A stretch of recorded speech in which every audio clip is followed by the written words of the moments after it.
Chapter 464. Wu Yan narrowed his eyes as he looked at Kurumi, who was happily interacting with the shepherd dog.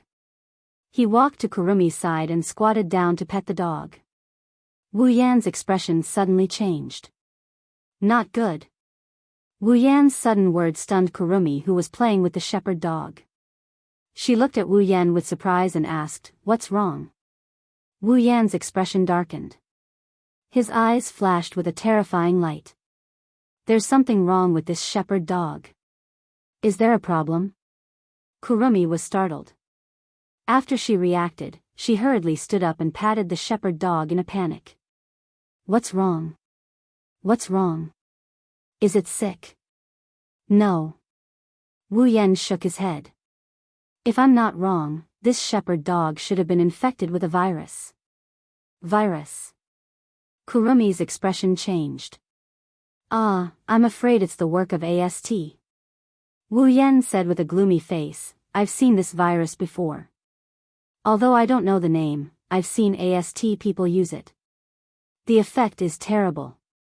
"Then, what should we do?"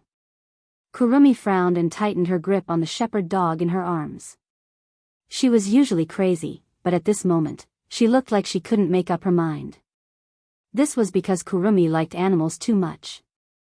"It doesn't look like there's anything wrong with it," Kurumi said worriedly. "There's nothing wrong with this shepherd dog. However, there's a big problem." Wu Yan smiled bitterly. "The organism infected with this virus won't have any abnormalities. However, it will release a kind of gas." "Gas?" Wu Yan said in a deep voice, "A kind of gas that can kill the surrounding organisms." "Kill the surrounding organisms?" Kuang San was startled. She abruptly turned her head to look at the shepherd dog that was still rubbing against her chest. Her eyes were filled with disbelief. "What you mean is that even that's right, we won't be spared either," Wu Yan said in a loud voice. He then stood up and looked at the shepherd dog. A murderous look flashed in his eyes. "Looks like I have no choice but to kill it." "What did you say?" Kuang San's expression changed drastically. An ominous glint flashed across her wine-red eyes as she looked at Wu Yan. "You said you want to kill it?" Kuang San's face was filled with madness. "That's right." Wu Yan raised his hand. Lightning flashed in his hand to prove his words. "Only by killing it will the virus die, and the death gas will not be born." Following Wu Yan's words, the atmosphere became heavy. The passers-by around them disappeared without a trace. Other than the two who are staring at each other, there is only a flock of sheep and a few shepherd dogs lingering in the area. After a long time, Kuang San laughed. She stood up and looked at Wu Yan with an evil smile on her face. Shidao is really something. It's rare to have a date, but you're talking about fighting and killing. It's so sad, there's nothing we can do about it." Wu Yan looked at Kuang San's eyes without fear. "If we don't do this, the death gas will continue to be released." "So what?" Kuang San smiled indifferently. "You and I won't die anyway, right?" Indeed, no matter how deadly the gas is, it's useless against Wu Yan, who has an immortal body, and Kuang San, who has countless lives in the timeline. Wu Yan seemed to have expected Kuang San's words. He sneered. "Yes, we won't die, but what about the sheep and shepherd dogs around us? What about the animals in this zoo?" Hearing this, Kuang San's smile froze. The cold look in her eyes was replaced by a little bit of panic. Although it disappeared quickly, Wu Yan still saw it. "So, for the sake of those innocent animals, this shepherd dog." Wu Yan glanced at the shepherd dog coldly. "It must die." Kurumi's complexion slowly sank. Her wine-red pupils faintly flashed with a bit of madness, but more than that, there was hesitation and reluctance. She glanced at the shepherd dog beside her, who was wagging its tail at her. She gritted her teeth imperceptibly. "Do we have to do this?" "Then you say." Wu Yan looked at Kuang San mockingly. He said decisively, "Is there any other way to save those innocent lives except for killing the source?" Kwang San's body trembled slightly. She looked around at the animals in the zoo. Her face was a little pale, and her hands were a little cold. For Kwang San, if she had to kill a person, she would do it without hesitation because it was just food for her. But animals were the only thing she liked. Now, she was faced with a choice. Kill the shepherd dog and save all the animals. Otherwise, they would have to leave this shepherd dog behind and all the other animals would die. To her, this choice was too cruel. Woof. While Kwang San was struggling in his heart, the shepherd dog suddenly barked, waking Kwang San up. Kwang San seemed to have gone crazy as he shouted, "No, no. No. You can't do this. Killing the source may not solve the problem. There must be another way. There must be a way to solve the problem without killing the source." Hearing Kwang San's words, Wu Yan's indifference and mockery disappeared in an instant. It was replaced by deep compassion. The lightning on his body also disappeared.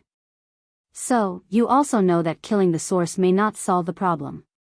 You will also look for other solutions." Kwang San was stunned. She didn't understand what was going on. Her face was a little blank. Wu Yan's next words were like a bolt of lightning that hit her head.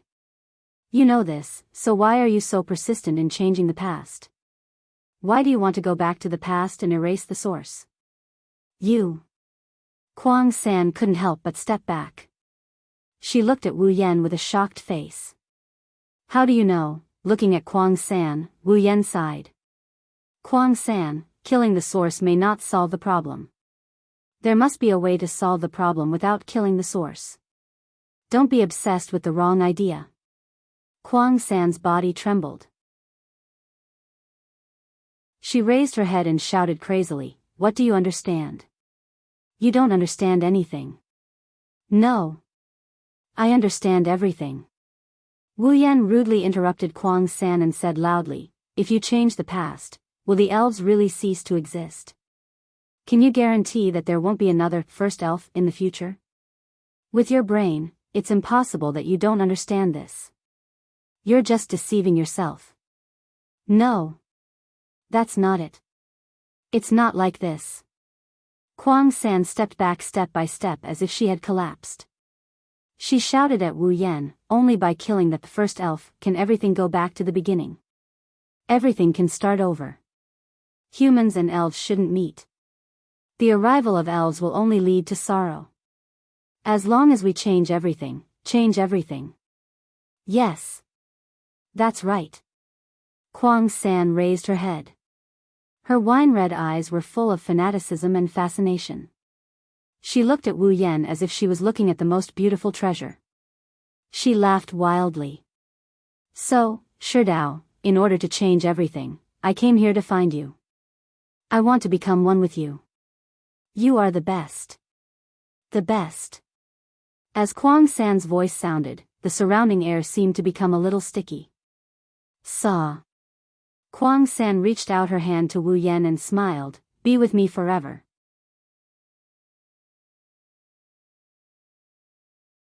Chapter 465. Be with me forever. A gentle breeze brushed past the scene, sweeping up a few green leaves. It swept past the two people who were facing each other from afar.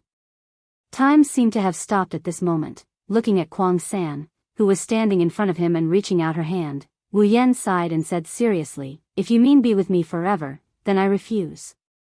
Kwang San smiled like a flower. She didn't change her expression because of Wu Yan's words. However, her wine-red eyes shone with a scarlet light. Her smile became a bit ferocious. "Ah, Sherdao." Kwang San tilted her head and said with a smile, every time, you cruelly refuse me, but..." Kwang San raised her head. "I should have said that you can't refuse me." After saying that, a dark purple stream of air burst out from Kwang San's body. Black and purple ribbons revolved around Kwang San. Bits of black light emerged from Kwang San's body and floated into the air.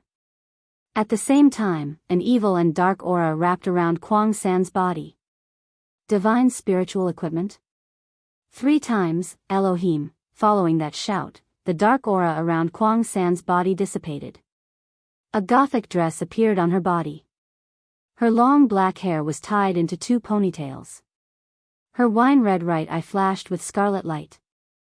The golden clock on her left eye also started to spin. Kwang San. Wu Yan gritted his teeth and shouted, "How long are you going to lie to yourself like this? Shut up." Kwang San coldly looked at Wu Yan. Her hands shook and a long and short gun and rifle appeared in her hands. She crossed her hands and raised her head. "No matter what, you are mine. You can't escape. You can't escape." Hearing Kwang San's crazy words, Wu Yan's anger rose. He waved his hand and countless scarlet spatial ripples appeared behind him, pointing at Kwang San. His wine-red eyes turned into a noble gold color and a violent pressure descended on this space. "Since you insist on dreaming, then I will beat you awake even if I have to beat you." A voice that seemed to resound from the horizon echoed in this space. The pressure of a true ancestor mercilessly poured on Kwang San's body, causing her slender body to sink down. It was as if an entire sea of blood was pressing down on her body. A suffocating feeling swept through Kwang San's mind. The boundless anger of its master made this pressure seem like a real airflow. Kwang San felt like her body was being pressed down by a mountain, causing her bones to begin to creak. However, this kind of pressure not only didn't make Kwang San tremble, but she also couldn't help but laugh wildly. Her red and gold eyes stared straight at Wu Yan, who was like a demon god descending from the heavens. Her voice was full of infatuation and love as it came out of her mouth. "Great. That's great. Sure enough, a scholar is the best. The best. I must have you. I must have you. Ha. Ha. Begin. Begin." At this time, Kwang San had completely lost her mind. There was only one thought left in her mind, and that was to obtain Wu Yan. A moment ago, the zoo was still quiet and serene. At this time, it was shrouded in a stormy atmosphere. The surrounding animals were like dinosaurs that had encountered the end of the world. They screamed in fear and fled into the distance. Soon, the entire scene was left with only a man and a woman in a confrontation. Just as the two of them were about to collide, a series of sonic booms resounded in the distant sky. The two of them who were about to fight paused and looked up. AST. Seeing Tabichi Origami and the other armored girls, Wu Yan narrowed his golden eyes and he clicked his tongue in annoyance. It's them again?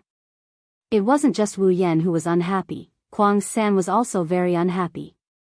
In the past, she wouldn't feel this way even if she was killed, but now, she felt this way. One can imagine how unhappy Kwang San was about the AST's appearance. After all, this is a very rare feast, and the opponent is the man she is infatuated with.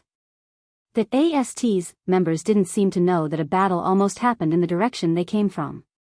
They also didn't know how critical their appearance was. With the support of the ejector, the AST's members flew above Wu Yan and Kwang San. They didn't fly down, they didn't even shoot directly like before. Instead, they quietly guarded the sky and surrounded the two on the ground. Seeing this, Wu Yan frowned. He was very confused. AST's concept of killing elves is to kill, why didn't they attack? Kurumi, on the other hand, seemed to know something. She turned her head to the side, attracting Wu Yan's attention. Wu Yan turned his head to look as well. The next moment, a figure entered his line of sight. Wu Yan was surprised. It was a petite girl of about 14 or 15 years of age with a bright face and a dark blue ponytail. She was wearing the same equipment as the members of AST, except that it was blue and white in color. There was a mole under her left eye, and her eyes were a slightly dark brown. The girl seemed to know the two of them, or rather, one of them. She stood there with an indifferent expression and looked at Kwang San, proving who she knew. Kwang San also knows this girl. No, it should be said that even Wu Yan knows her. Chogo Shina. She's the sister of the original protagonist, Itsuka Shido. In other words, she's Shiori's sister here. Seeing Chogo Shina, Wu Yan's confusion disappeared. He looked around at the AST that surrounded them in the sky. No wonder the AST members didn't attack. It's because of this trump card. Chogo Shina. The trump card of the army against the elves. In this world, other than Ratatoskr, Ex Machine was a military enterprise that provided military equipment to the military and police forces all over the world. He was also one of the employees assigned to AST. Of course, based on her identity alone, AST wouldn't use Chogo Shina as the center to annihilate her. The real reason why AST members were willing to become a member of the encirclement was Chogo Shina's combat power. Chogo Shina may be only 14 or 15 years old, but in terms of combat power, even if everyone in AST worked together, they might not be able to defeat her. Of course, Chogo Shina's unique equipment contributed to this. However, Chogo Shina's combat power can't be ignored. Even Kwang San is no match for Chogo Shina if she doesn't use Angel. That's why Chogo Shina has killed Kwang San countless times in the past. One can only imagine how strong Chogo Shina is. After all, in order to cultivate such a trump card, Chogo Shina was modified by Ex Machine. She has less than 10 years left to live. Chogo Shina doesn't know about all of this. After filtering through all the information about Chogo Shina in his mind, Wu Yan couldn't help but frown. He looked at Chogo Shina, who's expressionless and emotionless. His golden eyes flashed. He felt a bit helpless. Since she's Shiori's sister, he can't just stand by and watch her die.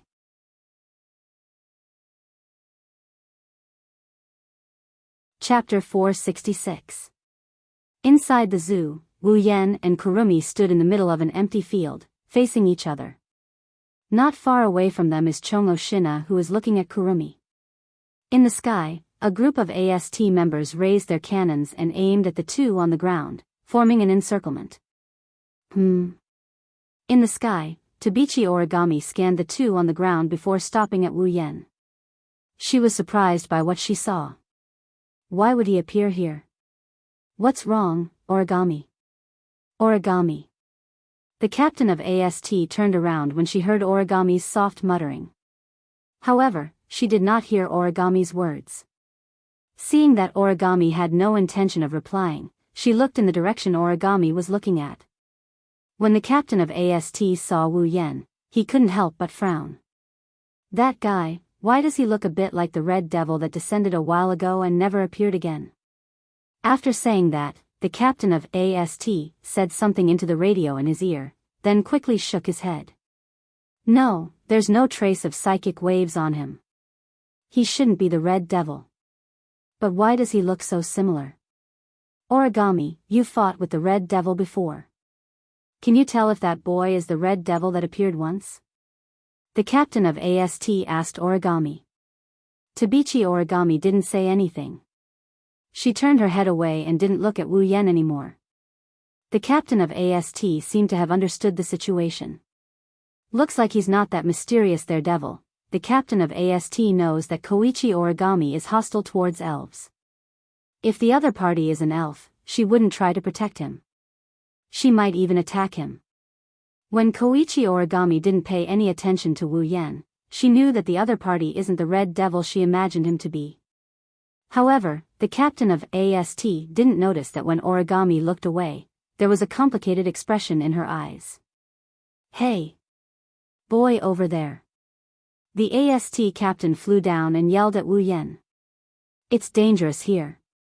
Get out of here. On the ground, Wu Yan didn't know that when he first arrived in this world, he gained a new name. To be more precise, he gained a new nickname called their devil. Currently, he's looking at Chogo Shina not far away from him. His mind is spinning rapidly. Chogo Shina finally noticed Wu Yan. He glanced at Wu Yan, but he didn't change his expression.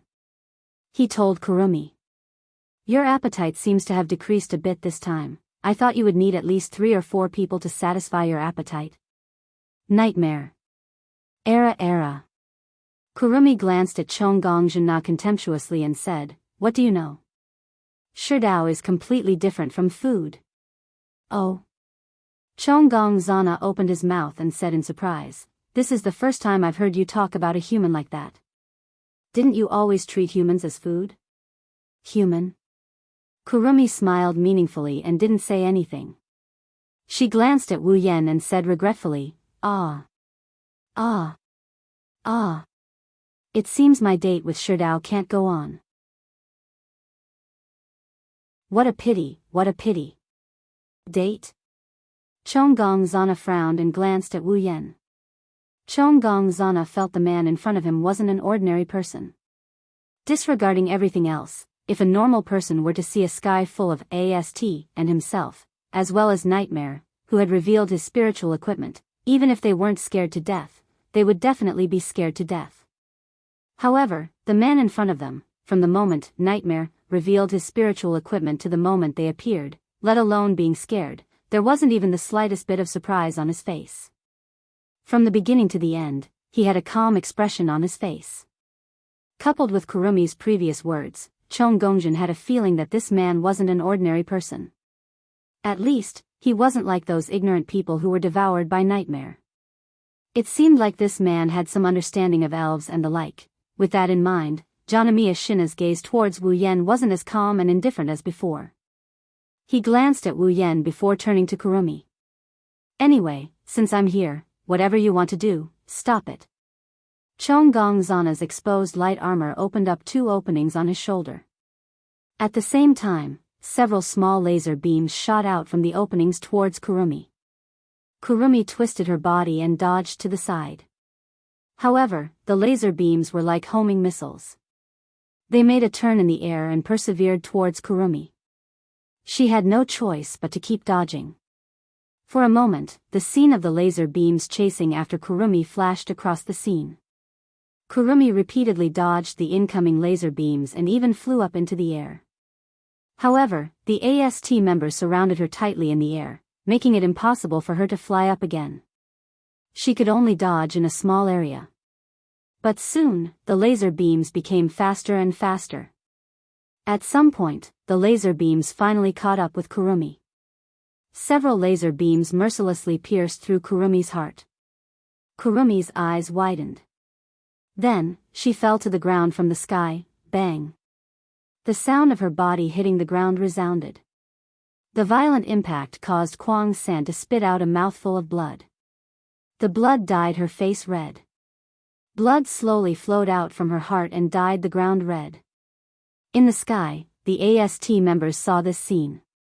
Even though they've seen it before, they still couldn't help but admire Chonggong Zana. In the past, AST had been dispatched many times but never once did they manage to kill a fairy. However, Chonggong Zana did it.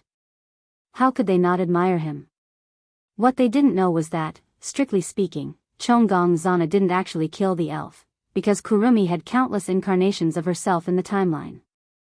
She couldn't die unless all of her incarnations were destroyed, or her original body was killed.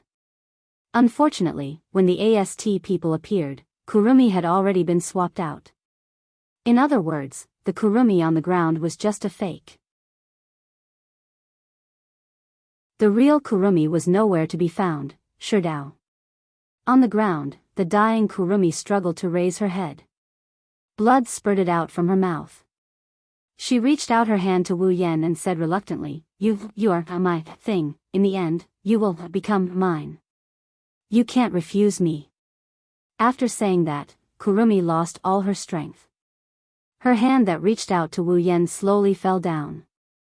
Wu Yan's expression didn't change as he looked at Kurumi lying on the ground covered in blood. His calm demeanor surprised the AST members and Chongmia Shina. Inside, they didn't feel too good about it. He knew that the Kurson in front of him wasn't the real Kurson, but he was the Kurson from the past.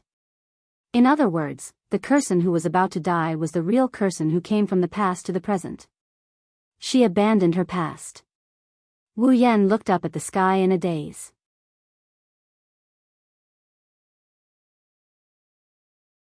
Chapter 467. Seeing Kwang San on the verge of death, Chonggong didn't stop. Instead, he pulled out a huge lightsaber and walked towards Kwang San who was about to die on the ground step by step, as if he was afraid that Kwang San wouldn't die, and wanted to kill him completely. This was understandable. After all, Chonggong Shina had killed Kurumi many times in the past. However, every time Kurumi died, she would appear again and devour humans. Chonggong Shina had no choice but to do so. Chonggong Shina came before Kurumi with his lightsaber. He looked at Kurumi's pierced heart and bloodied face. There was no trace of pity in his eyes, only numbness. This was proof of Chonggong Shina's vicissitudes of life, and it also recorded the number of times he killed Kurumi. Raising the light sword in his hand, Chonggongjian planned to put the light sword on Kwang San's neck as usual and then cut her throat. Chonggongjian only hoped that this time, he could kill Kwang San completely and make her unable to come back to life. However, just as Chonggongjian was about to slash the light sword in her hand, a hand suddenly appeared beside her and grabbed her hand that was holding the sword. Chonggongjian was shocked. She subconsciously turned her head to look. Suddenly, she saw a face that had not changed at all from the beginning to the end. She was stunned. Not only her, but even the AST in the sky were stunned. "What are you doing?" Chonggong Shina was puzzled. She knew that the man in front of her wasn't an ordinary person, but Kurumi wanted to eat him. Then why did he stop her from killing Kurumi? Glancing at Chonggong Shina's puzzled expression, Wu Yan sighed. "You don't need to comfort yourself with this method. After all, even if you do, you know that it's useless." Chonggong Shina lowered his head and said expressionlessly, "You don't understand. Tokisaki Kurumi is a special elf. No matter how many times you kill her, she will come back to life, so you can kill her completely by doing this?" Wu Yan interrupted Chonggong Shina's explanation. Chonggong Shina was silent. Wu Yan didn't say anything else. He turned his head and looked at Kurumi, who was struggling to open her eyes.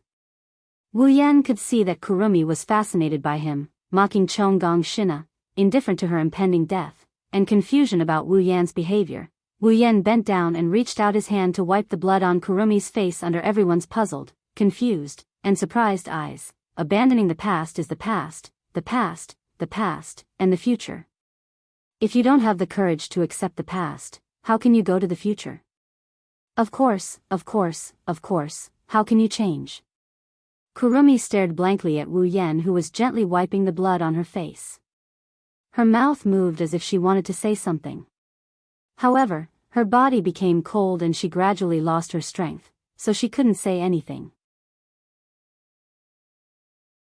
She could only stare blankly at Wu Yan. After wiping the blood off Kurumi's face, Wu Yan smiled and stroked Kurumi's cheek. "You're much prettier now." After that, Wu Yan looked at Kurumi absent-mindedly and murmured, "I really want to save you this time." Hearing that, Kurumi's slackened pupils became more focused. However, after a while, they began to slacken again. This time, they slackened faster. When the last bit of vitality was about to disappear, Kurumi looked deeply at Wu Yan. There was a hint of reluctance in her eyes, as if she couldn't bear to part with Wu Yan. Then, she completely disappeared. Wu Yan's hand paused. He touched her eyes and buried her unfocused pupils under her eyelids. Then, he slowly stood up. No one noticed that in a corner far away, a red figure was slowly retreating until it disappeared. Looking at Kurumi, who had completely lost all signs of life, Shina and the people from AST breathed a sigh of relief at the same time.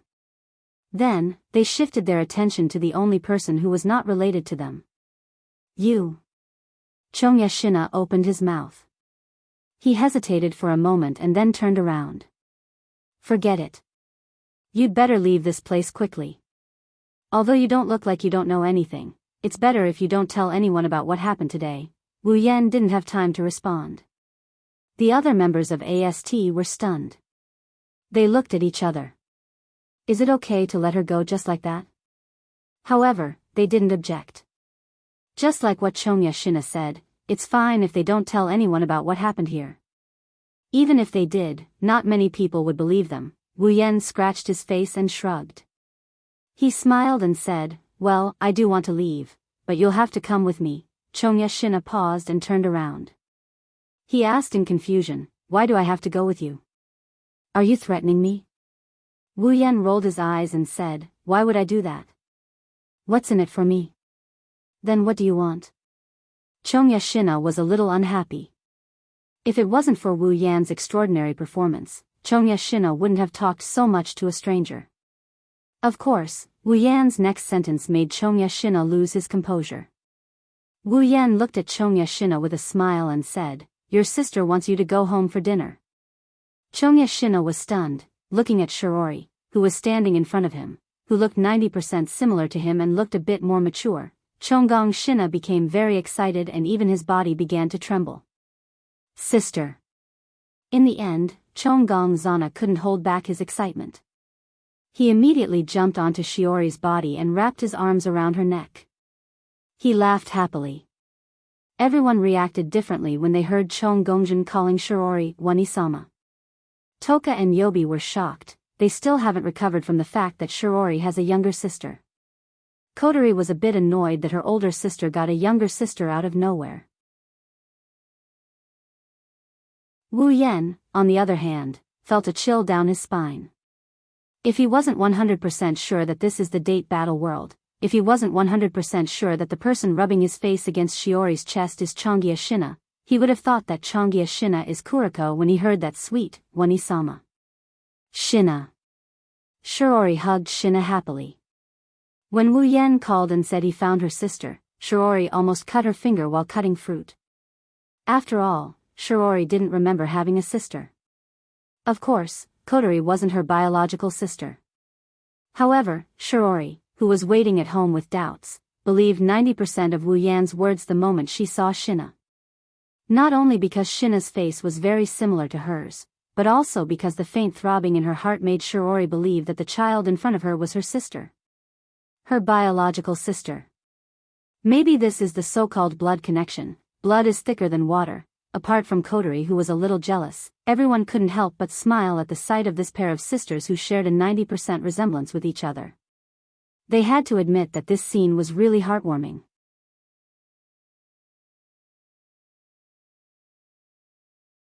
Chapter 468. It has to be said that compared to siblings, sisters were undoubtedly much closer.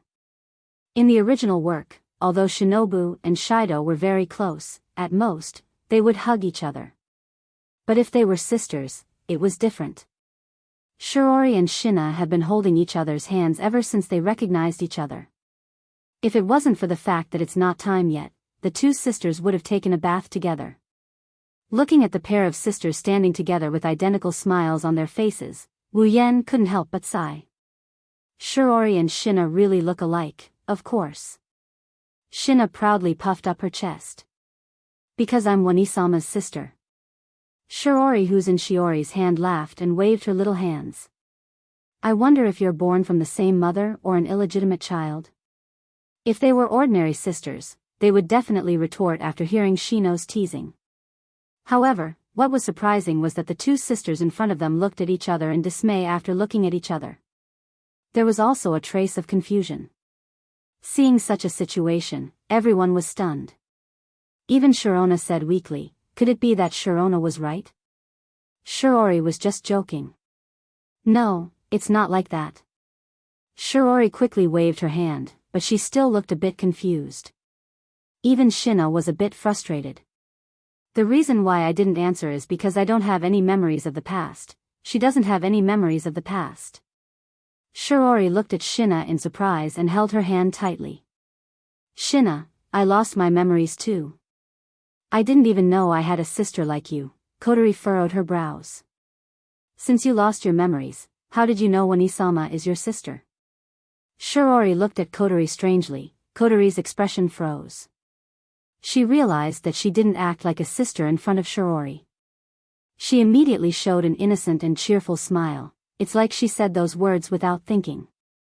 Wu Yan was secretly amused. Bang! In an instant, Wu Yan's snickering face turned green. It's as ugly as a pile of shit. Everyone heard a faint sound and they turned their heads. What's wrong? Shido. Toka tilted her head and asked. If she heard correctly, the sound came from Wu Yan's body. No, it's nothing. Wu Yan shrugged his shoulders while forcing a smile on his face. The confused crowd turned their heads back to look at Wu Yan.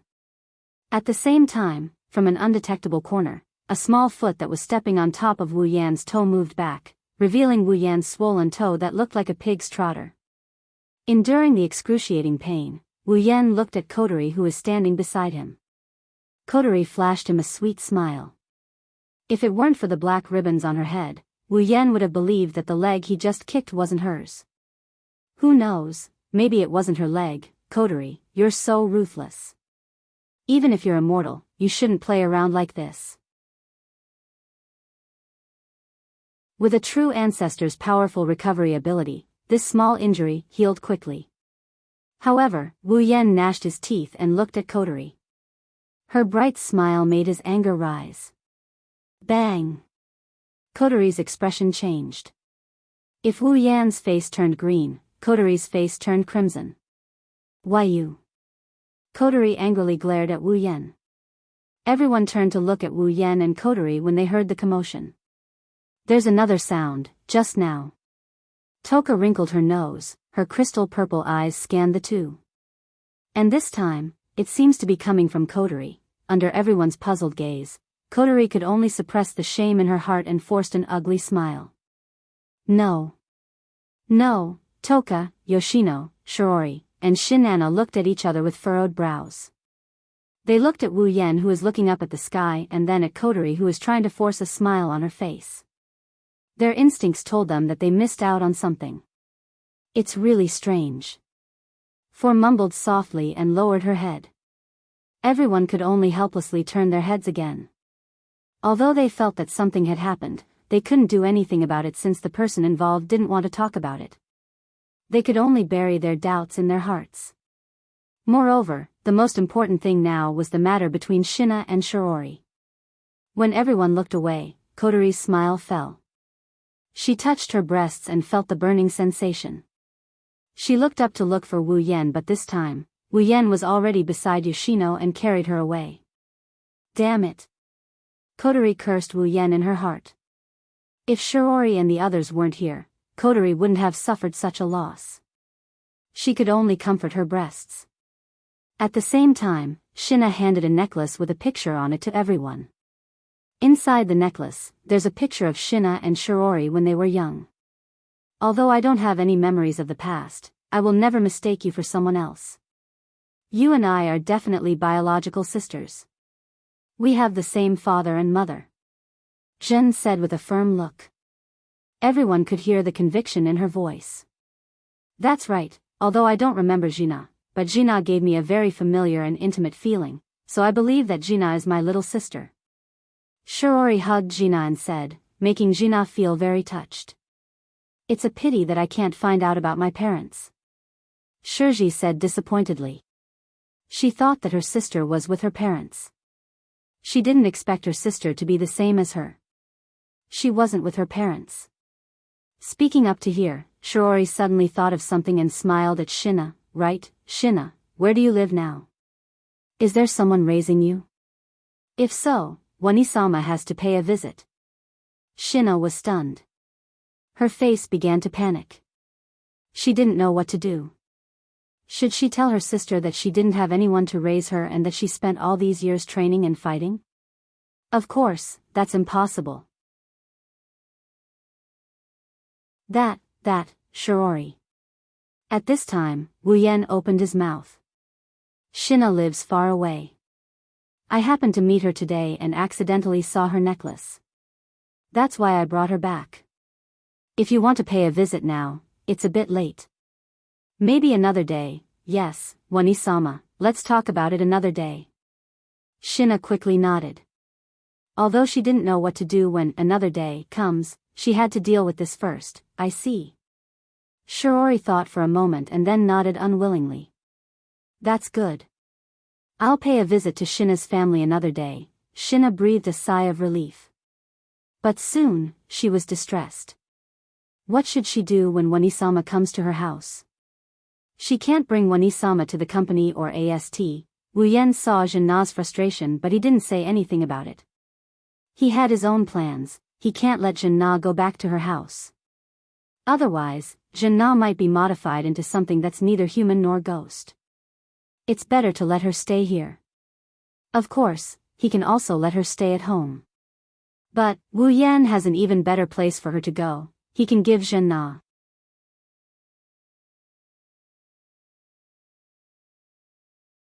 Chapter 469. Shinya, who is in the middle of being intimate with Shiori, doesn't know that Wu Yan has already arranged her escape route. Shiori's words put her in a difficult position. Shinya, since you live so far away, why don't you stay here tonight? Shiori tightened her grip on Shinya's hand. She doesn't have any memories of Shinya, but Shinya is still her sister. Shiori has a lot of questions to ask Shinya about her life. Jin-na was put in a difficult position. After all, she was now a member of AST, and lived in the workplace. If she did not return on time, it could be a big deal. Just like the military dormitory, nothing could be accomplished without rules. Even if Jin-na wanted to spend more time with Shiori, she had no choice but to reject her. Before Shinya can say anything, Wu Yan spoke again. Shiori, don't make things difficult for Shinya. If she doesn't go back tonight, her family will be worried. She's only 14 years old after all. If that's the case, then, all right then. Shiori hesitated for a moment before she reluctantly let out a sigh. Then at least stay for dinner? Is that okay? Okay, sister. This time, Jin-na didn't refuse and immediately agreed with a smile. Jin-na could feel her elder sister's love for her from her words. She was very moved and felt guilty that she couldn't agree to her elder sister's request. Now that it was just a meal, of course, Jin-na wouldn't refuse. Shiori nodded with satisfaction. Originally, I should have let you eat Shidao's dishes, but let me cook for you today, okay, Shidao? Wu Yan nodded after hearing Shiori's words. Being lazy and not doing anything is a good thing. However, there are some people who are dissatisfied with this. Sai, Toka and Kotori sighed with reluctance. Even Shinya looked pitiful. It's obvious that they want to eat Wu Yan's cooking more than Shiori's. Shirji put her hands on her waist and pouted. What do you mean by that? Is my cooking really that bad? It's not that bad. Sister's cooking is good too. Kotori said shyly. Toka sucked on her finger, her eyes watered. But Shido's cooking is better. Shirji rolled her eyes at the girls, turned her head away angrily, and walked to the kitchen. Then, I'll only cook for Shinya and Shido tonight. You guys don't have to eat. No. Toka, Kotori, and Shinya were shocked and begged for mercy. Shiori rolled her eyes when she saw their teary eyes. She didn't know what to do with them. Shiori entered the kitchen and he sat down on the sofa. Wu Yan tapped the back of his hand and he looked at Shinya. Shinya, I have something I want to say to you. The moment he said that, all four pairs of eyes landed on him at the same time. Their gazes seemed to have materialized and they pierced his face until his expression froze. What are you trying to do? Kotori narrowed her eyes. She stared at Wu Yan with a wary look. Wu Yan felt a little restless. Hey, what's with that look? Wu Yan's mouth twitched. I just want to talk to Shinya about something serious. Why are you looking at me like I'm an idiot? Is that so? Kotori is very skeptical of Wu Yan's words. She pursed her lips in disbelief. It's hard to tell if she's pissed at Wu Yan or if she's pissed at Shinobi. Maybe, it's both. Kotori isn't as forgiving towards Shinya as she is towards the other elves. This sister who came out of nowhere made Kotori unhappy. She's not sure if it's because her sister's surname was stolen from her. As for Wu Yan, there are many things she's unhappy about. Kotori's nipples are still burning with pain. Wu Yan's face twitched, he slapped the table and said angrily. Do I look like the kind of person who would attack a girl I've only known for a day? Ha ha ha. Kotori sneered. She glanced at Wu Yan in disdain and mocked him. Then who was the one who attacked a sister you've only known for a day? Wu Yan choked, he couldn't find any words to refute her. His face fell and he wanted to cry, but no tears came out. Well, who told him to have a criminal record? This time, I really have something to talk to you about. Wu Yan raised his hand weakly to defend himself. Kotori only snorted coldly. That. She lowered her head awkwardly. She really didn't know why the topic suddenly changed to such a strange place. At the moment, she could only embarrassedly interrupt, "Big brother, what do you want to talk to me about?" "Onie-sama." "Lord Big Brother." Hearing this form of address, the expressions of the people present were all different. However, all of them contained a trace of strangeness.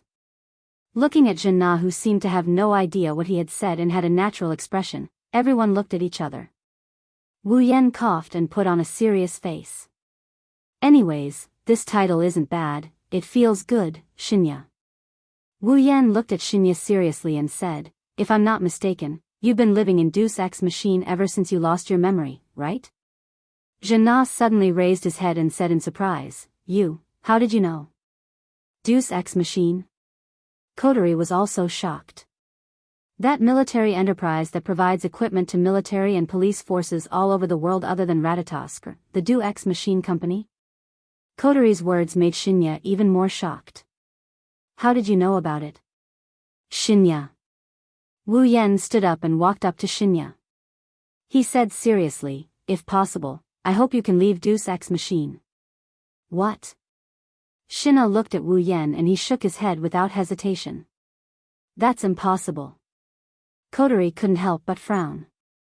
"Why would you want to stay in a black-hearted company like that?" "Yeah, black-hearted company." Shinya's eyes flickered. "But it's this black-hearted company that gave me a place to stay and a reason to exist after I lost my memory." "Shinya, you're wrong." Wu Yan looked straight into Shinya's eyes and said something shocking. "Do you know that they've already modified your body inhumanely? You only have 10 years left to live." "What?" Kotori and the others were dumbfounded. Then, they shook their heads desperately. "No, you're lying." "Do you think I need to lie to you?" Wu Yan looked at Shinya. "Whether your body has been modified or not, a simple examination will reveal the truth. Do you think I would tell such an easily exposed lie?" Shinya took 2 steps back. Her face was full of disbelief. Her delicate body trembled. Her eyes were filled with unprecedented fluctuations as if she was about to collapse. 10 years. Shinya looked at his hands. His eyes were filled with sadness. He didn't expect that he would receive such a piece of news when he just met his family. Even Kotori, Toka, and Yoshino couldn't help but turn their heads away. Wu Yan looked at Shinya's expression. "Well, Shinya, you don't need to worry about your lifespan. I have a way to restore you to normal." Hearing this, Jin-na's face looked much better, but there was still an indelible sadness in her eyes. She really didn't expect that the place she had always been grateful to would treat her like this.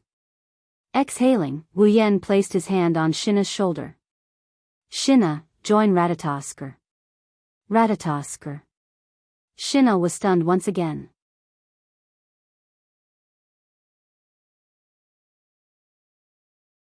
Chapter 470. In the kitchen, Shiori is humming a little song. She finished all the work at hand and put down the spatula. Looking at the table full of dishes, Shiori nodded with satisfaction.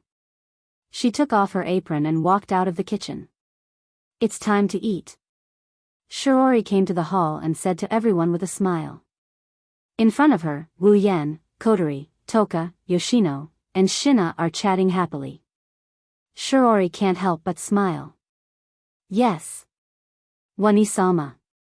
Jin-na stood up and said happily, "Big sister's personal cooking is really something to look forward to. I'm very confident in my own craftsmanship." Shiori straightened her back but then said with a bit of frustration, "Although compared to Shido's cooking, my cooking is only at the level of unpalatable." "No way. The dishes made by sister will definitely be delicious," Jin-na hurriedly said, which made the disheartened Shiori burst into laughter. "Alright, you don't need to console me. Shido's cooking is at the level of a monster, it's a bit unfair to compare me to him. She rolled her eyes at Wu Yan, who was standing not too far away from her. Wu Yan chuckled in embarrassment. Okay, let's eat, Shirji said with a smile. Almost at the same time, Shirji stood up impatiently and pounced toward the table. Jinna was startled and hurriedly followed her. Seeing this, Shiori let out a sigh of relief and said emotionally, I never thought I would have a long-lost sister. Hearing Shiori's words, Wu Yan and Kotori, who stood up from the sofa, stiffened. They laughed dryly and pretended they didn't hear anything. They pulled Yoshino and walked to the table. Shiori laughed. Shiori's heart warmed as she looked at everyone eating. She likes this warm feeling very much. Perhaps this is what they mean by happiness comes from dullness. Of course, Shiori didn't know that when she thought it was dullness, there was a very unusual conversation going on in the hall where she stood. Looking at Shinna, who was happily eating Shiori's cooking, Wu Yan didn't show any expression on his face, but he inwardly released a sigh of relief. Just now, when he proposed to let Shinna join Ratatosk, Shinna's reaction was quite intense. Shinna didn't know much about Ratatosk, but he knew that it was an organization on par with Do X Machine. Shinna didn't expect her sister's family members to be members of such an organization. Plus, she got to know about herself from Wu Yan's mouth. Shinna's reaction is a bit big. When Wu Yan told Shinna the purpose of Ratatosk, which is to say, the plan to save the elves, Shinna's body trembled. Before this, Shinra accepted the idea that if you encounter a fairy, you have to kill them. She killed Kurumi so many times that her heart was numb from all the killing. Now, Wu Yan wants her to join an organization that saves fairies. Is there anything more laughable than this in the world? Thus, she rejected Wu Yan's invitation. She even made up her mind to never meddle in the affairs of the elves ever again. Of course, the moment this thought appeared, it was shattered by the following events. Toka, a naive foodie, Yoshino, and a shy little girl. Shinna had a good impression of these two girls when she first met them. They were elves. Although they only got along for less than an hour, Zhao Hai could feel that Toka and Yoshino were very friendly towards him. They were also very kind-hearted. These two kind-hearted girls were actually elves just like Kurumi's perverted elf. Elves, aren't they a special species that brings disaster? At this moment, Shinna's view of elves was shaken like never before. If they are such elves, should she help them or not? When Shinna was hesitating, Wu Yan's next words made her completely abandon her hesitation. If the elves' affairs are not properly handled, it will lead to a big disaster. Do you have the heart to see Shiori get involved in such an incident? When these words reached Shinna's ears, Shinna no longer hesitated and immediately agreed. Whether it was killing elves or saving elves, as long as he could ensure his sister's safety, he was willing to do anything. After being betrayed by Toka, Shinna only has her dearest sister left in her heart. Moreover, Wu Yan and Kotori don't look like the elves in Toka who are difficult to get along with. Because of this, Shinna officially joined Ratatosk and became a general under Wu Yan's command. After all, Shinna's combat power is so strong that even some of the weaker elves are no match for her.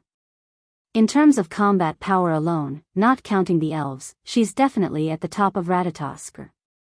Only Wu Yan can stand on the same level as her. If she doesn't use her combat power, she'll be struck by lightning. As for the advanced equipment that belonged to the Do Color X machine, there was no reason for him to return it. After dealing with Shinna's matter, Wu Yan can finally breathe a sigh of relief. As for Shinna's body, this is the easiest thing to deal with. There's still a large bottle of gene recovery fluid left in his Gate of Babylon. With the addition of Shinna, the Itsuka family became a lot livelier. It used to be just Shiori and Kotori, but now, Wu Yan is the elder brother, Shinna is the younger sister, and Toka and Yokoi are the two elves. Shiori and Kotori couldn't have imagined such a lively scene in the past. Of course, the two of them didn't hate this kind of feeling. After dinner, Wu Yan and Kotori used the excuse of sending Shinna off to Fraxinus. Rain Murasame was in charge of taking care of Shinna. Shinna also got to know Yatsuki Chinyu, who is also in the same unit as her. With the help of the gene reagent, Shinna recovered to her peak condition. Shina naturally moved into Fraxinus. Shina wasn't happy with this arrangement. It's not that Fraxinus isn't a good place to live, it's just that compared to living here, Shina would rather live in Itsuka's house. Unfortunately, the Itsuka family's territory isn't that big. After Wu Yen, Toka, and Yoshino moved in, the Itsuka family's territory is pretty much full. Shinya had no choice but to give up on this idea. Finally, the matter reached a happy ending for everyone. Of course, this is only on the surface. Night time, Shiori's room in Itsuka's house. Shiori wiped her hair and was about to change into her pajamas when she suddenly felt a sharp pain in the back of her head. Then, Shiori completely lost her consciousness. Inside Toka and Yoshino's room, the two women who were sleeping on the bed disappeared after a strange whirlwind came in from the window. At the same time, in Kotori's room, a red shadow suddenly appeared in front of the bed. Kotori, who was sleeping on the bed, heard the noise and opened her eyes. Her pupils shrunk when she saw the figure in front of her. "It's you." In the darkness, the red shadow cackled wickedly and slowly walked out of the shadows. Kotori saw a pair of eyes, one gold and one red.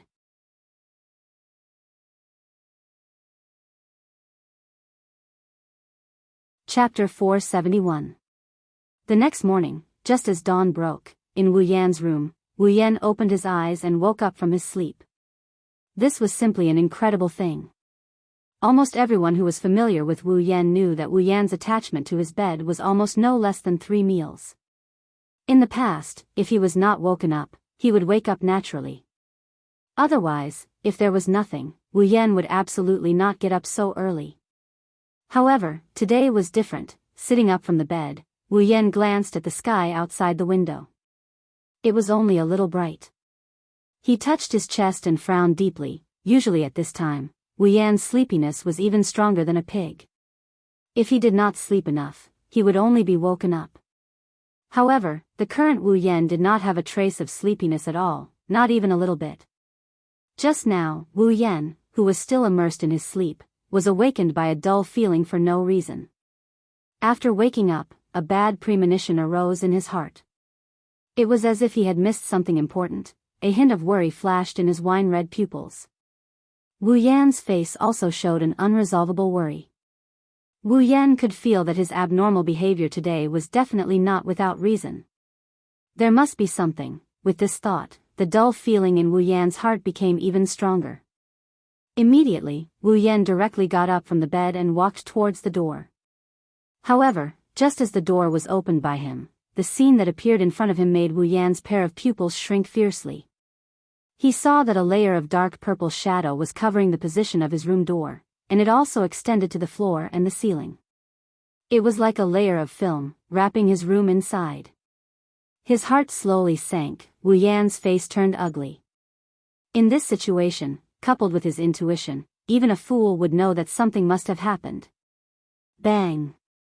With a muffled sound, the dark purple film wrapping around Wu Yan's room exploded into little sparks and disappeared into the air. At the same time, Wu Yan's figure flashed out of it.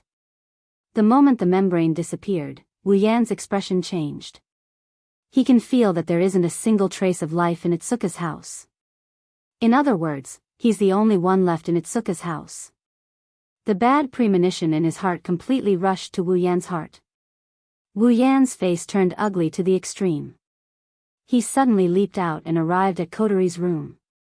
Kotori. The door was violently opened, and the scene in Kotori's room was imprinted in Wu Yan's eyes. It was exactly the same as Wu Yan's impression of Kotori's room, but Kotori was gone. Wu Yan's face turned gloomy. After leaving Kotori's room, Wu Yan used his speed to the extreme and went to Toka, Yoshino, and Shiori's room. But without exception, there were no familiar figures in these rooms. Not only Kotori, but even Toka, Yoshino, and Shiori also disappeared. Combined with the strange film from before and the current phenomenon, there was only one explanation. Kotori and the others were very likely kidnapped. Standing in the middle of the hall, Zhang Tai glanced around the entire Wuhi residence. The usual noises in the morning had disappeared completely. The entire Wuhi residence was unusually quiet. If someone were to stand in this quiet atmosphere, they would probably lose their mind due to the terrifying pressure that engulfed the entire Wuhi residence. The surrounding air seems to have turned into a solid blood aura, glowing red and floating back and forth in the entire hall. Wu Yan raised his head, his face was terrifyingly gloomy. Bright golden light flashed in his wine-red eyes, murderous intent and ferocious aura swept across his eyes. At this moment, this pair of beautiful eyes turned into the most deadly coldness. Wu Yan's chest heaved up and down as he breathed heavily, forcing himself to calm down. But the anger in his chest couldn't be suppressed at all. The more he suppressed it, the fiercer it rebounded. Until Wu Yan's ear, the wireless headset that he never took off sounded. Only then did the terrifying pressure that pervaded the entire Itsuka house was suppressed. Sir. Can you hear me? Sir. Ling Yin. Wu Yan's entire body trembled. He quickly pressed down on the wireless headset and shouted, Ling Yin. It's me. After Wu Yan's voice sounded, Ling Yin's relieved voice sounded from the other side of the wireless headset. That's great. You finally replied. Ling Yin. What in the world happened? From what you've been saying, it sounds like you've been looking for me. Kotori, Toka, Shiori, and the others are all missing. Do you know what's going on? Hurry up and tell me. Calm down first. Ling Yin's emotionless voice sounded from the other side of the headset, calming down Wu Yan's boundless impatience a little. Ling Yin, what happened? Tashisaki Kurumi. Ling Yin's words caused Wu Yan's expression to change again. Last night, Tashisaki Kurumi kidnapped Kotori, Toka, Shiori, and the others. We received Kotori's distress signal in Fraxinus, but it was cut off as soon as it rang. The only thing we could receive was Tashisaki Kurumi's name. We couldn't contact you, so we thought you were in Tashisaki Kurumi's hands. Kurumi. Wu Yan lowered his head, the anger in his heart is rising. No wonder Tashisaki was able to kidnap Kotori and the others without anyone noticing. If it was Kurumi, then it wouldn't be that strange. The dark purple membrane around his room was probably set up by Kurumi to block his senses, right? It's also because of that layer that Ling Yin and the others couldn't contact him. I was tricked. Wu Yan said with a cold smile. Ling Yin couldn't help but feel a chill run down her spine. She knows Wu Yan is really angry this time. I can let you do whatever you want. I can also let you reveal your desire to eat me all the time because I know you're also a pitiful person. However, Kwang-san, this time, you've really pissed me off. A pitiful person must have a hateful side. You shouldn't have done anything to the people around me. Looking at the ceiling, Wu Yan finished his speech without any fluctuation in his tone. Ling Yin, who is far above Tiangong City, could feel the anger hidden beneath that calm tone. It's like the calm before the storm, the pressure before the eruption of a volcano. It's enough to send chills down one's spine. Ling Yin, did you find Kurumi's location? Suppressing his anger, Wu Yan calmed himself down before he told Ling Yin. Since Kurumi went to great lengths to cut off the connection between his room and the outside world, and didn't do anything to him, but kidnapped Kotori and the others, there was no doubt that her true goal was him. Just like in the original work, Kurumi threatened Itsuka Shido with the lives of all the students of Dakurai Zen High School. Perhaps, in her eyes, this was just a game. But, for Wu Yan, this is a reverse scale that cannot be touched. In the command room of Fraxinus, Ling Yin looked up at the coordinates displayed on the big screen and said, we found it not long ago. We couldn't contact you, so Jin Na and Yi Yu went there first. What? Wu Yan is shocked. No one knows Kurumi's true power better than he does. Shina and Yatsuki Chinyu couldn't possibly win against Kurumi. Forget about saving Kotori and the others, they might even get themselves killed. Kurumi isn't the type to show mercy. Ling Yin. Where is Kurumi? She's in the zoo where you were dating yesterday.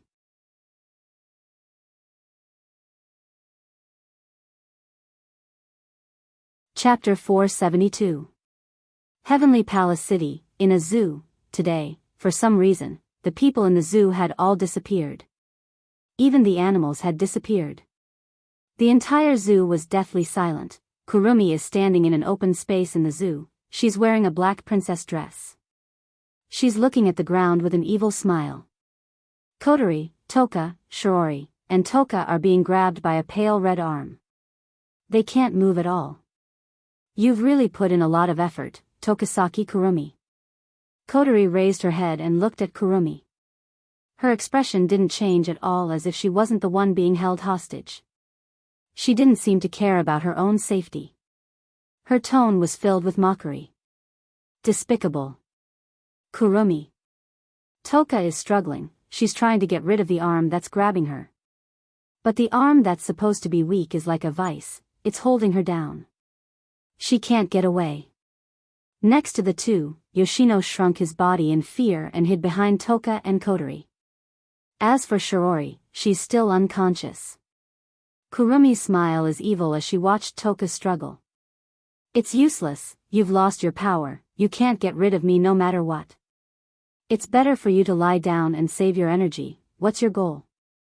Kotori coldly looked at Kurumi and said, if I'm not mistaken, it's Shido, right? Shido. Toka is shocked. She turned around and yelled at Kurumi, Kurumi. I won't allow you to hurt Shido. Era, Toka-san, you're wrong. Kurumi took 2 steps forward and looked at Toka like a shy little girl. She said, why would I hurt Shido? You won't hurt Shido. Kotori curled her lips and sneered. She didn't say anything, but the disbelief on her face is obvious. You won't understand my feelings for Shido. Kurumi touched Toka's cheek and ignored her resistance. She smiled and said, Shido is different. For me, Shido is the best existence. How can I hurt him? After all, Shido is destined to be with me forever. Together forever? Kotori abruptly raised her head. Your so-called forever together is to use the City of Time eclipse to devour Shido, right? No. Kurumi closed her eyes and said, City of Time eclipse is used to deal with food. Shido is so great, how can we treat him like food? After saying that, Kwang-san's face turned ferocious as he laughed wildly. I brought you here because I want to eat Shido. After all, Shido is very disobedient. Eat. Toka clenched her teeth and shouted, you really want to hurt Shido? Well, you guys just stay here and watch. Kwang-san tapped her lips and smiled, my date with Shido will continue. I want you to witness the moment Shido and I become one. Kurumi. Toka roared. Kotori bit her lips, she looked anxious. Yono, who was hiding behind them, started struggling. She's a coward, but she didn't want to let someone hurt Wu Yen. She didn't want to let fear get the better of her. At this time, an illusory flash of light flashed in front of the open space, attracting the attention of everyone present. In that flash of light, 2 figures gradually appeared. It's Shina and Yatsuki Chinyu.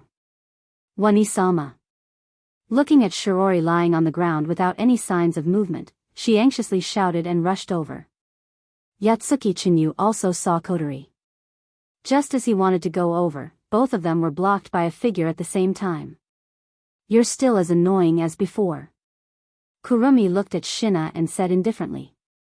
A murderous aura leaked out from her wine-red pupils.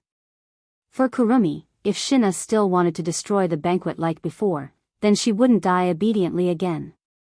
It's you again. Zhen-na looked at Kwang-san with hatred. He pulled out a mechanical sword from behind his back. With a slight sound, a blue and white light sword flew out from the sword. Era, so scary. Kurumi laughed, but the madness in her voice sent a chill down Yue-Chinyu's spine.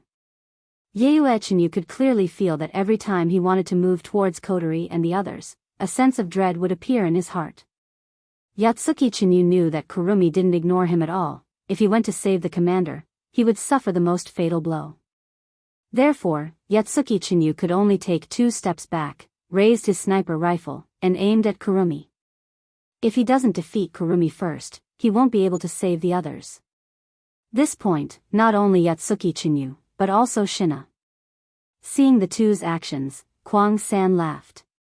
She laughed so hard that her delicate body trembled. Don't tell me you still think you can kill me like before?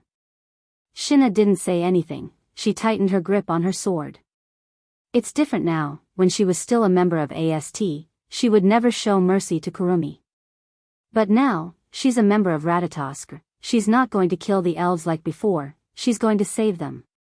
However, Shina didn't want to be passive. If Kurumi wants to hurt Shirori, then she'll chop off her head like before. Anyway, with Kurumi's previous performance, she won't die. Let them go now. Shina shouted. Let them go? Kurumi looked at Kotori and the others, licked her lips and nodded. Sure, I just need Shido, even though they look delicious. Hearing this, Shina didn't relax her vigilance. Instead, she became even more cautious. Sure enough, Kurumi quickly smiled and said, however, they are the most important guests of this banquet.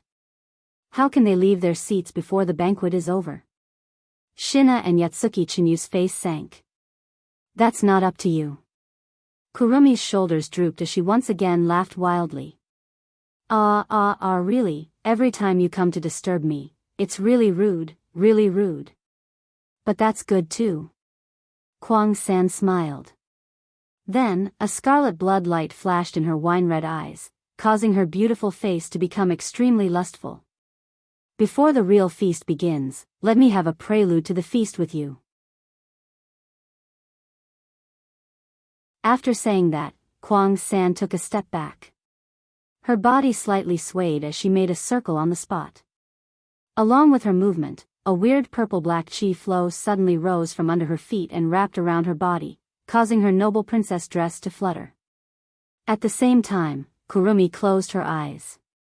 Dots of black light emerged from her body and quickly formed a black cocoon, wrapping Kurumi's body.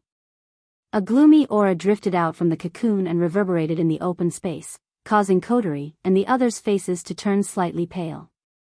Shina was fine, after all, they've faced each other many times, and she's strong enough. As for Yatsuki Chinyu behind Shina, he felt a bit heavy. After all, this is the first time Yatsuki Chinyu faced an elf. When Kurumi appeared in front of everyone again, her appearance has completely changed. She's wearing a red and black gothic dress, her long hair turned into two ponytails, and a golden clock eye appeared. Coupled with her revealing dress, she's extremely charming. Divine power equipment? 3 times, Elohim.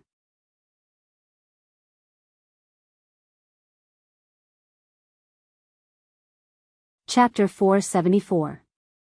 When the blood dripped to the ground, Kotori, Toka, and Yoshino finally reacted.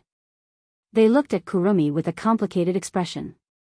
After all, she's an elf. At this moment, Kwang San was floating in the air. Her chest was bleeding because of Yue Chinyu's spear. And in front of her body, there was a wound from her shoulder to her ribs. The originally blood-colored gothic dress was completely dyed red. Blood dripped down like water, and soon, the ground beneath Kwang 3 was dyed red as well. Even an elf wouldn't be able to move after receiving this kind of injury. However, Kurumi looked at the blood on her body with difficulty and grinned. The deep laughter sounded like the howling of evil spirits from hell, spreading over the entire open space.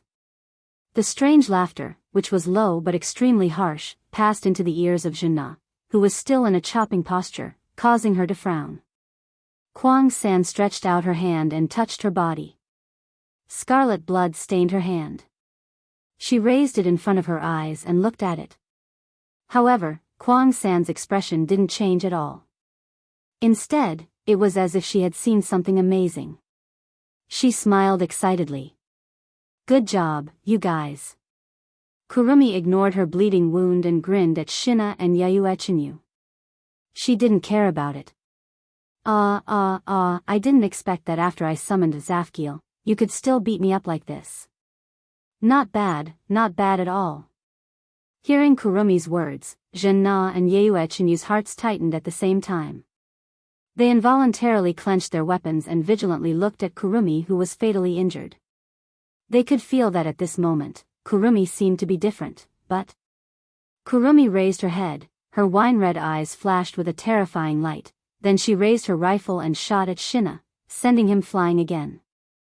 That's not enough to meddle in my and Shirdao's banquet. It's not enough. Zhen Na didn't expect that Kwang San could still move after suffering such an injury. In a hurry, he was caught off guard and fell in front of Yue Chenyu. When Zhen Na stabilized his body and looked up at Kwang San in the air, Kwang San had already made a new move. Ignoring the bleeding wound in front of her, Kwang San spread out her hands.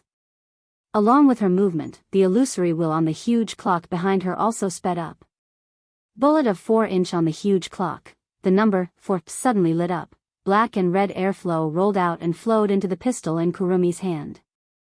She didn't even think about it, she pressed the pistol against her temple and pulled the trigger.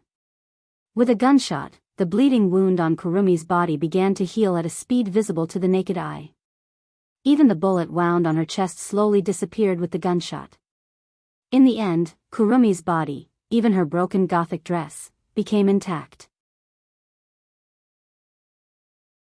Seeing this, everyone on the ground couldn't help but bite their lips, even Kotori and Yayue Chenyu, who saw the battle between Wu Yan and Kurumi on the big screen in the command room of Fraxinus, had the same feeling.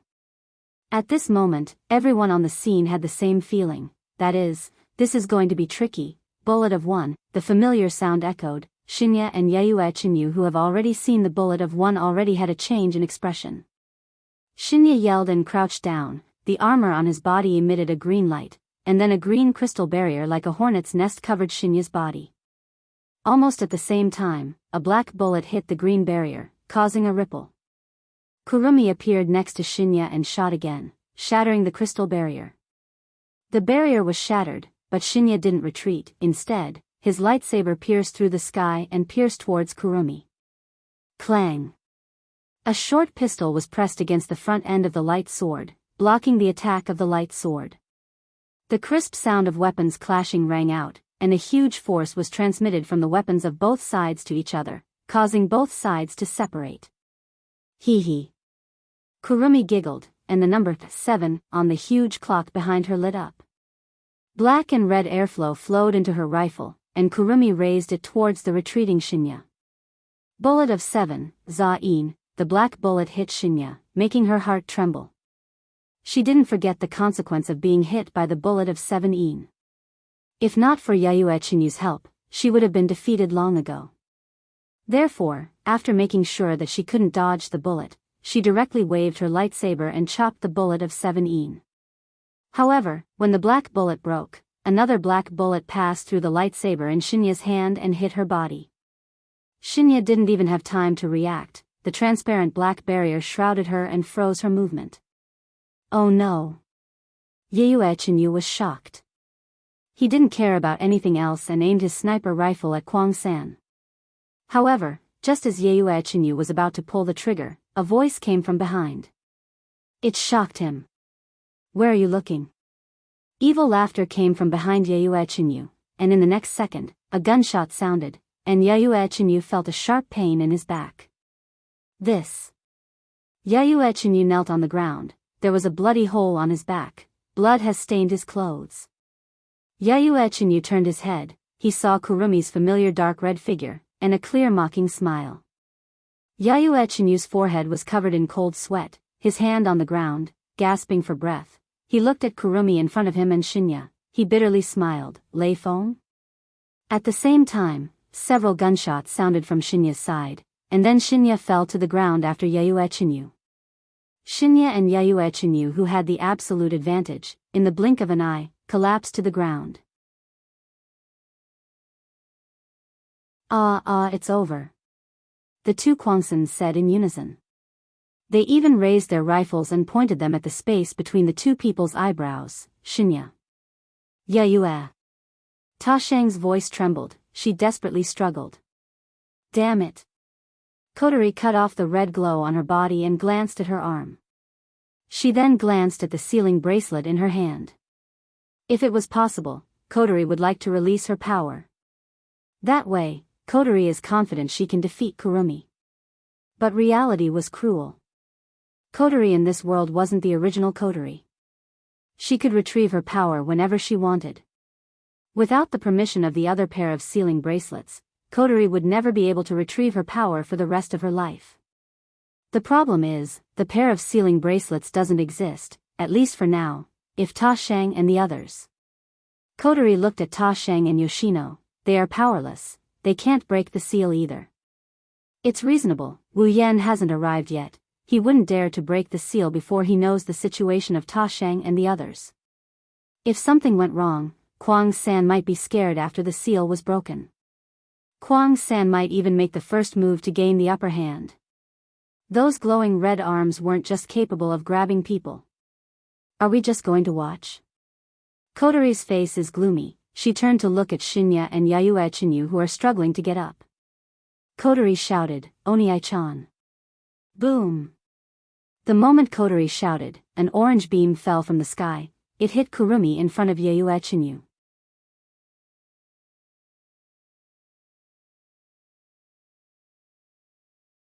Chapter 475. The orange light flashed in everyone's eyes. They couldn't help but squint their eyes. In the blink of an eye, the orange light beam has already reached Kurumi's back. The orange beam mercilessly pierced through Kwang San's body. It went through his back and came out of his chest, tearing a bloody hole in his body like it was made of rotten wood. Then, in the sky, a red lotus fire pillar appeared out of thin air, following the path of the orange light beam. Under everyone's gaze, it fell on Kwang San, whose body had been pierced by the orange light beam. Kwang San, who was in front of Yayue-chan, did not have time to realize what kind of attack he had suffered. Under the red lotus fire pillar, he turned into ashes. Oni-chan. Kotori looked up at the sky in surprise.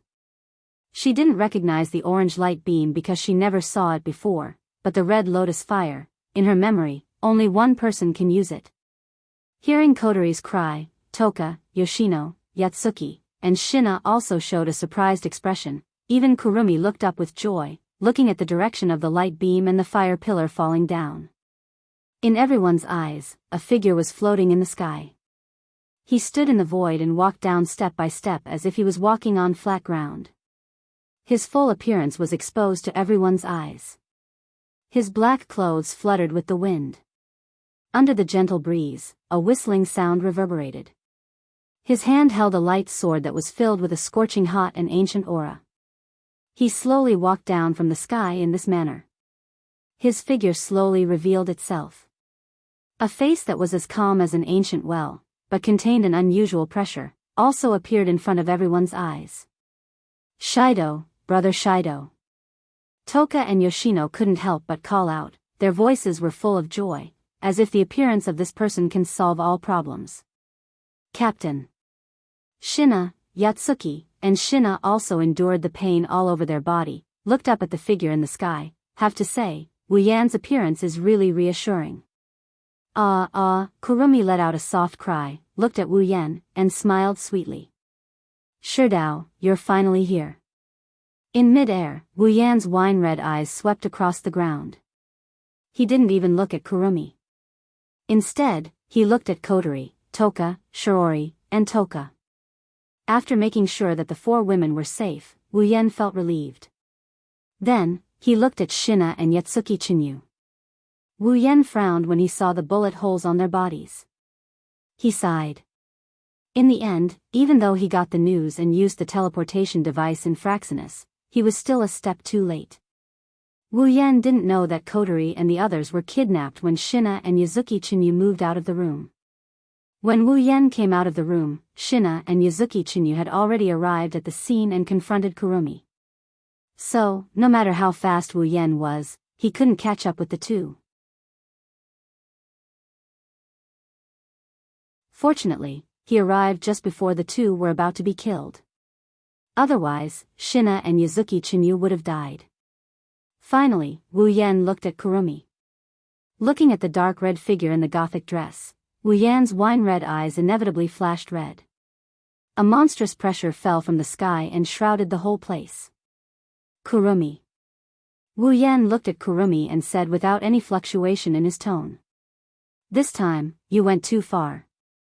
Hearing Wu Yan's tone as if he's talking to a stranger, Kurumi shuddered. She thought that Wu Yan would roar in anger and attack without saying anything, but she didn't expect Wu Yan to be so calm. This made Kurumi feel uneasy. But this trace of uneasiness was quickly suppressed by the joy in Kurumi's heart. She smiled at Wu Yan and said, Era, Shido, this can't be helped. Shido, you've always rejected me, so I can only invite these guests here. I've told you many times. Kurumi tilted her head and smiled evilly. You can't reject me. Is that so? Wu Yan glanced at Kurumi.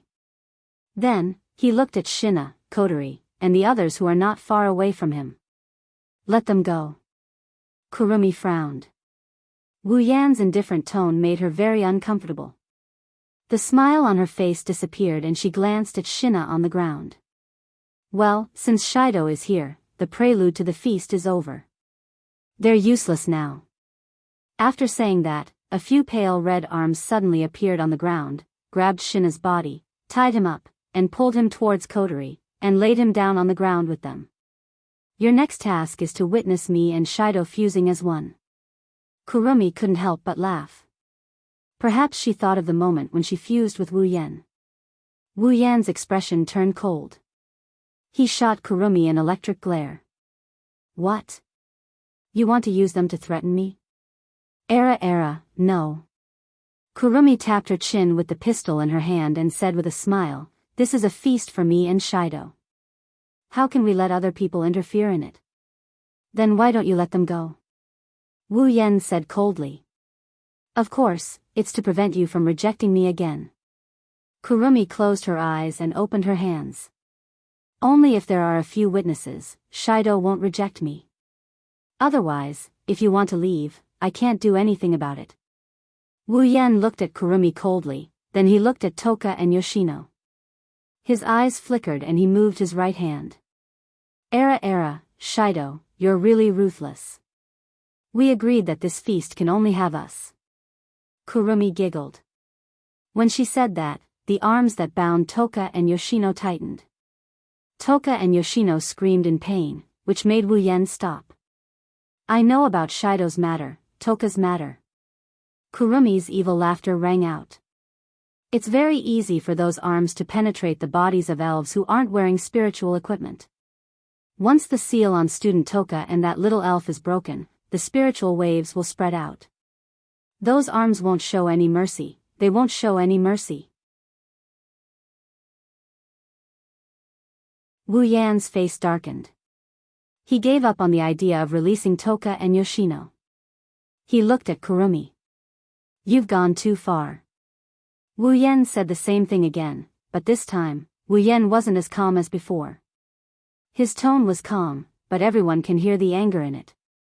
Ling Yin. Teleport Yue back.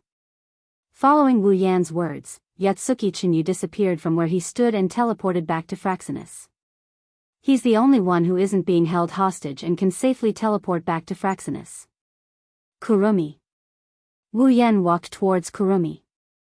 Originally, I've always been thinking about what I should do in order for you to be saved and happy like Shirxiang and Siyunai. Kurumi's face darkened. She stared at Wu Yan with her red and gold eyes. She wanted to say something, but she was interrupted by Wu Yan. But now, I completely understand it. Wu Yan's deep voice reverberated in the air and it soared into the sky. To you, words have completely lost their effect. Actions can't move your heart that is riddled with holes. Only pain can wake you up. So, Kurumi, this time, I must wake you up. Hee hee. Hee hee. Ha ha ha ha, Kurumi chuckled. Her voice got louder and louder until she started laughing. Above her left eye, the eye of the clock started spinning. The battle was about to start.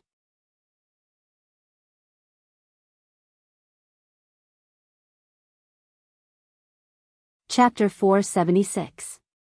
Sherdao. 10 Fragrances looked at the two people who were standing opposite each other not far away. Her voice was full of worry. One person, no problem. No problem. No problem. The one who answered Toka was actually the most timid and shy Yoshino. At this moment, there was no fear on Yoshino's face. There was only determination and trust. Brother Shido, you will win. Hearing Yoshino's trust in Wu Yan, Kotori couldn't help but smile. Toka paused for a moment, then smiled. Ah, yes, if it's Shurdao, there will be no problem. Kotori looked up at Wu Yan and whispered, Onii-chan, you are my cute Onii-chan, you can't lose. His wine-red eyes stared straight at Kwang San. After a slight squint, his eyes began to spin.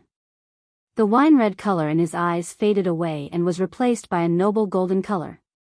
When Wu Yan's eyes turned golden, his frail body emitted an oppressive aura that enveloped Kurumi. This is the aura of a true ancestor. Even Kurumi couldn't help but feel the pressure weighing down on her. However, this trace of heaviness didn't make Kwang San timid. Instead, a fanatical expression appeared on her face. Her red and gold eyes were filled with intoxication, telling everyone that Kwang San's heart was fluctuating at this moment. It's as fascinating as always. This power is like blood being brewed from a wine jar. Kwang San waved his hands like a madman. The two spears in his hands danced in the air and pointed at the huge clock behind him. It's so exciting. It's so exciting. Zafkiel, as soon as he finished speaking, the illusory wheel on the edge of the huge clock rotated. The golden clock in Kwang San's left eye also rotated. The word 7 on the Zafkiel lit up. Black and red airflow flowed out and rolled into the short pistol's muzzle. As soon as the stream of air flowed into the pistol, Wu Yan's golden eyes flashed coldly. The sword in his hand trembled, and with a bang, a red lotus flame danced on the blade and wrapped around Wu Yan's body. Flame! Not far away, Shina, who was lying beside Shirori, gasped when she saw the flames on Wu Yan's body. I've never heard of a weapon that can use flames. Captain's ability to control flames, is he an Ifrit? But an Ifrit is a female. Kotori curled her lips and looked at Wu Yan, who was wrapped in flames. Her eyes were a bit blurred. She has to say, Wu Yan really does look like an Ifrit at this moment, a version of herself who has released her power. Wu Yan stomped on the ground, and the red lotus flame around his feet burned a black mark on the ground. He leaped up and turned around in the air, and fiercely waved his sword at Kurumi. Kwang San had just finished reloading her bullet of 7, but before she could fire it, a wave of heat hit her face, causing her to pause her movement. At this time, the red lotus fire had already filled her entire field of vision. Kwang San's red and gold eyes flashed as he decisively gave up on the bullet of 7. Instead, he took a step forward. Suddenly, countless pale red arms reached out from under Kwang San's feet and formed a wall of arms in front of Kwang San. The red lotus flame smashed against the wall of hands. The hand wall trembled slightly before it was incinerated into nothingness. However, the red lotus flame was also blocked. When the hand wall and the red lotus flame disappeared at the same time, Kurong 3 raised his pistol and shot out the bullet of 7 with a sinister grin. However, not long after the bullet of 7 shot out, a blue-white lightning bolt flew from afar and collided with the bullet of 7 head-on. The lightning and the bullet of 7 collided, and the bullet of 7 instantly turned into a transparent black light shield, covering the lightning and causing it to stop in midair. Kurumi was startled. When she reacted, she quickly raised her head and looked forward. At this moment, the sound of air breaking rang out, and a black figure wrapped in red lotus flame appeared in front of Kurumi. The cold golden eyes met Kurumi's eyes, and Kurumi's face trembled. However, the Nine Temple Shana was already slashing towards Kurumi. The scorching flames landed on Kwang San's clothes first, and a wisp of smoke appeared on the spiritual equipment. Kwang San actually used the rifle in her hand as a weapon when she saw the flaming blade about to reach her. She slammed it on the Nine Temple Shana, and blocked it. Kurumi's scarlet right eye looked at Wu Yan, who was holding the Nine Temple Shana. The corner of her mouth rose, and she raised her pistol and pointed it at Wu Yan's forehead. Bang! The sound of the pistol rang out, and everyone's heart tightened. However, they immediately let out a sigh of relief. The black bullet didn't enter Wu Yan's forehead, but instead shot towards the sky. This was because a black iron sand sword blocked the bullet and pushed it away. Chaotic return to sky dance, Wu Yan shouted in a low voice. The Nian Temple Shana emitted a fiery red halo, and then Wu Yan fiercely swung it down. Boom! The red blade blasted away the rifle and smashed into Kurumi's body. She groaned, and a crazed expression appeared on her face. She forcefully pulled back the rifle and smashed it into Wu Yan's chest. Bang! Wu Yan's chest also felt heavy. He gritted his teeth and kicked at Kurumi. Kurumi seemed to have the same idea. She kicked out, and both of them were kicked away. Bullet of 1, Aleph, Kurumi clenched her teeth as she flew backward. She forcefully lifted her body and shouted. A huge clock appeared and a black-red stream of energy swirled around the number 1. It flowed into the muzzle of the gun and was shot by Kurumi. Bullet of 7, Zain, this time, it's the 7 characters' turn to release black and red energy. This time, it's 2 streams of energy that flowed into the guns in Kurumi's left and right hands. Kurumi disappeared from her spot and reappeared next to Wu Yan, who is still flying backwards. However, as soon as Kurumi appeared beside Wu Yan, a fierce red lotus flame ignited on Wu Yan's body. It suddenly expanded, and like a flaming whip, it hit Kurumi, causing her to spit out a mouthful of blood. Beep beep beep. At the center of the red lotus flame, a crazy sound reverberated. A blue and white light flashed from the red lotus flame, attracting Kurumi's attention. She raised her head, and an orange light beam was already in front of her. Bang! Just as the orange light beam was about to hit Kurumi, she fired the bullet of 7, Zain, from her handgun. The orange light beam stopped in midair. Then, Kurumi swept her gaze towards the center of the red lotus flame and fired the bullet of 7, Zain, from her rifle. The red lotus flame was covered by a transparent black shield. The flames that were originally burning slowly inside were all frozen like a painting. At the edge of the transparent black shield, Wu Yan brushed past the shield and flashed out of the flames, dodging the attack of the bullet of 7, Zain. Suddenly, a pale red arm shot out from the ground in front of Wu Yan. The long arm swung towards Wu Yan from the side and sent Wu Yan flying. At this time, only 10 seconds had passed since the start of the battle. In 10 seconds, the battle between the two sides was fierce.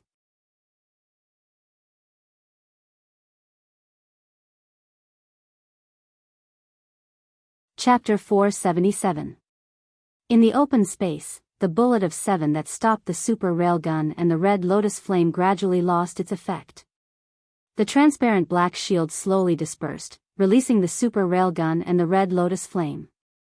As the bullet of 7 lost its effect, the super railgun no longer stopped and shot into the distance. Of course, this round of super railgun was no longer effective. The red lotus flame seemed to have lost its support. Layers of fire rippled on the ground and then slowly weakened until it completely disappeared. Only 1 red and 1 black figure were left standing in the middle, awkwardly looking at each other.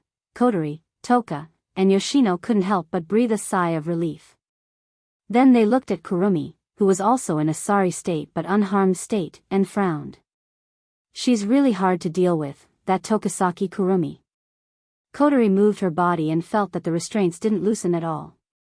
She sighed. She thought that after such a fierce battle, Kurumi would be injured and the restraints would weaken a bit. In fact, although Kurumi was injured, the arms that bound Kotori and the others were equivalent to Kurumi's clones. As long as the golden clock in Kurumi's left eye didn't run out of time, these arms would exist forever. Bullet of 4, Dalit. Kwang San's voice resounded once more. From the huge clock behind her, black and red airflow rolled out, flowing into the pistol in Kwang San's hand. Then, Kwang San aimed at her temple and fired a shot. The wound she had just received was completely healed. On the other side, although Wu Yan doesn't have the ability to control time like Kurumi's angel, his recovery ability as a true ancestor isn't any weaker than Kurumi. Before Kurumi's injuries were healed, Wu Yan's injuries were also healed. The two returned to their peak state. If it weren't for the cracks and charred marks on the ground caused by the battle and the golden clock in Kwang San's left eye hadn't rotated a lot, the fierce battle just now might have been regarded as an illusion, Kurumi sighed softly and looked at Wu Yan. Her gaze swept over Wu Yan's body. After confirming that Wu Yan has returned to his peak state like her, Kurumi secretly curled her lips. Shido, is this what you meant when you said you wanted to wake me up? Kurumi's evil laughter was ear-piercing. If this is all you've got, it's still not enough. Just shut your mouth and watch. Wu Yan said indifferently. In his golden eye, Kurumi's thin figure was imprinted in his eyes, causing ripples to appear. With the ability of a Zafkiel, Kurumi could recover from her injuries and increase her speed. She also had the ability to freeze her opponent's time and create countless time clones. There was no way she could be defeated. Unless all the time stored in Kurumi's left eye was used up, she would still be immortal. There was no way this battle would end. There are only two ways to defeat Kurumi. The first is to have the absolute strength to suppress Kurumi. Even if he can't defeat her, he can still capture her alive. The second method is to use a powerful ultimate move to destroy Zafkiel, just like how Kotori fought Kurumi in the original work. There's no doubt that the first way won't work. With Wu Yan's current strength, it's already his limit to fight Kurumi to this extent. After all, Kurumi is stronger than Wu Yan in terms of pure strength. Therefore, to defeat Kurumi, there's only one way. Using a powerful ultimate move to destroy the Zafkiel. Thinking about this, Wu Yan started struggling. He has a lot of tricks up his sleeves, but the only one strong enough to take down Zafkiel is Lightning Fall. However, Lightning Fall is too slow to cast. Against a fairy who can control time, it's not going to work. Of course, it's not that Wu Yan has no other way. If his move doesn't work, he still has his armament. The meteor shower is much stronger than before. Destroying Zafkiel won't be a problem. Meteor shower is strong, but it's too strong. Wu Yan is afraid that when Zafkiel is destroyed, Kurumi will get caught up in the shockwaves and die without leaving a trace behind. Therefore, neither of the two ways will work. Wu Yan's heart was racing. The more he thought about it, the more helpless he felt. Kurumi's strength isn't the strongest among the fairies, but she's definitely the strongest when it comes to toughness and survivability. Therefore, Wu Yan didn't know what to do. Wu Yan's golden eyes narrowed slightly. He exhaled lightly and his expression became serious. The only thing he can do now is to use all of his abilities and the infinite martial arts to come up with a strange move. Wu Yan slowly separated his feet and looked at Kurumi from afar. He reached out a hand and snapped his fingers. The next moment, countless crimson spatial ripples reverberated. However, they didn't reverberate behind Wu Yan.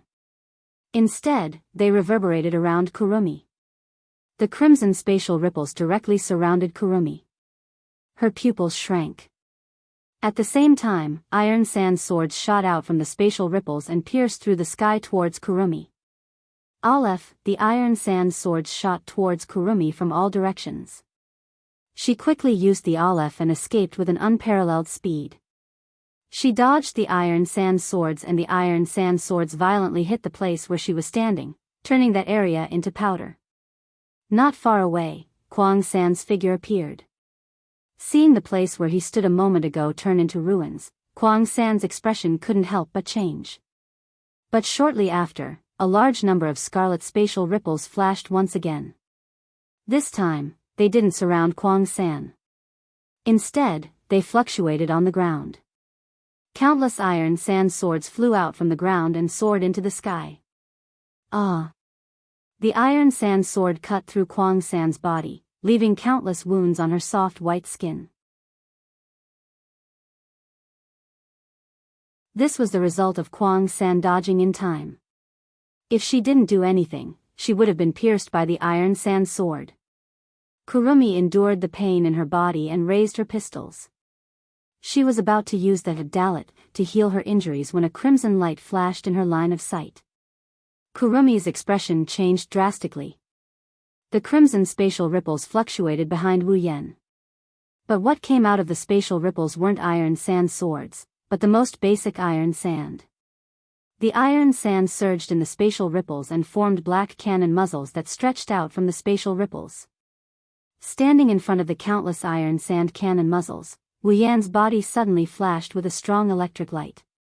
Then, Wu Yan shouted and used the electromancer's ability to channel all the electric current into the iron sand cannon muzzles that stretched out from the gate of Babylon. As the electric current flowed into the iron sand cannon muzzles, the iron sand cannon muzzles flashed with a strange blue and white light that became stronger and stronger. Soon, all of the iron sand cannon muzzles lit up with blue and white light. Extreme impact. Wu Yan stretched out his hands and huge blue and white light beams shot out from the iron sand cannon muzzles. With an unimaginable speed, they shot towards the shocked Kurumi. Boom! The explosion resounded through the world.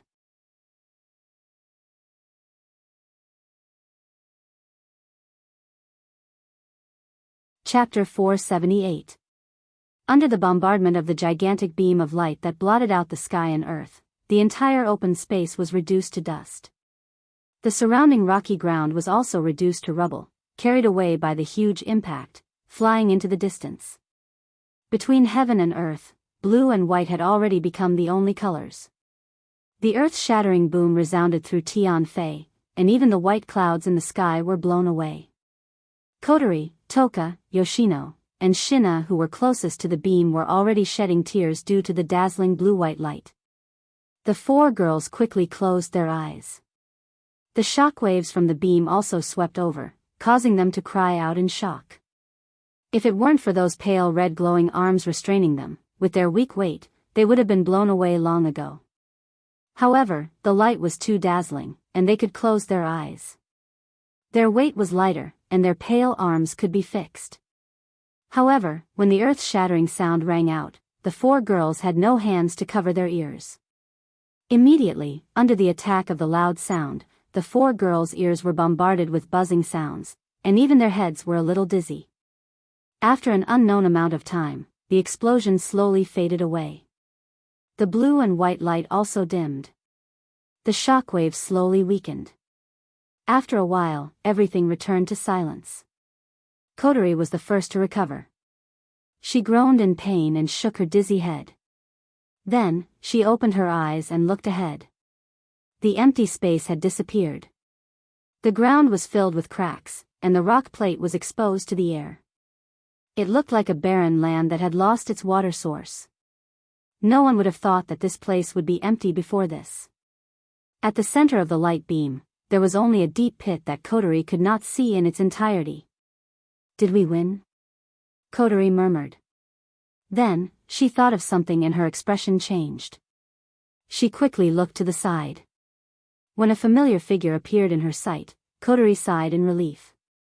So powerful.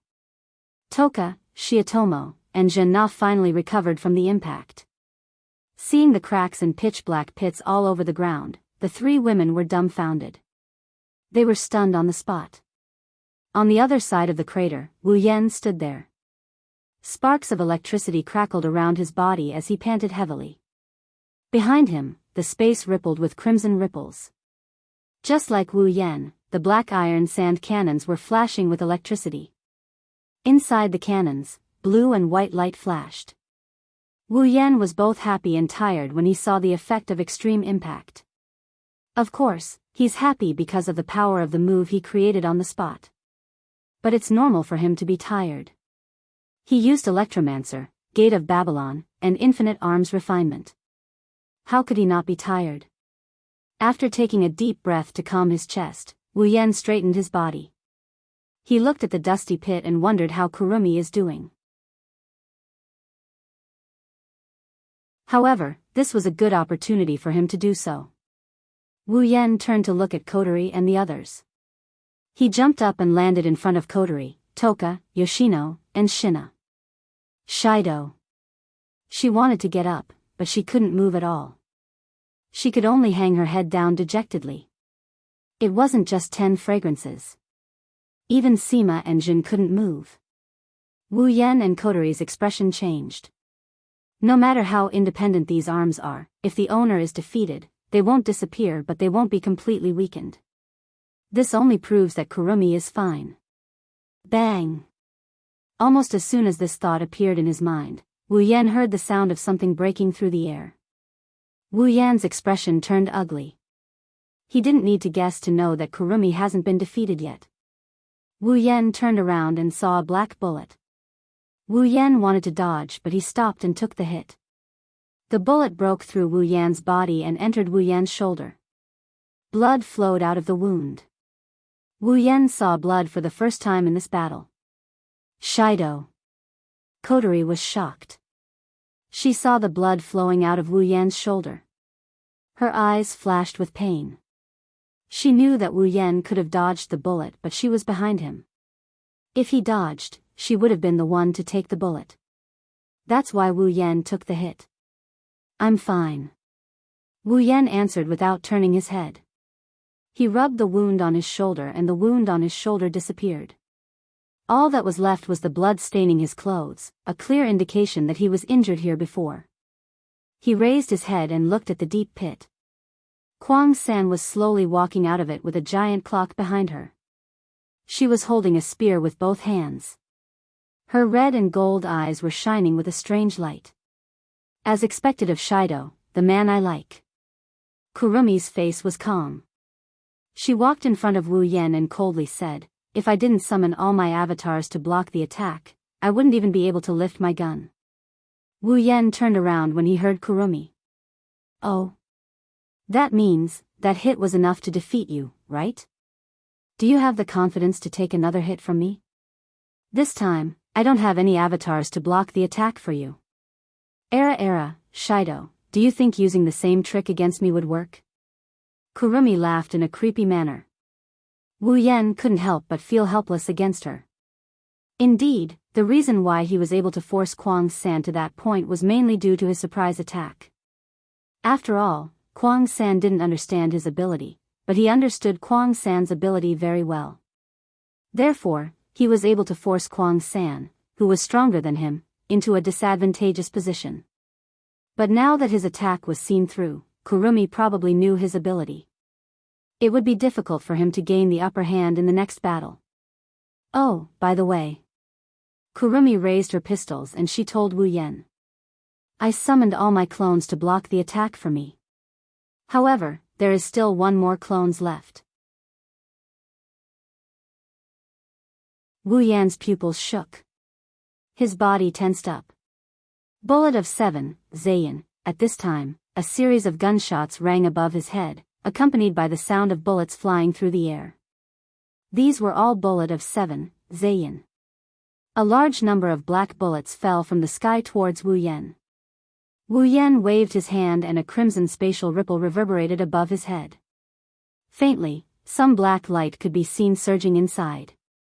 When Wu Yan wanted to use the iron sand to form a shield, the bullet of 7, Zayin, arrived first.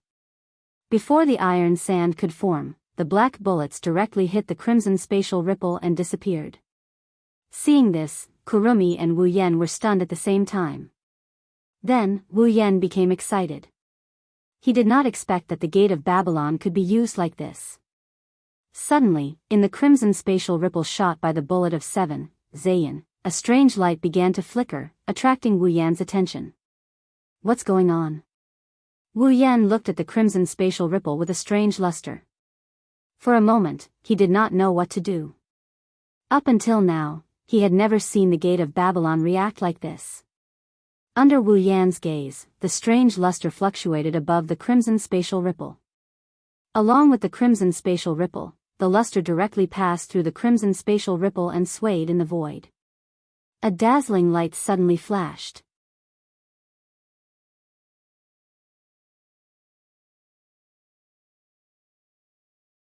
Chapter 479.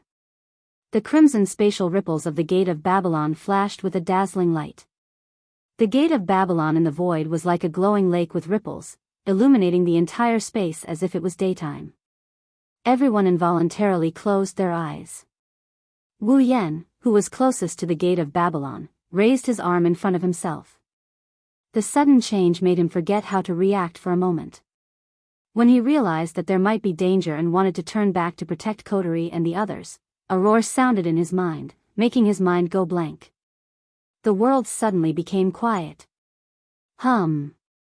The crimson spatial ripples of the gate of Babylon shook violently. A strange aura shrouded the entire space. White light shone in every corner, completely covering the space in a single color. The real situation could no longer be seen clearly. Wu Yan felt like he stepped into a spacequake when he first arrived in this world. His body was spinning back and forth in the void, like a green willow blown by a gust of wind. He couldn't control his body at all, swaying in the dizziness. After a long time, the dizziness slowly subsided, and his body was no longer swaying. Wu Yan regained control of himself and opened his eyes. However, as soon as he opened his eyes, the scene in front of him shocked Wu Yan. What's going on? At this time, Wu Yan was floating in the air, his body slightly tilted, looking down at the ground below. On the ground, there was a familiar small city, Heavenly Palace City. However, on the ground, the tranquil and serene scenery of Heavenly Palace City had long disappeared. Instead, it was replaced by a sea of fiery red. All the buildings were burning and burning in this sea of fire. Heavenly Palace City is on fire? Wu Yan stared blankly at the sea of fire below. Everything in his field of vision was fiery red. People kept running out of the buildings and then fled to the side of the street. For a time, the sky above Heavenly Palace City was full of screams and cries. Could it be caused by the gate of Babylon? Wu Yan's face was slightly pale. If the fire in Heavenly Palace City was caused by the gate of Babylon, then his sin was really big. Where's Kurumi? Kotori? Where did everyone go? At this moment, Wu Yan is like a lost child. His face is filled with confusion and panic. This sudden turn of events really left Wu Yan at a loss of what to do. Woo! Suddenly, a familiar yet strange voice came into Wu Yan's ears. It woke up the absent-minded Wu Yan, who was in mid-air and didn't know what to do. Although the voice was very low, Wu Yan could hear it very clearly. The crying voice made Wu Yan quickly come back to his senses. This voice is... Wu Yan looked at the direction of the crying voice. He seemed to have heard this voice before, but there were some differences. Wu Yan frowned. Let's go and see. His golden pupils flashed. Wu Yan moved and quickly flew in the direction of the crying voice. As the crying voice became clearer and clearer, the fire below also became bigger and bigger. Looking at the building struggling in the sea of fire, Wu Yan, who saw the scene below from the sky, flashed a light in his mind. Tiangong City in the sea of fire. He felt that he had seen it somewhere before. His figure was like an arrow leaving the bow, cutting through the sky and rushing in the direction of the sound. The sound was getting closer and closer. At a certain moment, Wu Yan's figure suddenly stopped. Looking down, his golden pupils shrank to the size of a needle tip. A look of disbelief appeared on his face. On the ground, inside a building, the flames burned fiercely on all sides of the building, turning everything into ashes. Some fixed objects couldn't withstand the burning of the fire and collapsed to the ground. In the center of the flames, a small figure sat in it, covering her face and crying. The figure was wearing a feather-like kimono. It was mostly white with red and light pink silk was gently embellished on the feather-like kimono. It was like a phoenix spreading its wings. A white ribbon passed through both sides of the feather-like kimono. It seemed to have lost its weight and was suspended there, looking very light and ethereal. Her fiery red hair cascaded down her back. She had a pair of ivory and bull horns ornaments hanging on her head. Tied to the ornaments were two white ribbons that Wu Yan is very familiar with. Kotori. Wu Yan looked at the figure below in a daze. In an instant, he recognized the other party's identity. It's definitely Kotori. And it's Kotori who has turned into an elf. However, the Kotori who was crying in the sea of fire, not only has she turned into an elf, her figure has also shrunk a lot. How? His brain seemed to have crashed. Wu Yan couldn't react at all.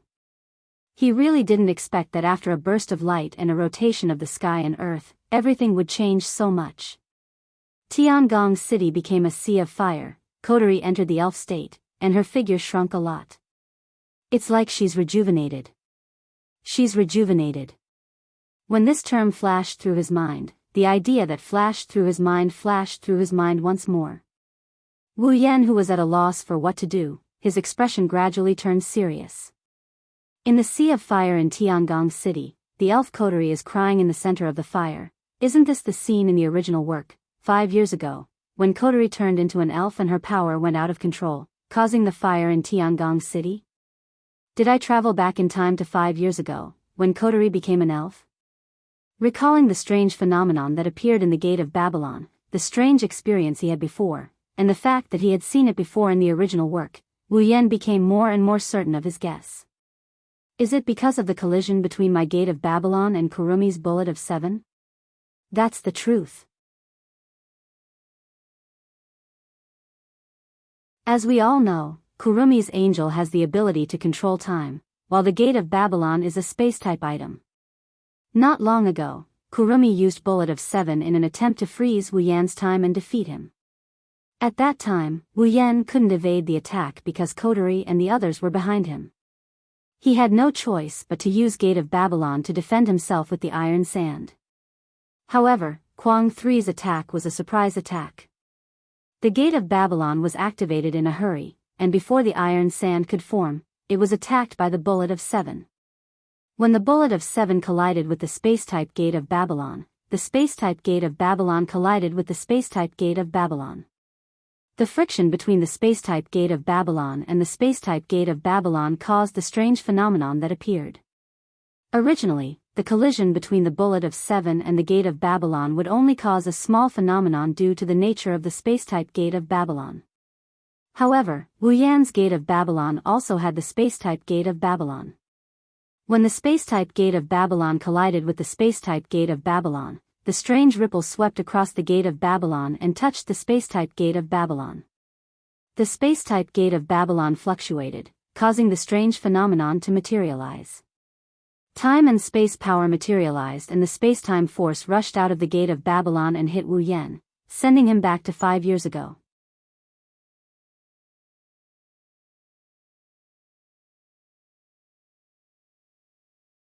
Chapter 480. It had to be said that this was a coincidence that would never happen a second time. The phenomenon caused by the collision of time and space might have involved other factors. There might also be other reasons for the materialization of the power of space-time. Even if it was a fixed reaction, it would not be able to teleport people to such a suitable time. Floating in the air, Wu Yan looked down at the crying coterie, his heart aching a little. Coterie was just an ordinary little girl before this. It's already a miracle that she wasn't scared out of her wits. Coterie should be terrified right now. Sighing, Wu Yan looked down at coterie with his golden eyes. He pondered for a moment, reached out a finger and pulled the system projection out of thin air. Wu Yan tapped on it again and again. Soon, a pair of white and red bracelets appeared in the air. Wu Yan held the bracelets in front of him. They're the sealing bracelets. So, this is how it all started. Wu Yan shook his head and he laughed. Now, he finally understood the reason behind everything. No wonder coterie was wearing the sealing bracelets when they met for the first time. No wonder coterie would recognize the bracelets and invite him to join Ratatosk. She even acknowledged him as her older brother. It's not the first time they've met. If it wasn't for this one in a billion coincidence, his experience in this world would have been completely different. He equipped the white sealing bracelet on his hand. Now, he has 2 sealing bracelets on each of his hands. He hovered in the air for a bit before he turned around and he flew down towards coterie. He passed through the sea of flames and he blew the flames away with a wave of his hand. He landed in front of coterie. Coterie's crying figure entered Wu Yan's eyes. Wu Yan crouched down and he reached out to touch coterie's head. Okay, good girl, don't cry. A warm touch came from the top of coterie's head. An unusually soft voice entered coterie's ears. Coterie's head, which was buried in her hands, trembled. She quickly raised her head and saw a stranger who she had never seen before. However, this stranger was looking at her with a doting expression and stroking her little head with a smile. Coterie stared blankly at the stranger in front of her. His gentle face was illuminated by the firelight, making it impossible for coterie to see his face clearly. She could only vaguely feel his warm gaze on her. After a while, Kotori reacted and said to Wu Yan with a sobbing voice, It's dangerous here, you have to leave." Wu Yan chuckled and he rubbed Kotori's head. "What will you do if I leave?" "Me?" Xiao Kotori was stunned. Then, tears flowed out of her eyes again. Even she didn't know what to do. Everything happened too suddenly. It was too shocking. Xiao Kotori was at a loss about her future. Wu Yan sighed and wiped away her tears. He said softly, "You're still here, how can I leave?" Kotori's heart started pounding when she heard those words. She started tearing up again. She threw herself into Wu Yan's arms and started bawling her eyes out. Wu Yan rubbed her hair and patted her back. "It's okay, don't cry, it's okay, woo-woo." Not only did Kotori not stop crying, she cried even harder. At this time, she was less than 10 years old. Originally, she just wanted to be a little stronger. She just wanted to become the little sister that her elder sister liked.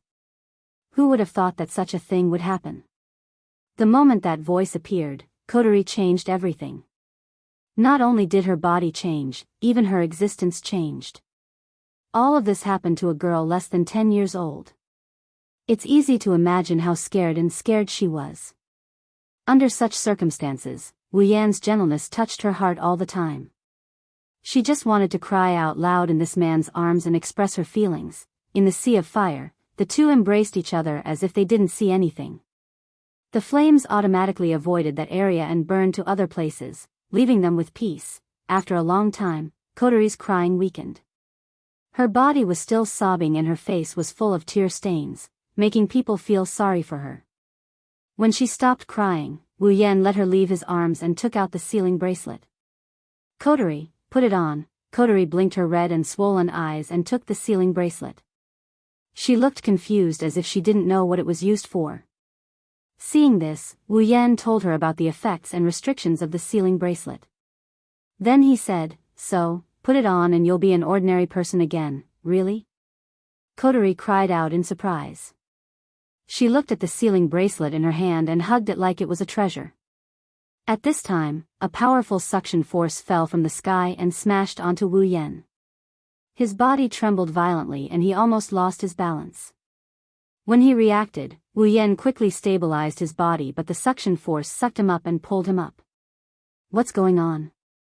Wu Yan said in shock as he resisted the suction force with great difficulty. This attracted Kotori's attention. She suddenly felt uneasy and grabbed Wu Yan's clothes tightly. What's wrong?" Wu Yan gritted his teeth and resisted the suction force. He felt his body being pulled up bit by bit.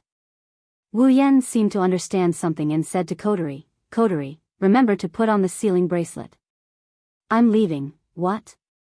Kotori was shocked and quickly hugged Wu Yan. She cried, don't go, Kotori's scared. "I don't want to be alone." "Woo-woo, Kotori." Wu Yan stabilized himself and said, "Don't be afraid, you'll be fine. Where are you going?" "Can you take Kotori with you?" "Kotori doesn't want to stay here. It's so scary." Kotori cried and begged. Wu Yan's heart almost broke from crying. "Kotori, you have to be strong." Wu Yan panted and looked at Kotori. "I can't take you with me, but we'll meet again." Little Kotori stared blankly at the face that could not be seen clearly under the illumination of the fire. She tightened her grip on the sealing bracelet and muttered, "See you again, yes. See you again." Wu Yan rubbed Kotori's head and he grinned.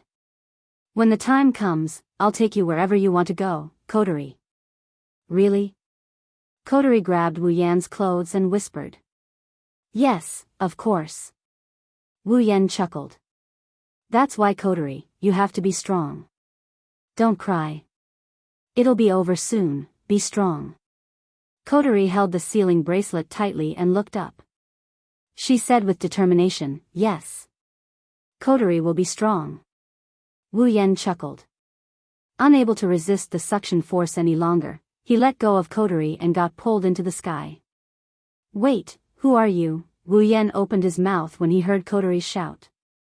Before he could say anything, his body turned into specks of light and he vanished into thin air.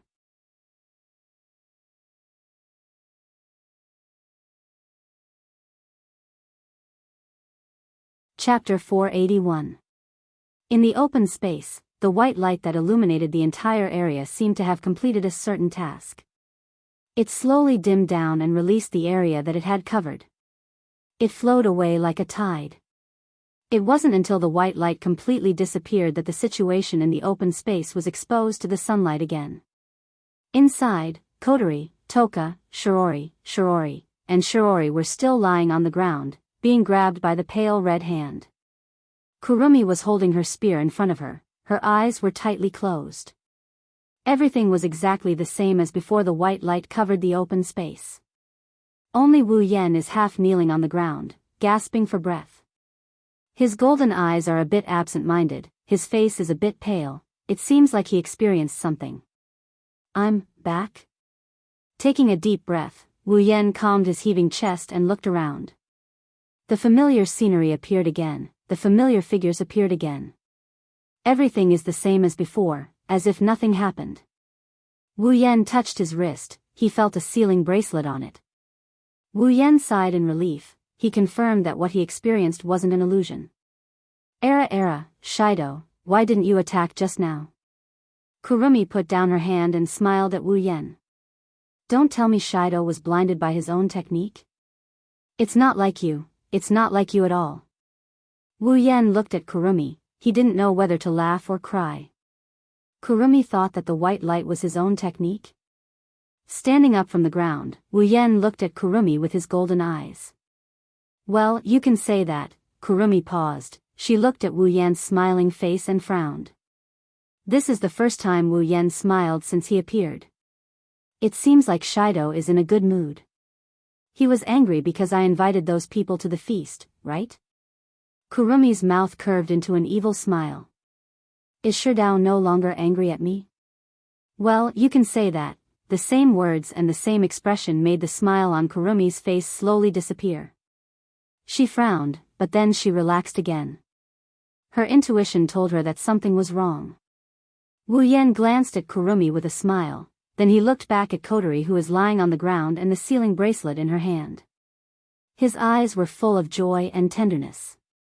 See, we meet again, Kotori. No one heard Wu Yan's whisper, but Kotori who was closest to Wu Yan heard it clearly. Her body shook, she looked up at Wu Yan. Kotori looked at Wu Yan's smiling face, her mind drifted back to 5 years ago, the person who comforted her, accepted her, and saved her in the fire. The person who floated in the air, and the person who wore the sealing bracelet in her eye sockets. The blurry face that held her in his arms slowly overlapped with the familiar face in front of her eyes. Tears appeared in Kotori's eyes, but they quickly disappeared. She showed a sweet smile and said with a trembling voice, yes, we finally meet again. Since the first time she saw Wu Yan and recognized the sealing bracelet in his hand, Kotori has wanted to say this to Wu Yan countless times, but he doesn't seem to recognize her at all. He doesn't look like he's faking it, so Kotori dispelled the thought again and again.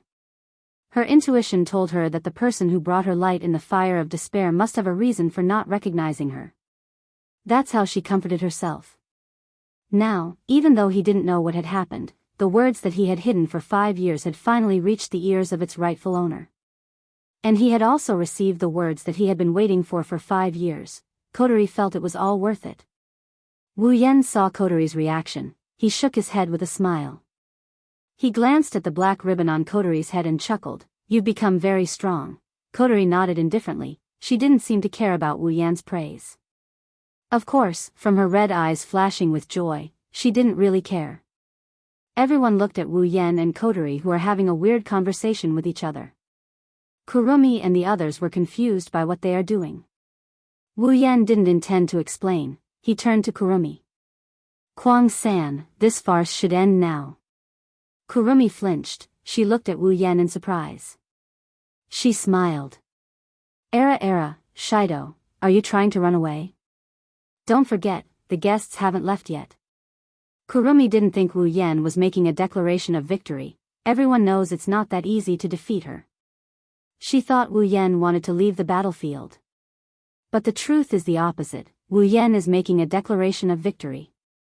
It's time to end this. Raising one of his hands, Wu Yan's voice spread to every corner of the field. Everyone's eyes fell on him. Coterie. Wu Yan put his hand in front of his chest and he shouted at Coterie.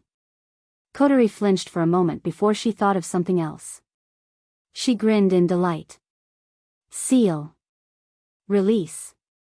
Wu Yan raised his hand and the white sealing bracelet on his wrist shone brightly.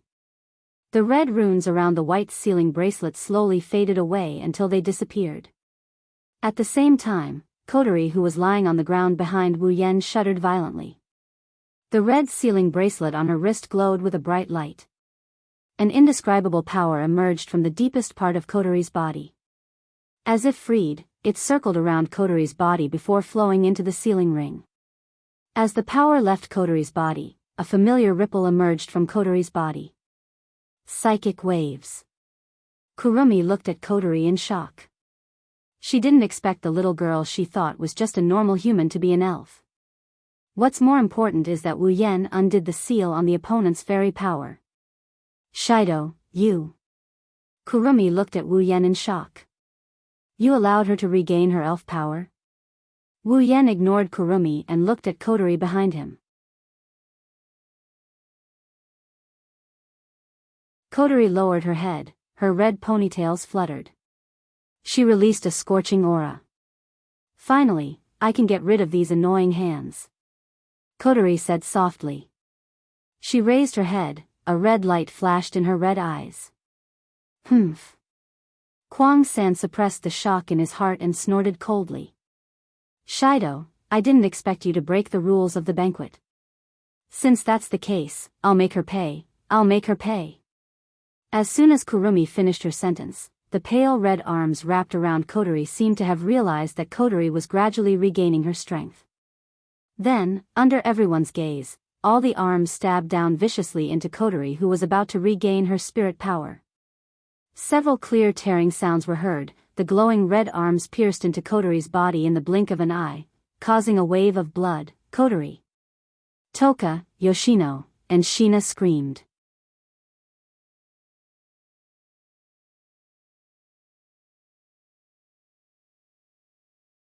Chapter 482. Many thanks to Dancing with the Maples, Yitsuki Chinyu, and Icefire X for their tips. Coterie's body was covered in glowing red arms. Drops of blood flowed down the edges of the arms. There were bloody holes all over Coterie's body. Without a doubt, Coterie was already riddled with holes. On the side, Toka, Yoshino, and Shina stared blankly at Coterie, who was covered in arms. Their faces were slightly pale, and their delicate bodies were trembling. Yoshino's eyes were filled with tears, and she closed them. Ha ha ha ha. Kwang San licked her lips and laughed crazily. She laughed until her shoulders shook. What a soft girl, dying like this. How heartless, how heartless. Kurumi. Toka and Shina glared at Kwang San and struggled violently, trying to break free from the bindings. However, Toka was just an ordinary person and Shina had a serious gunshot wound. It was impossible for them to break free from Kwang San's bindings. Kurumi started laughing maniacally again. She laughed so hard that tears started welling up in her eyes. She didn't notice the mocking smile on Wu Yan's face as he stood in front of Coterie. Really, suddenly, a cold voice came from under Coterie's lowered head, startling Toka and the others. It also made Kurumi, who was laughing wildly, freeze on the spot. Although I was mentally prepared, it still hurts to be stabbed by these disgusting arms. Coterie looked up from the glowing red arms and smiled at Kurumi. In the next moment, some blue flames that looked like the wisps suddenly ignited on Coterie's wounds. At the same time, the pale arms that were stabbed into Coterie's body burned into ashes. Meanwhile, the wounds on Coterie's body completely disappeared under the blue flames. What? Kurumi took 2 steps back and looked at the unscathed Coterie in shock. Her red and gold eyes were filled with disbelief. She didn't expect that the other party was also in existence with an immortal body. Coterie. Toka and the others breathed a sigh of relief and looked at the recovered coterie with joy. Just a moment ago, they thought coterie would die just like that. Coterie smiled, her red eyes looked at the arms on Toka and the others. A cold light flashed in her eyes. She raised her hand and waved it at the arms. Flames spread towards the pale arms of 10 Fragrance and the others, igniting all of them. At this time, Kwang-san regained her senses. She wanted to stop it, but it was too late. She could only watch as the bindings on 10 Fragrance and the others turned into ashes. That's great. 10 Fragrances and the others looked at the disappearing pale arm with joy and stood up from the ground. Wani-sama. Supporting his seriously injured body, Shina came to the side of the fainted Shirori and held her in his arms. Feeling that Shirori didn't suffer any injuries, he was relieved. Kurumi. Toka clenched her fists and stared at Kurumi with her amethyst eyes. How dare you keep pressing me down on the ground? How despicable. You all. Kurumi gritted her teeth and looked at the girls who were all out of danger.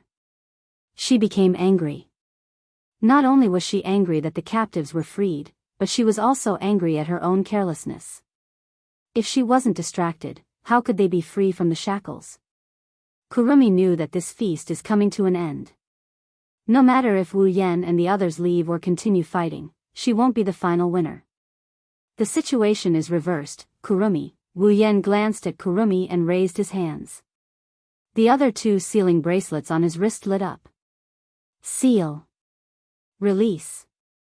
As the command to lift the seal sounded, both Toka and Yoshina felt that the source of their spiritual power had returned to the sealing bracelet on their wrists. The familiar power of the elves had also begun to return. She clenched her fists and closed her eyes to feel the power in her body. She suddenly raised her hand and opened her eyes again. She let out a soft cry. Kamui spirit equipment? Toka, Adanamarek, in the sky, a huge whirlpool suddenly appeared. All the clouds were sucked into the whirlpool and turned black and gray. At the center of the whirlpool, a purple-black flash of lightning descended and landed on 10 Incense's body. Under the lightning, Toka's clothes were all taken off. The lightning turned into light and attached to Toka's body. When the light dissipated, a purple ceremonial armor appeared on Toka's body. Sandalphon, 10 Incense stomped on the ground, and a purple light quickly spread into the ground. A ferocious crack appeared in the rock layer behind 10 Incense. As the purple light surged, the crack slowly shattered, and a golden throne flew out and stood behind 10 Incense. There was also a giant sword on the throne. She pulled out the giant sword. When the giant sword was pulled out, the golden throne disappeared. Toka stepped on the ground and swayed 2 steps. The giant sword in her hand pointed at Kurumi. Kamui spirit equipment? Toka, Elohim Sanbin. A soft call came out of Bono's mouth. Bono closed its eyes and leaned back a little. A burst of cold air was emitted from Bono's body. It wantonly reverberated around Bono's body. A thin layer of ice formed on the ground. Under the cold air, Toka's clothes began to fall off, revealing her petite and cute body. The cold air turned into mist and flew to Toka's head. Droplets of water fell on Toka's body and turned into a layer of film. Finally, a green hooded cloak with rabbit ears and a furry ball appeared on Toka's body. Frozen puppet, Sadkiel.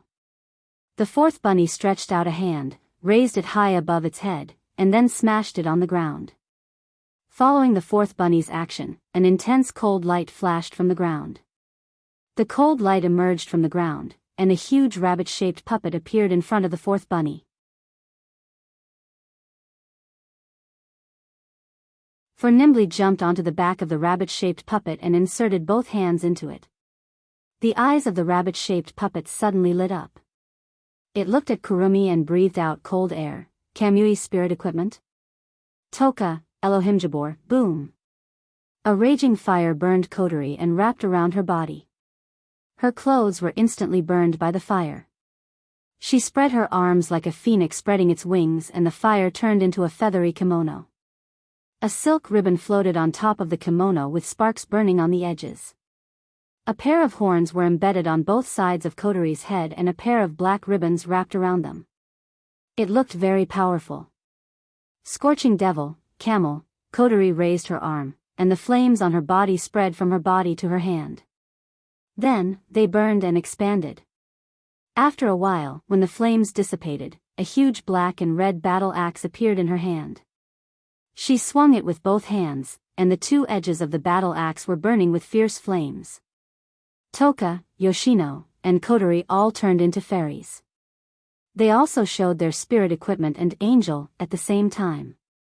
Their combat power is fully displayed. This also means that the strongest combat power has gathered. To be continued.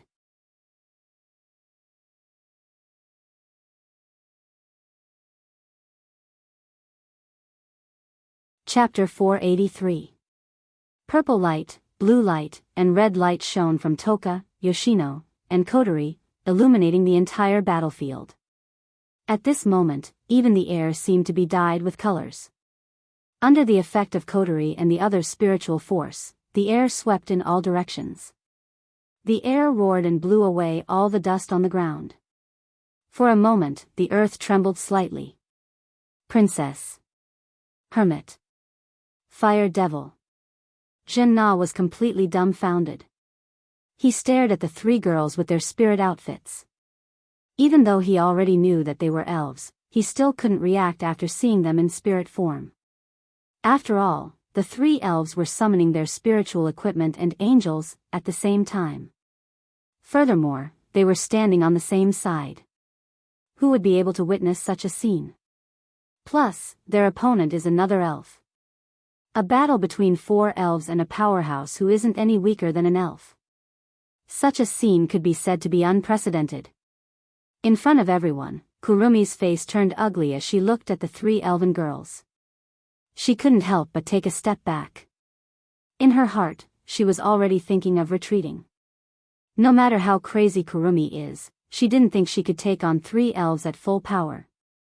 Plus, Wu Yan just destroyed all of her avatars. Kurumi is starting to get scared of the fight.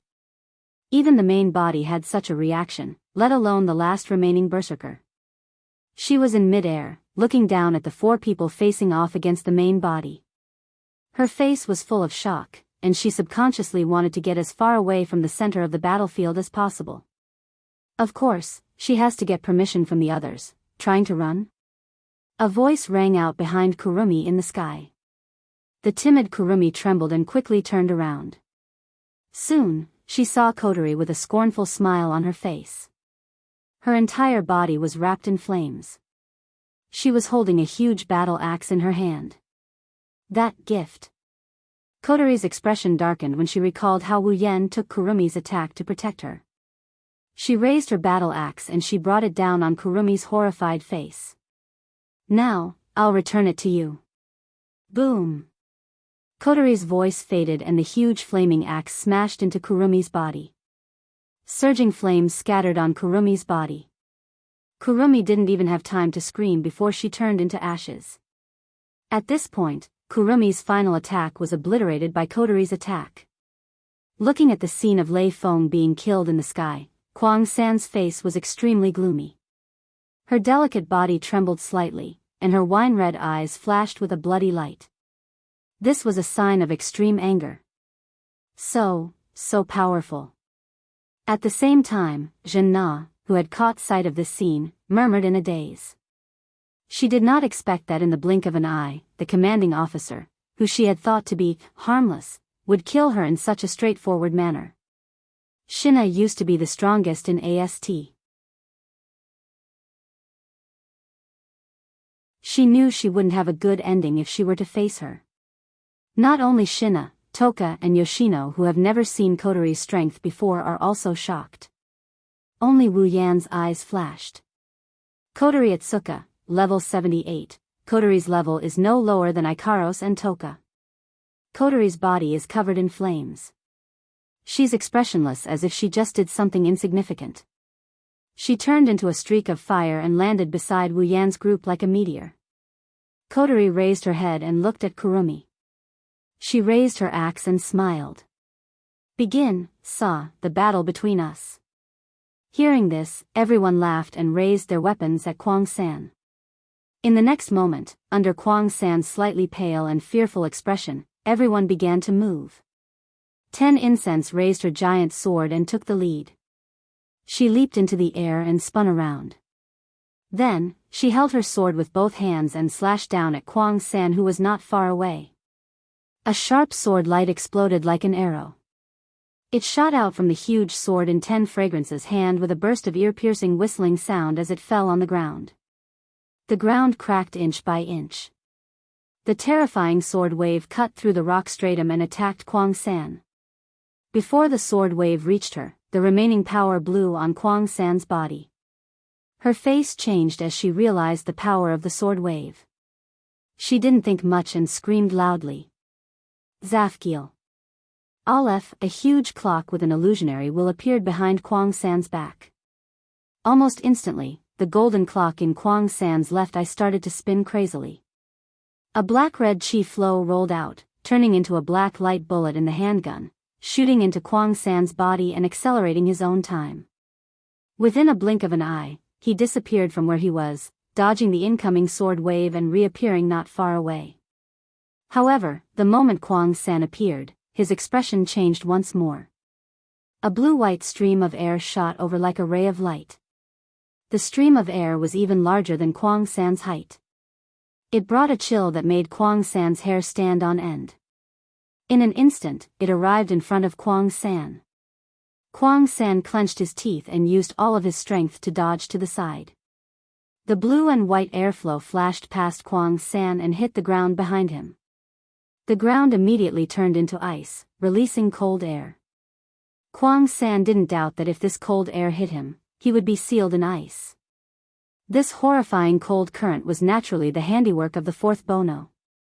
Kurumi turned her head to look at Yoshino. At this time, Yoshino was controlling the rabbit puppet. He opened his mouth and spat out a cold airflow towards Kurumi. "Damn!" Kurumi angrily raised her head. She pointed her handguns at the huge clock behind her and the long rifle at the number 7. She absorbed the black and red airflow and shot it out. The black bullet collided with the airflow. It didn't cause any sound. The airflow was covered by a black transparent shield and stopped in midair. It couldn't move forward anymore. Seeing this scene, Yoshino slightly showed a trace of panic, which made Kurumi sneer again and again. Even if he is an elf, he is still a child in the end. "Please leave here first." The long rifle pointed at the number 7. Black and red airflow flowed into the muzzle. Kurumi directly aimed at Yoshino and pulled the trigger without hesitation. "Don't even think about it." When the black bullet was about to hit Yoshino, Toka's body flashed in front of Yoshino. She raised her greatsword high above her head and slashed down. The black bullet was shattered. What a hindrance. Kwang San angrily glared at 10 Incense. Just as she was about to raise her spears again, a scorching aura flashed through every corner of the battlefield. The anger on Kwang San's face froze. She jerked her head up to look. Then, a horrified expression crawled onto her face. Wu Yan and Kotori stood side by side in the sky. Their bodies were covered in flames as they stomped on the flames.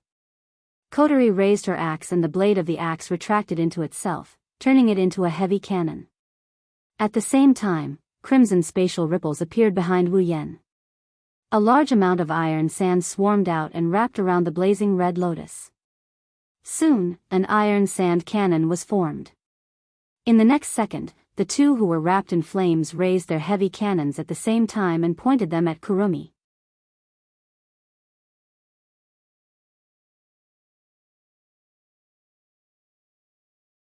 Chapter 484. Everyone raised their heads to look at the sky. They were holding heavy cannons, pointing at Kwang San and Kwang San. They were like fire spirits standing on a platform made of flames. The hot flames swept back and forth on their bodies, turning into flaming ribbons that floated around them. At this moment, perhaps no one would doubt that they were brother and sister. Because they were both manipulators of flames, and they were both existences that were favored by flames. As they stood side by side, the two of them who were surrounded by flames had simply transformed into the most compatible twins in the world. At a certain moment, the flames on Kotori's body began to spread to the heavy cannon in her hand. The flames turned into liquid and flowed into the heavy cannon like a water pipe. As the flames flowed into the heavy cannon in Kotori's hand flashed with a fiery red light. At the same time, Wu Yan's iron sand cannon trembled and flashed with flames. Unlike Kotori, the iron sand cannon's interior is burning. The flames rolled around inside the cannon and turned into a beam of light. Time seemed to have stopped for a moment. Burning Demon Destroyer Cannon, Camel, Megiddo. Extreme Impact, Small Flame. Two cold voices reverberated in the silent space. As the voices rang out, the surrounding atmosphere started to flow rapidly. A fiery red-hot aura spread and enveloped the entire place. A pair of red and gold eyes stared at the two fiery red cannons aimed at her. Kurong 3's pretty face was so pale that there wasn't a trace of blood in it. The alarm in her heart was ringing wildly, and the feeling of danger kept bursting out in her heart, reminding her that she had to leave this place. However, under the aim of the heavy cannons, Kwang San's body was immobilized by a majestic pressure. He was unable to move at all. All he could do was watch the two people in the sky swing the heavy cannons in their hands at him, burn to ashes. The muzzles of the two heavy cannons flashed with a dazzling red light vortex, bringing with it a dense flame wave. Under Kwang 3's desperate look, two terrifying flame beams were shot out from the two heavy cannons, striking towards Kwang 3 at an extremely high speed. Boom! Two beams of fire mercilessly shot toward Kwang San, covering all sound and enveloping Kwang San within the light of the fire. Following a loud explosion that sounded like thunder, the sound of mountains collapsing and the earth cracking also exploded under the sky. A fierce wind that carried a blazing temperature swept out in all directions like a storm from the very center. Everywhere it passed, smoke and dust would rise, and the ground would crack open. The wind blew towards Wu Yan and Kotori, but it was burned into nothingness by the flames around them. The two looked at the ground and gently put down their cannons. Wu Yan stood beside Kotori.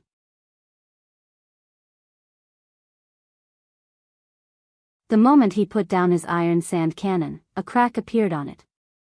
After a while, the iron sand cannon collapsed with a bang, revealing the Nyamano Shana inside. Wu Yan sighed as expected. The iron sand and gate of Babylon is a D-tier equipment after being turned into a knight of no barehanded. Even so, the iron sand couldn't withstand the full power of Nyatono no Shana. Furthermore, Wu Yan condensed the red lotus flame into a fire beam. The iron sand couldn't withstand the full power of Nyatono no Shana and it crumbled. Luckily, it was an iron sand that had turned into a noble relic. If it was an ordinary iron sand, it would have turned into molten iron in an instant, let alone condensing it into a fire beam. Even if it was wrapped around the heavy cannon, it would have turned into molten iron in an instant. Of course, Wu Yan is satisfied with the power of impact, miniature flame. It's not as powerful as the full version of Impact, Lightning Fall, or Kotori's Camel Megiddo. However, it's still a lot stronger than the railgun. Shido. Toka and Yoshino flew to Wu Yan and Kotori's side. They looked at the dust-covered area and asked, "Did you win?" "I think so." Wu Yan looked down and said, "Kotori and I purposely avoided Kurumi and only attacked her Zafkiel. I don't think she suffered any fatal damage. However, without the Zafkiel, Kurumi can't fight anymore. So it's like this." Toka and Yoshino let out a sigh of relief and smiled. It wasn't that they were happy about their victory, but for them, it was a good thing that this battle could end as soon as possible. After all, the two women didn't like to fight, while Wu Yan, Toka, Yoshino, and the others looked down. Kotori lowered her head in silence. Her red eyes that are hidden under her bangs flashed a fiery red light. Kotori clutched her forehead in pain. "What's wrong, Kotori?" Kotori's strange behavior caught Wu Yan's attention. Wu Yan quickly helped her up when he sensed something wrong with her. I'm fine, Kotori said softly. Her trembling voice proves that she's not fine. Wu Yan frowned. He saw the fire on Kotori's body expanding uncontrollably. His face sank. Kotori, is your spiritual force going out of control? Spiritual force going out of control? Toka and Shiyu turned pale with fright. As elves, no one knew better than them what the consequences of losing control of spiritual power would be. Yoshino, in particular, knows the consequences of spiritual force going out of control. She's the kind of person who will lose control of her spiritual force if she's afraid. So you found out, huh? Kotori flashed him an ugly grin. Her red eyes glowed red. Wu Yan furrowed his brows when he saw this. Let's go down first. Wu Yan flew down after helping Kotori up. Toka and Yoshino quickly followed. The four landed in front of Shina. Looks like it's a success. Shina smiled. The wounds on her body made her unable to move too much.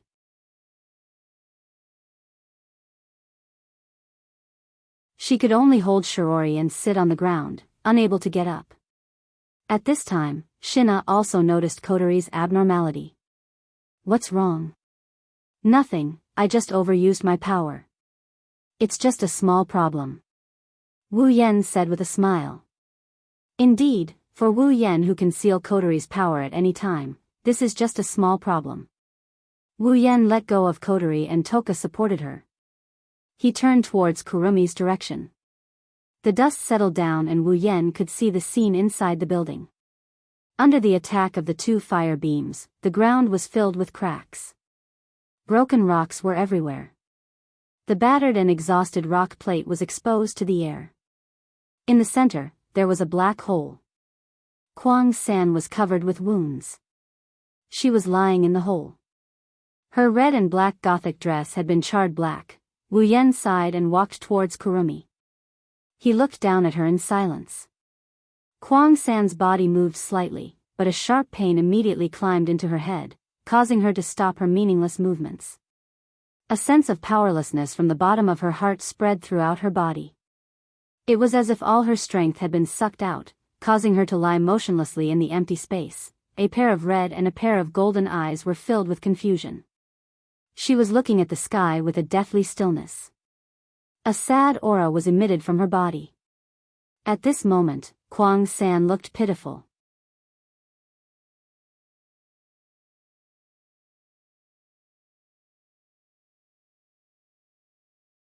Chapter 485.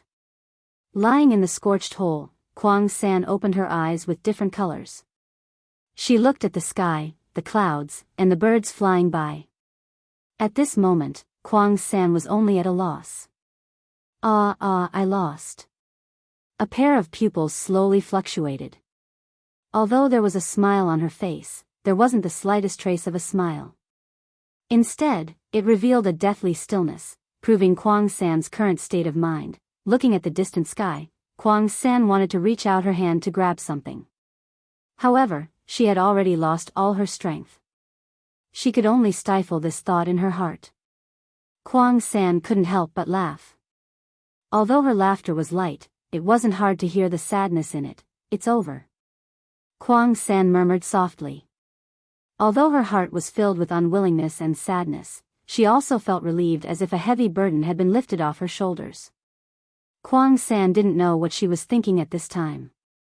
After an unknown amount of time, a figure slowly appeared in Kwang San's line of sight. When her multicolored eyes reflected the other party's face, a strange ripple appeared in her eyes. Kwang San forced an ugly smile. She said with difficulty, "Come to admire the attitude of a loser? What a bad taste, what a bad taste." Hearing this, Wu Yan sighed. "Is that all you have to say about me?" Kwang San laughed. Her laughter was incomparably sarcastic. "Do you think that if you bring me pain, I will wake up? If that's the case, then I'll have to disappoint you." Kwang San looked at the sky again. "I've never regretted anything I've done." "I thought so too.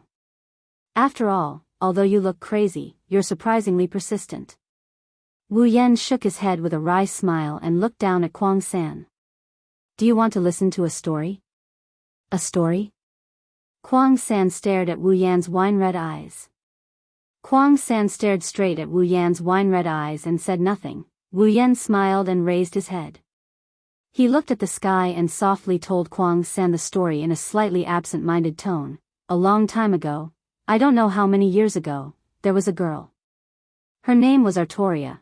Artoria was born in a time of war. Although she was a girl, she had a righteous heart.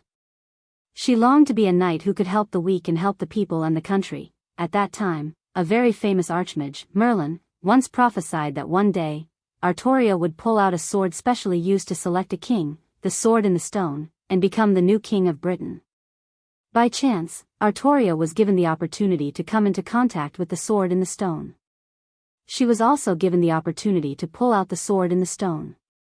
When Artoria chose to pull out the sword in the stone, the great magician, Merlin, said something to her. If you pull out the sword in the stone, you will no longer be a human.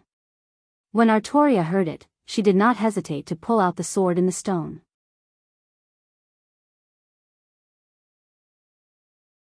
She even abandoned her identity as a woman and disguised herself as a man.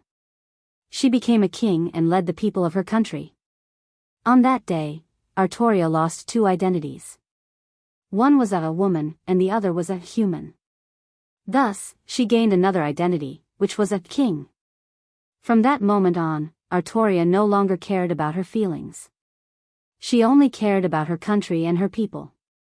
After she became the new king, she rushed into the battlefield like a man.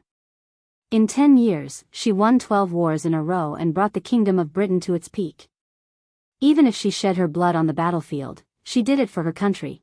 Artoria protected her people and took responsibility for everything. However, after she picked up the sword in the stone, the magic of the sword in the stone stopped Artoria's body from growing.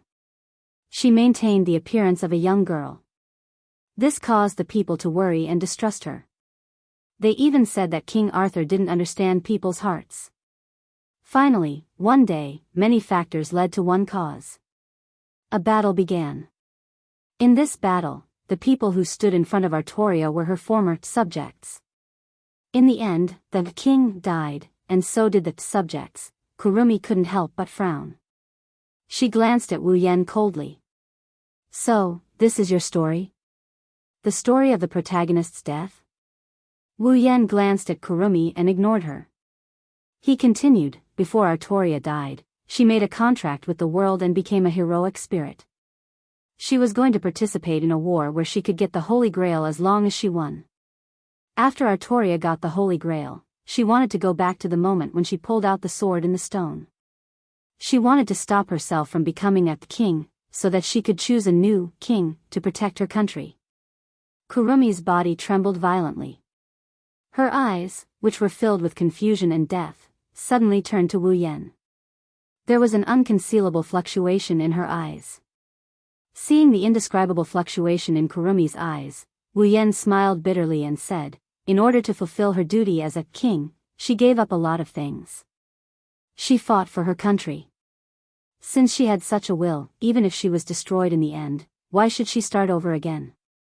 The king protected the country, but the country didn't protect the king. That's all.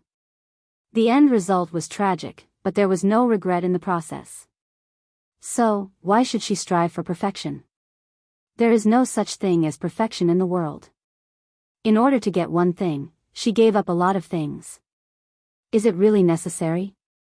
Wu Yan's gaze pierced through Kurumi's face like lightning. It pierced through her heart. Kurumi, Artoria gave up so much to get a perfect result. What did she get in the end? Stop. Kurumi closed her eyes and murmured in a trembling voice. Even if the Holy Grail War was won and Artoria went back to the past and changed the future, would the result be the same?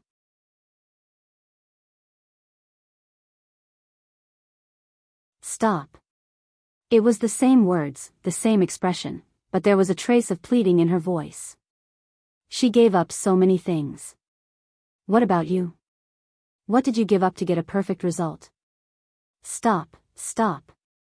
Her voice trembled even more, but the pleading was gone. It was replaced by a faint madness. Or are you saying that you have nothing left to give up, and that's why you chose this path? Stop it. Stop it. I told you to stop. Kurumi opened her bloodshot eyes and screamed at Wu Yan. But after she screamed, tears flowed out of her eyes. Tears streaked across her pale cheeks and dripped to the ground. She used all her remaining strength to shout at Wu Yan, "Yes. I was wrong. I was crazy. But I didn't do it. What else can I do? What am I living for in this world? My existence. What's the use of it, if what you lack is the meaning of your existence? I will give it to you now." Kurumi was stunned. Wu Yan bent down and wiped the tears off Kurumi's face. It was the same thing he did for the dead Kurumi in the zoo. "Your existence is just for me. From now on, you are mine. Without my permission, you can't die." Kurumi stared at Wu Yan's smiling face. Her pupils fluctuated violently and then slowly became silent. Gradually, she became absent-minded.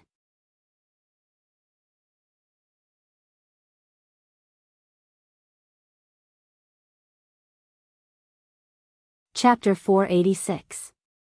The same place, different situation, but the same result, the same action, different words, and the same heart. Last time, when Kurumi and Wu Yan had a date, they chose this zoo as the location. At that time, Wu Yan used a lie to convince Kurumi of some facts. Kurumi knew that from that moment onwards, the conviction she held onto for so long started to crack. However, Kurumi didn't want to admit it. Yes, she didn't want to. Even if this was the truth, she couldn't admit it.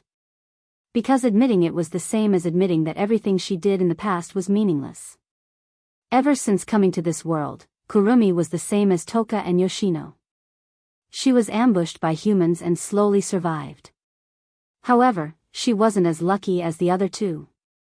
No one lent her a helping hand. In the end, Kurumi had to kill a human. Since then, killing had become Kwang San's instinct. Kwang San used killing to numb her nerves. She used killing to gain pleasure and the meaning of survival. In the end, in the endless slaughter, Kwang San's heart became more and more damaged. In the end, he was riddled with holes and couldn't turn back. At this time, Kwang San began to think. What was the meaning of his existence?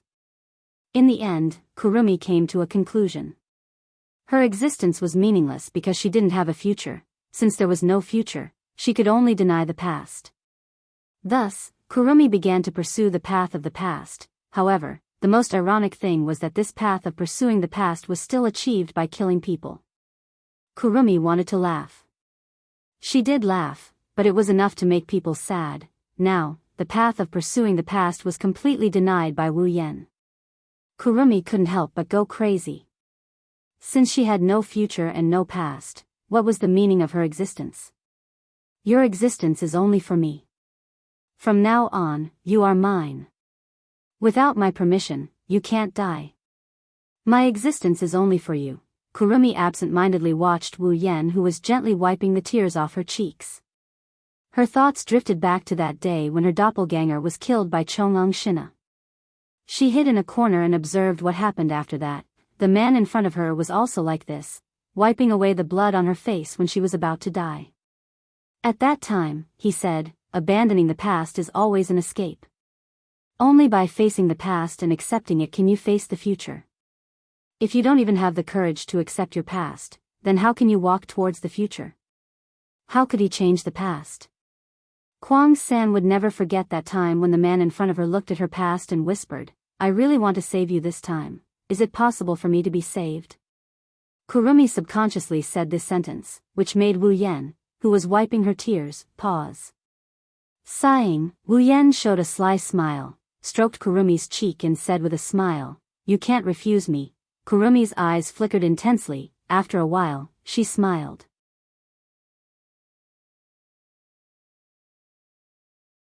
"Ah la la la, you're actually imitating other people's words. How cunning." Wu Yan shrugged and shrugged. "Who told you to be so overbearing in the past?" "I can't help it. If I don't act overbearing this once, I will lose my standing in front of you in the future. But, if I remember correctly, Sherdao, you've refused me many times, so. Wu Yan looked at Kurumi with a smile. Don't try to refuse me. You're really overbearing. Kurumi smiled bitterly, but then she couldn't help but lick her lips, the corner of her mouth raised into an evil smile. But, I don't hate it. Seeing Kurumi's signature smile, Wu Yan's body shook. He laughed dryly. He felt like he made a wrong decision. At this time, in the distant sky, a large number of stars began to flicker. With a faint sound of breaking wind, it rang in the ears of everyone present, attracting everyone's attention. That is. Seeing this familiar scene, the people present looked at each other in dismay. Then, they revealed a bitter smile at the same time. They're really like the police of the 21st century, they're either disrupting or cleaning things up. Wu Yan shook his head and laughed. He picked up Kurumi from the ground and walked to Kotori's side. The people from AST are here. Let's go back to Fraxinus first. Should we bring her along? Shina stood up with Toka's help. She looked at Kurumi in Wu Yan's arms and frowned. Well, Kurumi has lost her ability to fight back. It'll be easier to deal with her if we bring her back to Fraxinus. Wu Yan didn't seem worried at all. This made Shina feel helpless. Wu Yan looked at Kotori, who seemed to be in pain. He asked with concern, Kotori, are you all right? Kotori nodded with difficulty. She didn't say anything, of course. It's possible that she can't speak. Anyone with a discerning eye can tell she can't hold on much longer. Wu Yan quickly said, Kotori, hold on a little longer. I'll seal your soul force when we get back to Fraxinus. Wu Yan didn't wait for Kotori's reply. He spoke into the radio, Rain, teleport everyone back. With that said, an illusory light enveloped everyone. When the light faded away, Wu Yan and Ko disappeared from the spot as well. Everyone's vision blurred, and when they could see clearly again, they saw the teleportation device in Fraxinus. Kanazuki Kyuhei and Murasame Rain also ran in from an automatic door and stood in front of everyone. Everyone, are you alright? Murasame Rain looked at everyone. She then looked at Kurumi in Wu Yan's arms with dark circles under her eyes. Rain, take Kurumi, Shina, and Shirori to get treated. Wu Yan handed Kurumi over to Murasame Rain. Wu Yan didn't know if it's just his imagination, but Murasame Rain seems to be more serious than usual. I understand. Murasame Rain took Kurumi from Wu Yan's arms. Kanazuki Kyuhei also helped Shina up. He picked up Shirori and followed Murasame Rain out of the room. Wu Yan let out a sigh of relief after Murasame Rain and the others disappeared from behind the automatic door. He looked at Kotori and the others and raised his hand. Seal. 3 sealing bracelets lit up in his hand. Red runes appeared on the edges of each bracelet. Kotori, Toka, and Yoshino's spirit energy gradually quieted down and was sealed away. But in the next moment, Wu Yan's eyes widened a few times. He looked at Kotori and the others in shock. In front of Wu Yan, the 3 girls' soul force is being sealed again. Their soul force is slowly fading away, revealing their delicate naked bodies. Looking at the 3 different girls in front of him, Wu Yan's eyes almost popped out of their sockets. The 3 girls didn't seem to be able to react as well. They just stared blankly at each other. The whole scene fell into an eerie silence. As time passed, Kotori was the first to react. She lowered her head, raised her arms, crossed her chest, and kicked Wu Yan in the stomach. Haven't you seen enough? With a bang, Wu Yan turned into a parabola and smashed into the ground. There's only one sentence left in his mind. Die without regrets, bird.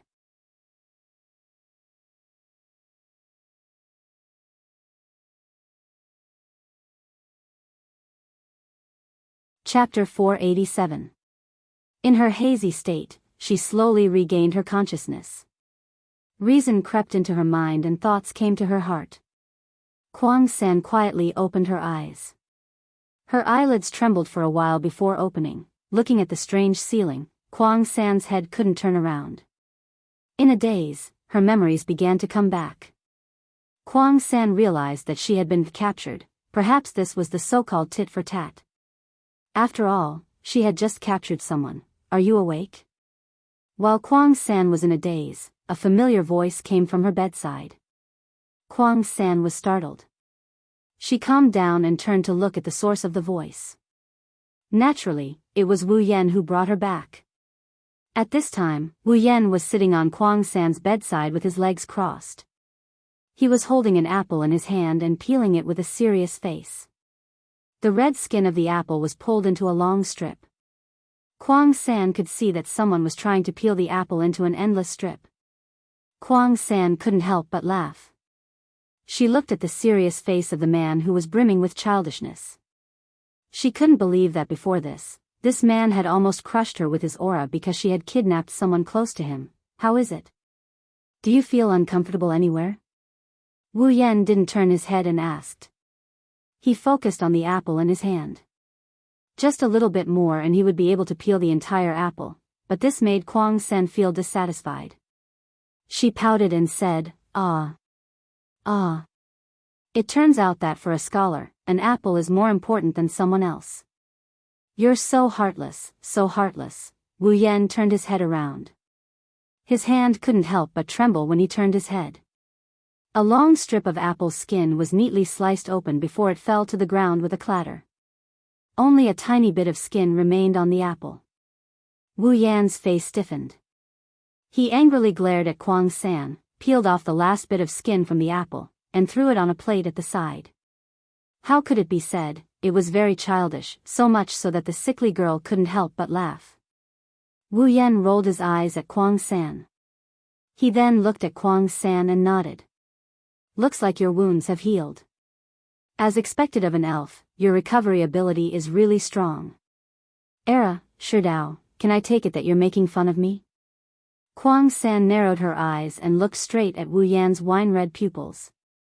Speaking of recovery ability, Kwang San didn't think that her natural recovery ability could be compared with this guy who couldn't die. She didn't know who else could be compared with Wu Yan in terms of recovery ability. Of course, it wasn't a special ability. Wu Yan smiled embarrassedly, trying to evade the topic. Since your wounds have healed, what do you plan to do? Wu Yan's face turned serious as he looked at Kwang San. Although Kwang San had already given up on her obsession, maybe it was just a moment of hesitation. Maybe this time, Kwang San will start to be stubborn again? Hearing Wu Yan's words, Kwang San's smile slowly disappeared. She lowered her head and became silent. Wu Yan didn't say anything, he quietly waited for Kwang San's choice. For a moment, the entire room fell into silence. After a long time, Wu Yan's heart began to feel a little nervous. Kwang San's voice slowly came from under her bangs. It echoed throughout the room. If I choose to continue to change the past, what will you do? Wu Yan stared blankly, his wine-red pupils swept towards Kwang San's face under her bangs. He said loudly, if you choose to continue to persist in a wrong idea, I will continue to beat you until the day you wake up. After that, the room fell into silence again. Kwang San kept her head down, under her long bangs. Her expression couldn't be seen clearly. Wu Yan could only see Kwang San's thin shoulders gently trembling, as if she was struggling with something, until a moment later, a sigh came from under Kwang San's bangs and passed into Wu Yan's ears. Kwang San raised her head with a signature evil smile on her face. With a sweet and tender voice, she said to Wu Yan, then, Sherdao, please advise me in the future. Wu Yan stared blankly for a moment, then he reacted with an ecstatic expression. Looking at Kwang San's evil smile, for the first time, Wu Yan felt that her smile was so cute. He couldn't help but laugh out loud. After all, Kwang San was the most troublesome elf to deal with. Now that she finally acknowledged his existence, how could Wu Yan not be happy? One has to say, Kurumi's change of heart is a rare occurrence. If Wu Yan and Kurumi's doppelganger didn't reveal their feelings to each other in the zoo, if Wu Yan didn't defeat Kurumi when she was at her craziest, if Wu Yan didn't empathize with her, if he didn't empathize with her, changing her mind would be harder than ascending the heavens. With a series of factors, plus the previous blow, Kwang San finally acknowledged him.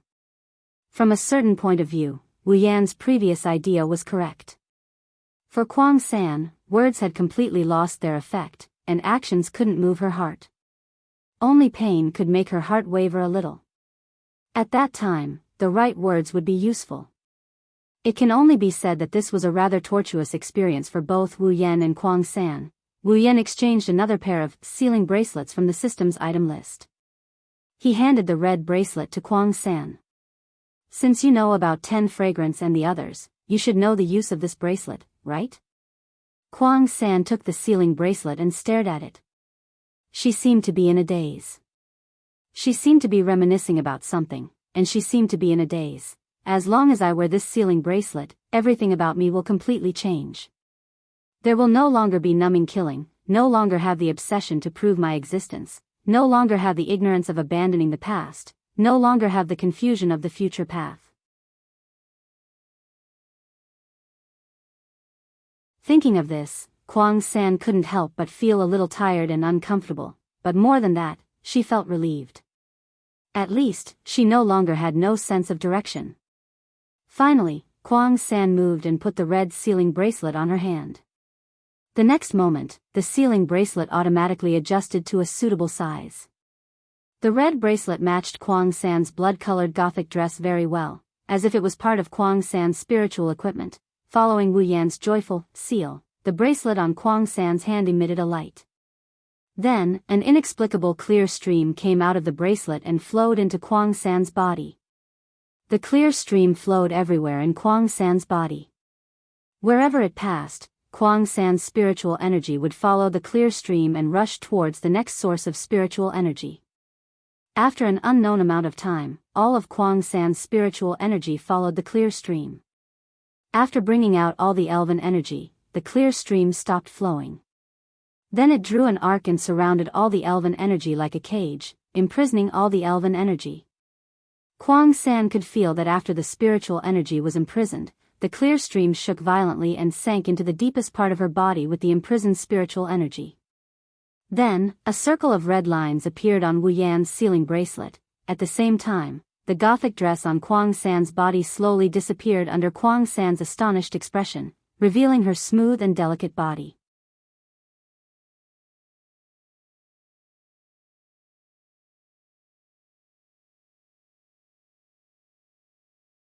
Chapter 488.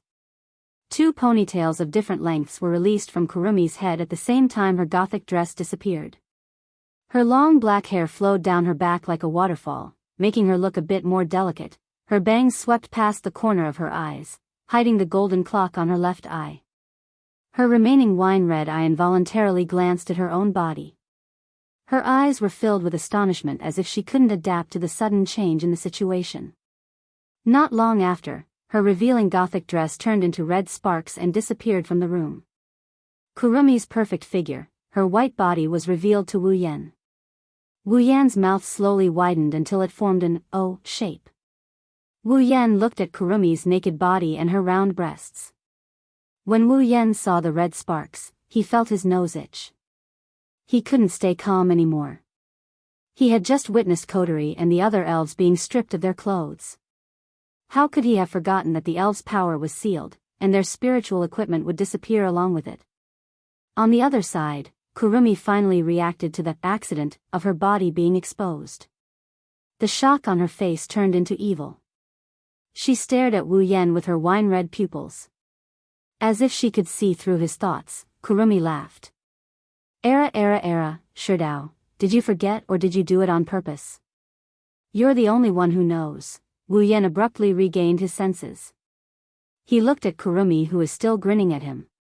She didn't seem to care about her naked body at all. She waved her hands in panic. No, I really forgot.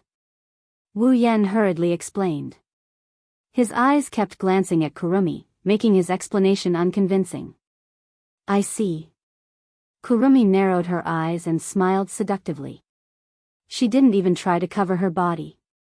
Instead, she arched her body and placed her hands on the bed. Actually, I didn't mean to ask Shido to explain. If Shido wants to see, you can do it anytime. If it's Shido. Wu Yan shuddered as he looked at Kurumi. She had a light pink blush on her cheeks. She looked very seductive. Her white and translucent body made him uneasy. He turned his head away with great difficulty. You should find something to wear first. Wu Yan's face was full of reluctance when he said that. 2 streaks of tears flowed down his cheeks, telling others how untrue his words were. Shido is really. Kurumi touched her lips and chuckled. I didn't expect you to have such a cute side. Cute. Wu Yan rolled his eyes. He didn't like how Kurumi used the word cute. He didn't know what to say, so he helplessly said.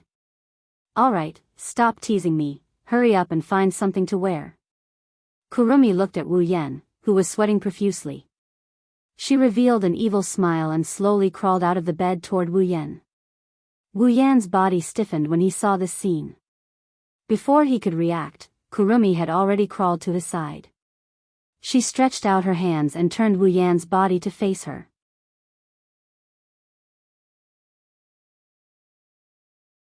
Every corner of Kurumi's body was seen by Wu Yan again. Shido, didn't you say it? My existence is only for you. Therefore, my everything belongs to you, Shido. Kurumi's seductive voice made Wu Yan's heart tremble. Her seductive giggles rang in his ears. This time, Wu Yan didn't turn his head. He stared at the pair of plump breasts in front of him. Kurumi's skin was as white as a pearl. Naturally, her pair of big breasts were white and shiny. They kept attacking Wu Yan's nerves. After a while, Wu Yan's eyes were filled with evil fire. Kurumi laughed. Her laughter was very evil and charming. She gently grabbed Wu Yan's hand and straightened her body. Her pair of plump breasts swayed in an arc. Do you want to touch it? It was a simple sentence, but it made Wu Yan's heart flutter. The evil fire in his heart rose. A rumbling sound came from his throat. In the silent room, it was unusually loud. Kurumi couldn't help but laugh. Kurumi seemed to have gotten an answer. Without waiting for Wu Yan to reply, she grabbed Wu Yan's hand and pressed it on her plump breasts. In the next moment, a soft feeling filled Wu Yan's palm. Wu Yan was stunned. He looked at his hands that were pressing on Kurumi's plump breasts. Feeling the soft feeling, a weak string in his heart suddenly snapped. His hands that were holding Kurumi's plump breasts tightened. Kurumi's smiling face shook. She let out a seductive moan and her body tensed up. Wu Yan kneaded Kurumi's plump breasts like kneading dough. He fiddled with her plump breasts without any pattern. The smooth and tender feeling was constantly transmitted to Wu Yan's heart. Wu Yan narrowed his eyes in pleasure. Kwang San arched her body, covering her mouth with one hand and supporting herself on the bed with the other hand. Her face blushed adorably. In her wine-red pupils, misty mist began to spread. Extremely enchanting moans escaped from Kwang San's red lips, causing the entire room to be filled with a pink and ambiguous atmosphere. Ensherdao. Kurumi panted. Her eyes were blurred as she looked at Wu Yan, who was concentrating on kneading her breasts.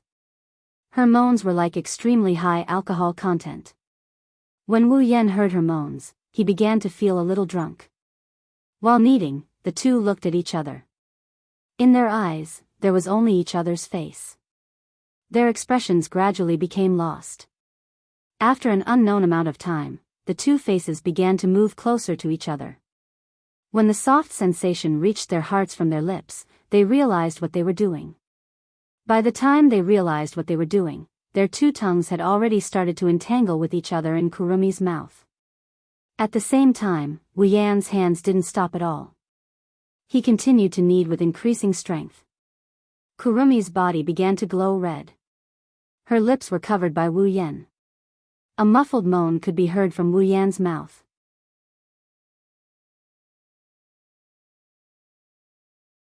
This told Wu Yan that his actions were affecting Kurumi. After a long while, the two of them finally let go of each other's lips and looked at each other again. However, the two of them had different expressions. One of them had a satisfied and evil smile on his face, while the other had a blush on her face. Her eyes were blurred and she was panting. Gradually, Wu Yan began to feel unsatisfied. One of his hands that was kneading Kurumi's breasts began to slide down Kurumi's soft body. Kurumi's body violently trembled. As Wu Yan's hand moved down, her heart began to beat faster.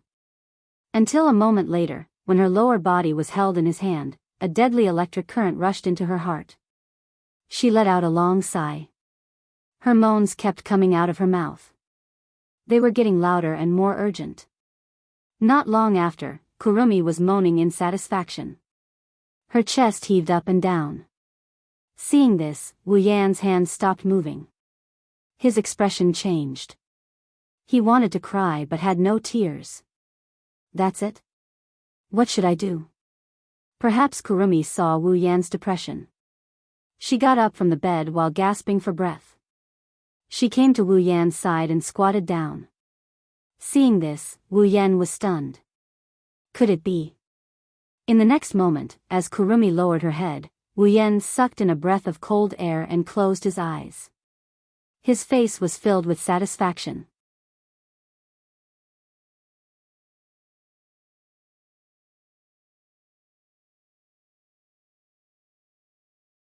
Chapter 489.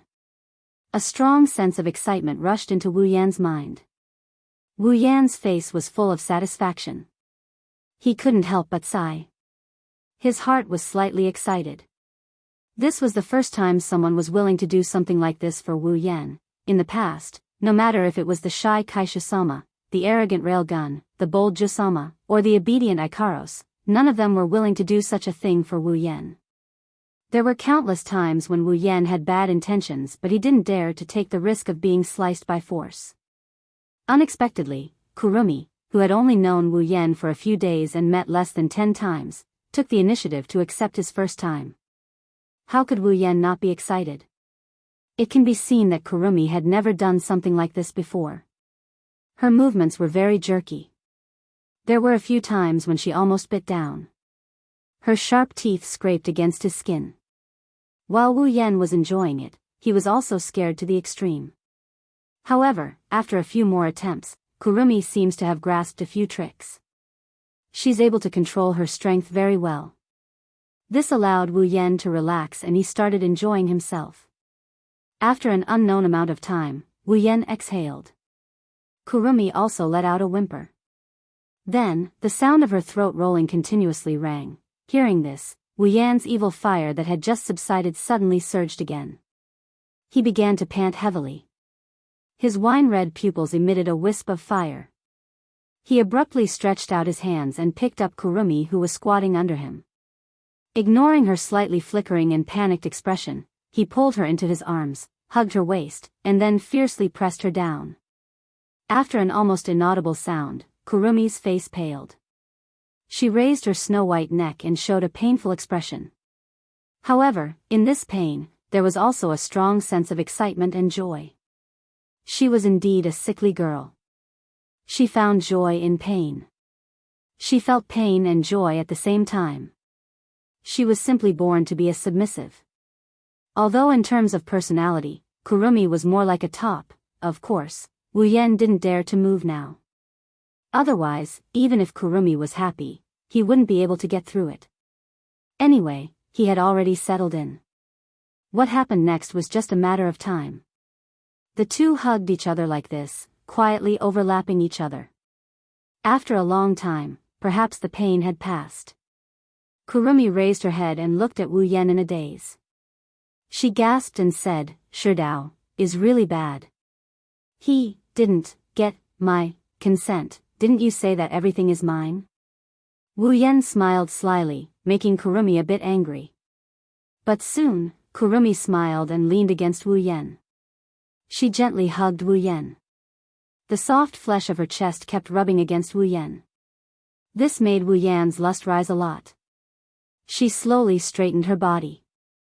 The friction and pain made Kurumi's delicate body tremble. But she still propped herself up and then sat down again. Ugh! Kwang-san gasped for breath. Although her movements weren't big, this was already the maximum that the current Kwang-san could do. Pleasure and pain coexisted, causing her entire body to be powerless. However, she still unwaveringly persisted in her actions. Gradually, Kurumi seemed to have found the feeling. The pain gradually disappeared, leaving only the purest pleasure. Kurumi's originally pale face began to redden. Her undulating speed also increased. Her pair of large breasts swayed up and down with her movements, making Wu Yan feel a bit dizzy. Wu Yan naturally didn't stay idle. His two large hands reached towards Kurumi's chest and began to knead the most magical part of her body. This made Kurumi feel even more excited. She let out a sound that made people's blood boil. As time passed, Kurumi began to lose herself. She fell into an inexplicable pleasure. She couldn't distinguish the scene in front of her. There was only one thought left in her mind, and that was to move. The pink halo on her body became darker and darker. Gradually, it turned red. At this moment, Kurumi seemed to be covered in a layer of red gauze. It added a bit of ambiguous atmosphere, making Wu Yan almost suffocate. Wave after wave of pleasure assaulted Kurong-san's nerves. She felt like she was flying into the clouds. The pleasure was surging like a tsunami, making Kurong-san moan tirelessly. She repeated the same movements. At a certain point, Kurumi let out a loud gasp. After another wave of pleasure, she finally reached the peak. She weakly laid on Wu Yan's body. Her face was bright red. Her mouth kept letting out soft moans. Her lips trembled as if she was kissing Wu Yan's chest. Her chest was violently moving up and down. Is it comfortable? After tidying up Kurumi's messy hair and kissing her cheek, Wu Yan smiled and said. His tone was very annoying. After all, he didn't move at all from the beginning. He let Kurumi do whatever she wanted. Her strength was almost exhausted. Kurumi opened her mouth as if she wanted to say something. However, when she opened her mouth, all that came out was gasping. She couldn't make any other sound. Seeing this, Wu Yan smiled again. He stood up and hugged Kurumi with both hands. Her whole body was on top of him. Such a violent movement made Kurumi moan. Maintaining this position, Wu Yan moved his body and quickly pounded Kurumi in his arms. Kurumi raised her head as if she was struck by lightning. She kept moaning and sweating. The pleasure stimulated Kurumi's mind. Her moans changed until they were nothing more than moans. Kurumi's mind is in a blur. She subconsciously wrapped her arms around Wu Yan's neck. She closed her eyes. She put all her work into her throat. Not long after, Kurumi reached the peak again. Her long sigh spread to every corner of the room. The 10-second long moan made Kurumi use the last of her strength. She was like a pile of mud, lying on top of Wu Yan. She only had the strength to open her mouth and moan. However, someone obviously didn't want to let Kurumi go. Ever since he came to this world of dating, Wu Yan hasn't enjoyed this kind of treatment except for the occasional flirting with Kotori and that time in the hot spring. Wu Yan has no less than 10 wives, but this time, not even one came with him. At home, Kotori can't do it openly because Shirori is there. In addition, Kotori's sister mode hasn't appeared for a long time. Wu Yan didn't dare to go to Kotori. As for Toka, she looks like she's easy to push down. However, looking at her innocent and romantic look, Wu Yan didn't have the guts to do it. As for Yoshino, forget it, she's cute but pushing her would be a lot of pressure. Thus, Wu Yan can only look on helplessly as the cute girls jumped up and down in front of him. None of them managed to get a bite. How could Wu Yan, who used to play papapa games with his wives every day, endure this? If this goes on, he'll get sick. Now that Kurumi delivered herself to his door, he'll feel sorry for the heavens if he doesn't do it. His eyes burning with lust, Wu Yan pushed Kurumi down on the bed and turned her body to lie in front of him. Wu Yan got on top of Kurumi's back and started to move impatiently. Not long after, Kwang San's moans once again resounded through the entire room.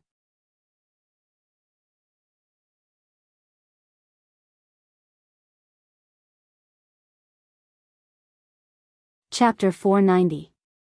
In the sky above Heavenly Palace City, inside Fraxinus, in a ward specially used for the sick and injured to rest, a series of continuous panting sounds rang out. There were no pedestrians outside the door. Even if there were pedestrians, unless they completely pressed their ears to the door, they would not be able to hear anything. People could not help but sigh at the soundproofing effect of the ward. Of course, if someone were to discover the secret inside the room, they'd definitely curse out loud.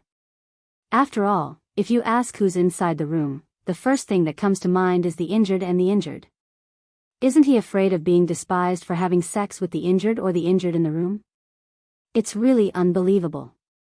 An hour ago, Kurumi was the owner of this room, and she was still in a coma. But now, she's doing something that's both physically and mentally draining. It's really hard to say what's good for her. You have to sigh at the conscience of a certain wolf. He actually pushed an injured person. However, Kurumi's injuries have mostly healed while she was in a coma. Although she's still lacking in physical strength, she's fine in other areas. You can see that from how she's still touching Wu Yan. Kurumi didn't actually want to have sex with Wu Yan, but because of the disappearance of the spiritual equipment and Wu Yan's performance, Kurumi couldn't help but want to have sex with him. As for the consequences of doing that, Kurumi thought she'd just let him have sex with her and she'd help him deal with it afterward. Who knew that she'd be the one to pay the price? Even if Kurumi didn't dislike the result, she'd still be angry. Of course, it's too late to talk about this now. After an unknown amount of time had passed, a long moaning sound once again sounded. The intermittent moaning gradually weakened. Other than some faintly discernible panting sounds, there was no other sound in the room. Wu Yan was lying there with a refreshed expression on his face. His wine-red eyes were slightly narrowed. Kurumi was lying on top of him. Her face was red, her breasts were violently moving up and down. Her breasts were constantly rubbing against Wu Yan's chest, almost making Wu Yan burn again. After panting for a while, Kurumi finally couldn't bear the burden and slowly closed her eyes. Her breathing also became regular, telling Wu Yan that she was tired. "You've worked hard." Stroking Kurumi's long black hair, Wu Yan said with a guilty tone. Originally, with Kurumi's elf body, even if the two had sex for a long time, she wouldn't be so tired that she'd fall asleep.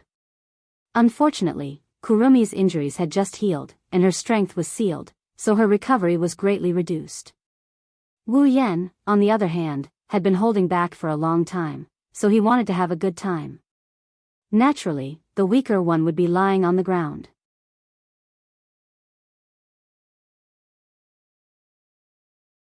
Moreover, even if she didn't get stronger, Kurumi still wouldn't be Wu Yan's opponent, let alone now.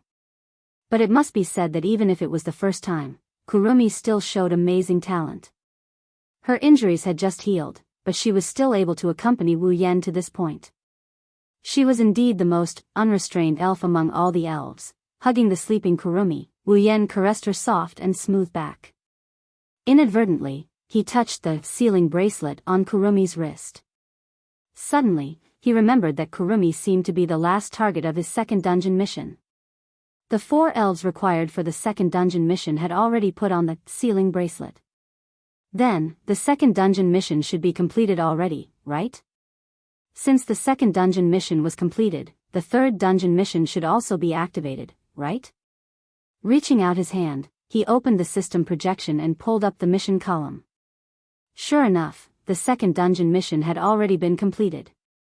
The third dungeon mission had also been activated. Dungeon World, Date Battle.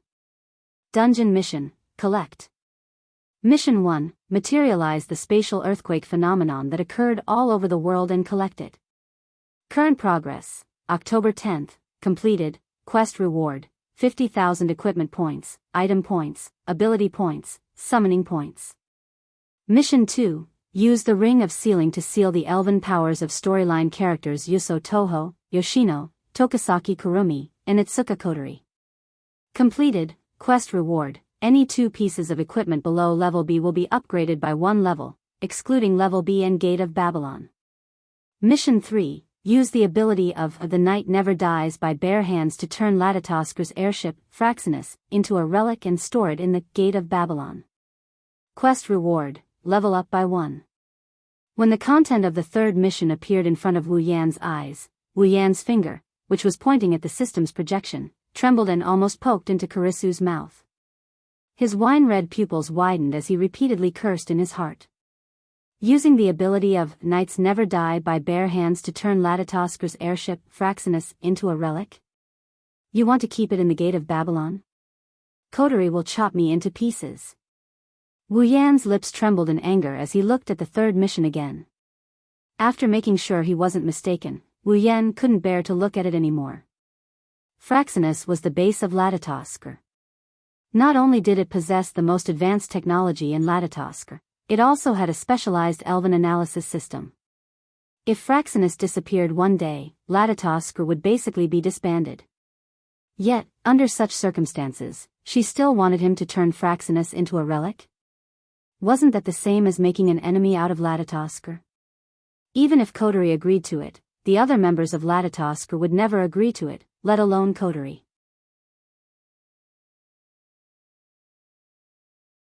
Although as the commander of Ratatosker, Coterie's orders were absolute, when the time came, where would the members of Ratatosker go? If he were to turn Fraxinus into a noble phantasm, then Fraxinus would become his exclusive item. Even if he allowed others to use it, they would have to approve of it in their hearts. This mission is both simple and difficult. The simple part is that he only needs to get Coterie's approval. The difficult part is that the other members of Latitosker don't know how to deal with it. Should he rob it? If he did that, even Coterie wouldn't forgive him, let alone the others. After staring at the third mission for a long time, Wu Yan sighed. He couldn't figure out what the other members of Latitosker would think about it. Wu Yan could only put it aside for now. Since he wasn't in a hurry to leave this world, he'll put the third mission aside for now. He'll deal with it when Coterie has a showdown with her. The reward of this quest, on the other hand, made his heart skip a beat. Leveling up by 1 seems like a small amount, but if he could level up by 1 level, he would be able to reach level 70 and become a tier 8 powerhouse. That would save him a lot of leveling time. Due to the difficulty of the mission, Wu Yan could only give it up for now. Beep. The second mission has been completed. Reward: any 2 pieces of equipment below level 8 will be upgraded by 1 level. Please make your choice. Warning. This does not include the upgrade of the equipment. Excluding the Gate of Babylon as well. The system notification rang in Wu Yan's ears. Wu Yan was stunned for a moment, but when he came back to his senses, his face lit up with excitement. Wu Yan has been eyeing the reward of the second dungeon for a very long time.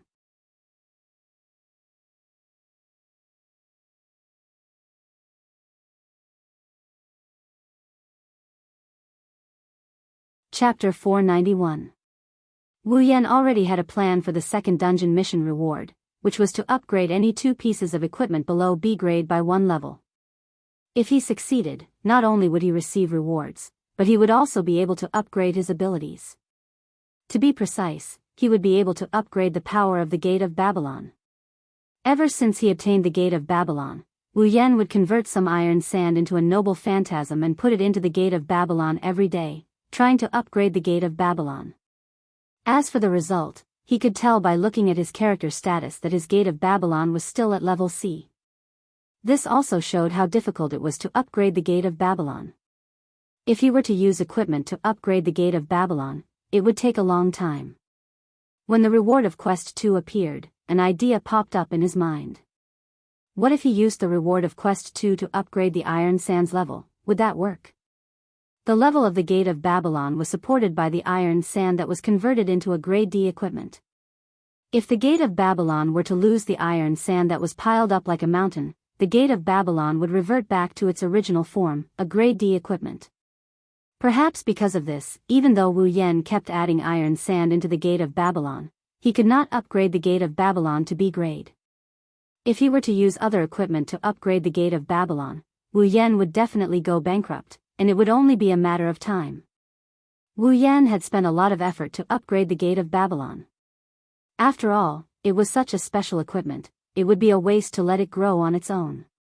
However, it was extremely difficult to upgrade it with other equipment. When the reward for the second dungeon mission appeared, Wu Yan saw a possibility. Upgrade the iron sand in the Gate of Babylon, and upgrade the Gate of Babylon again. This was not impossible. Although the amount of iron sand was boundless, at the end of the day, it could only be considered a piece of equipment.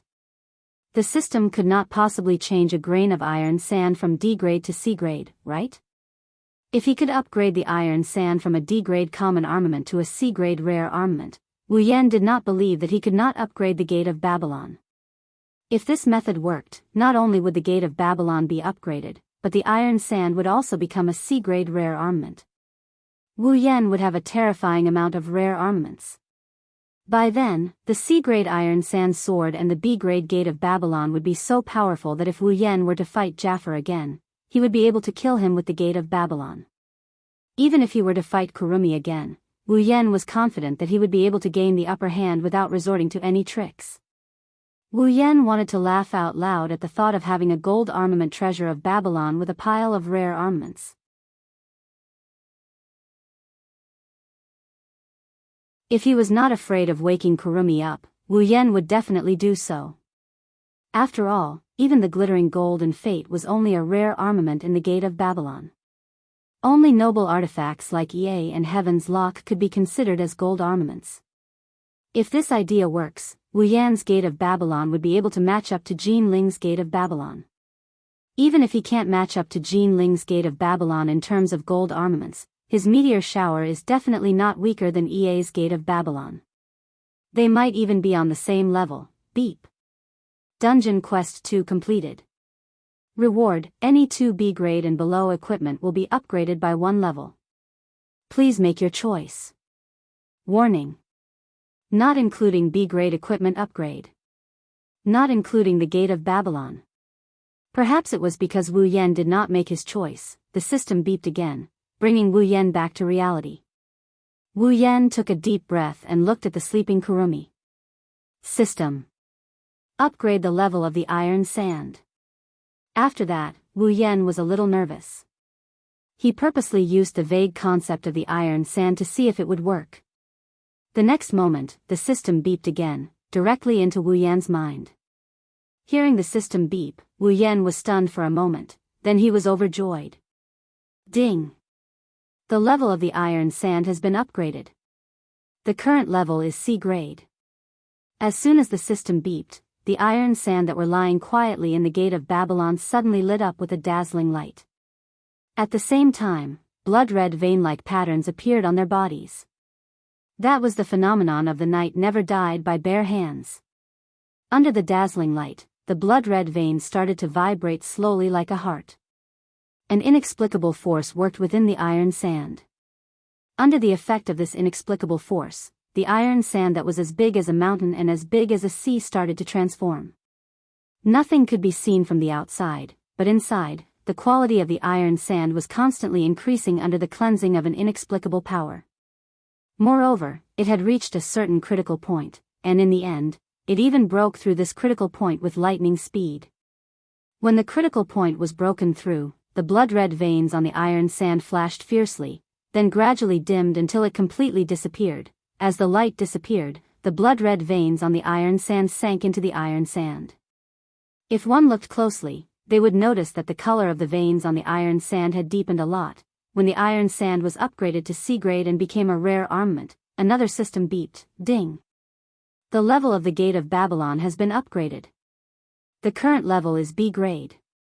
Character: Wu Yan. Abilities: True Ancestor Bloodline, Endless Martial Training, Night Never Died by Bare Hands, Electromancer, LV5, Equipment: Gate of Babylon, B grade, Summons: Misaka Mikoto, Katsura Hinajaku, Ikaros, Astria, Flandra.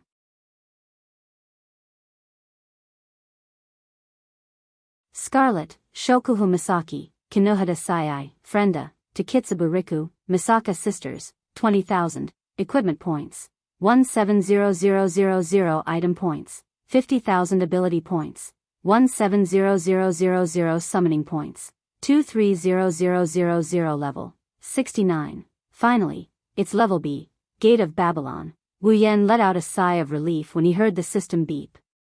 The nervousness in his heart dissipated, and a hint of joy appeared on his face.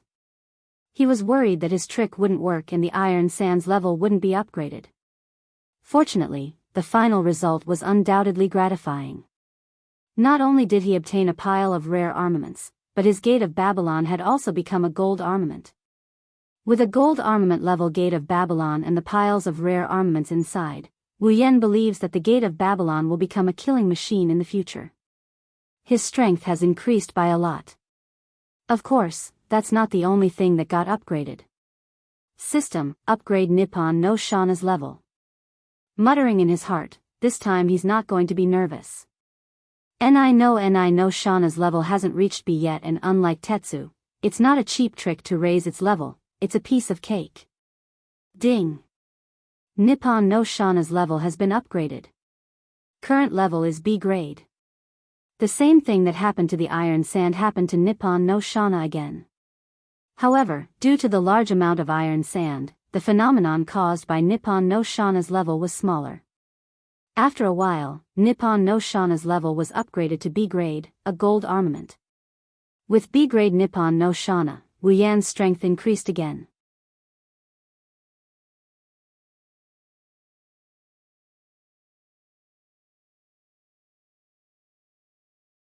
Chapter 492.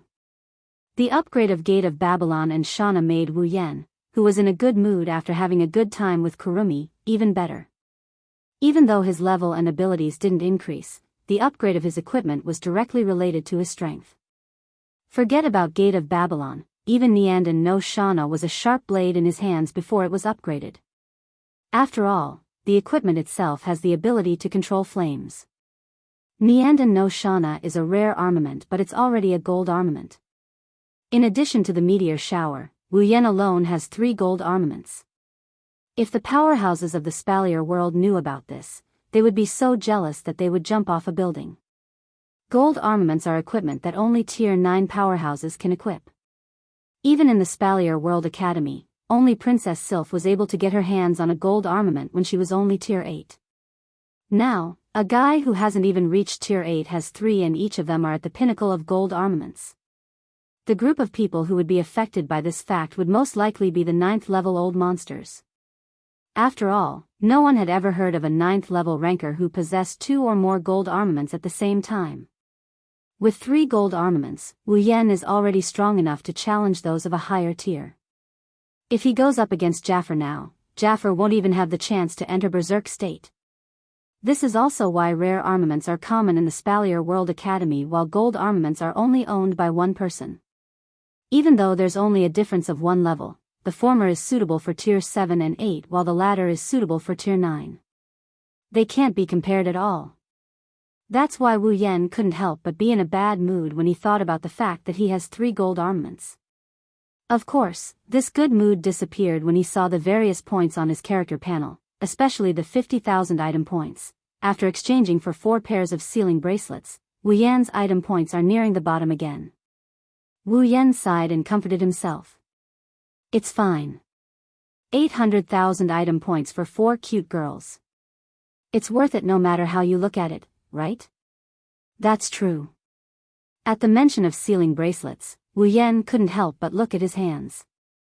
Currently, he has 3 sealing bracelets on one hand and 2 sealing bracelets on the other. The 5 sealing bracelets occupied his hands and they almost covered his entire wrist. It's a very odd sight. Wu Yan couldn't help but frown. System, is there a way to reduce the number of sealing bracelets without weakening their effects? Wu Yan asked the system in his mind. User, because the items are of the same quality, you can choose to combine all the sealing rings so that you can control the paired sealing rings. You want to merge all the sealing rings together? Wu Yan's eyes lit up. How do I do that? User, you don't need to do anything. You only need to apply to the system. Oh.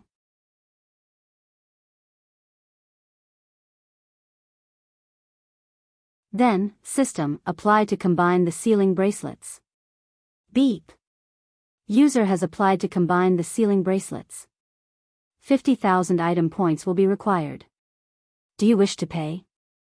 The system's cold voice caused his smile to freeze. Within 1,000th of a second, he cursed the system 1,000 times and then OXX 1,000 times. You only need to apply to the system? I should have known that the system is a scammer since ancient times. The saddest thing is, this isn't the first time I've been scammed. Glancing at his character status, He saw the item points at 50,000. Wu Yan wanted to know why combining the sealing aura would give him exactly 50,000 points, no more, no less. Is this the system's aim? Wu Yan, who had just finished a round of lovemaking and was in high spirits, suddenly felt a pain in his lower body. It was called a faint sadness. Rubbing his forehead, Wu Yan muttered weakly, "Yes, ding. The sealing bracelets have begun to combine. The combining function has been activated. The next time you combine the sealing bracelets, user will no longer need to pay item points." Hearing the system's voice, Wu Yan's gloomy mood improved a little. At the same time, the 5 white sealing bracelets on his hands began to change. Between the 5 sealing bracelets, a thread with flowing lights suddenly grew out and connected to the closest sealing bracelet. As the 5 sealing bracelets connected, the 5 sealing bracelets began to vibrate. Then, under Wu Yan's astonishment, the 5 identical sealing bracelets, except for the first one on his right hand, all shattered into pieces after a crisp sound. Before Wu Yan could react, the 4 shattered sealing bracelets paused in mid-air and shot towards the last remaining sealing bracelet. After hovering around it for a while, they merged into it.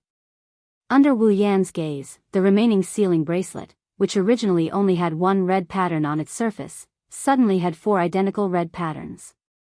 The 5 red patterns were close to each other, with a negligible distance between them. They complemented each other perfectly, as if they were made by heaven. These 5 red patterns each represented a seal.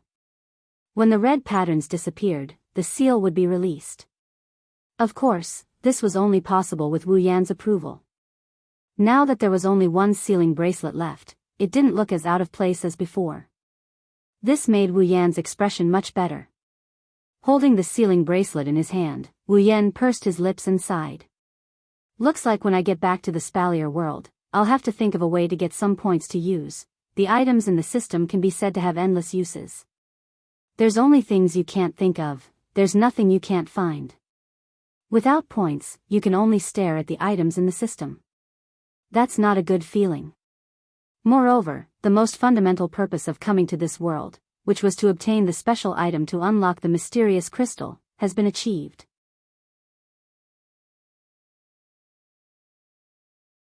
Next, it's time to properly raise my level.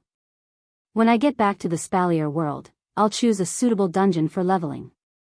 The time ratio between the Spalier world and the dungeon is 1:100. If I don't die in such a good dungeon, I'll be struck to death by lightning. After making up his mind, Wu Yan glanced at the last quest in this world. He sighed and smiled bitterly. I wonder if Coterie and the others will agree to let me take Fraxinus away. It shouldn't be a big problem. Wu Yan muttered uncertainly. He couldn't make up his mind. This is a big problem. Logically speaking, if he tells Coterie about his background, it shouldn't be a big problem. After all, the main purpose of Fraxinus was to help Ratatoskr with their strategy against the elves. If Kieran completed the last dungeon quest, even if he took Fraxinus with him, the world would still be frozen in time. If time is frozen, Fraxinus' role will be negligible. As long as he doesn't return to this world, the elves won't appear and everyone will be frozen in time. What's there to worry about? That's why this problem is both simple and difficult. After pondering for a while, Wu Yan sighed. Let's put it aside for now.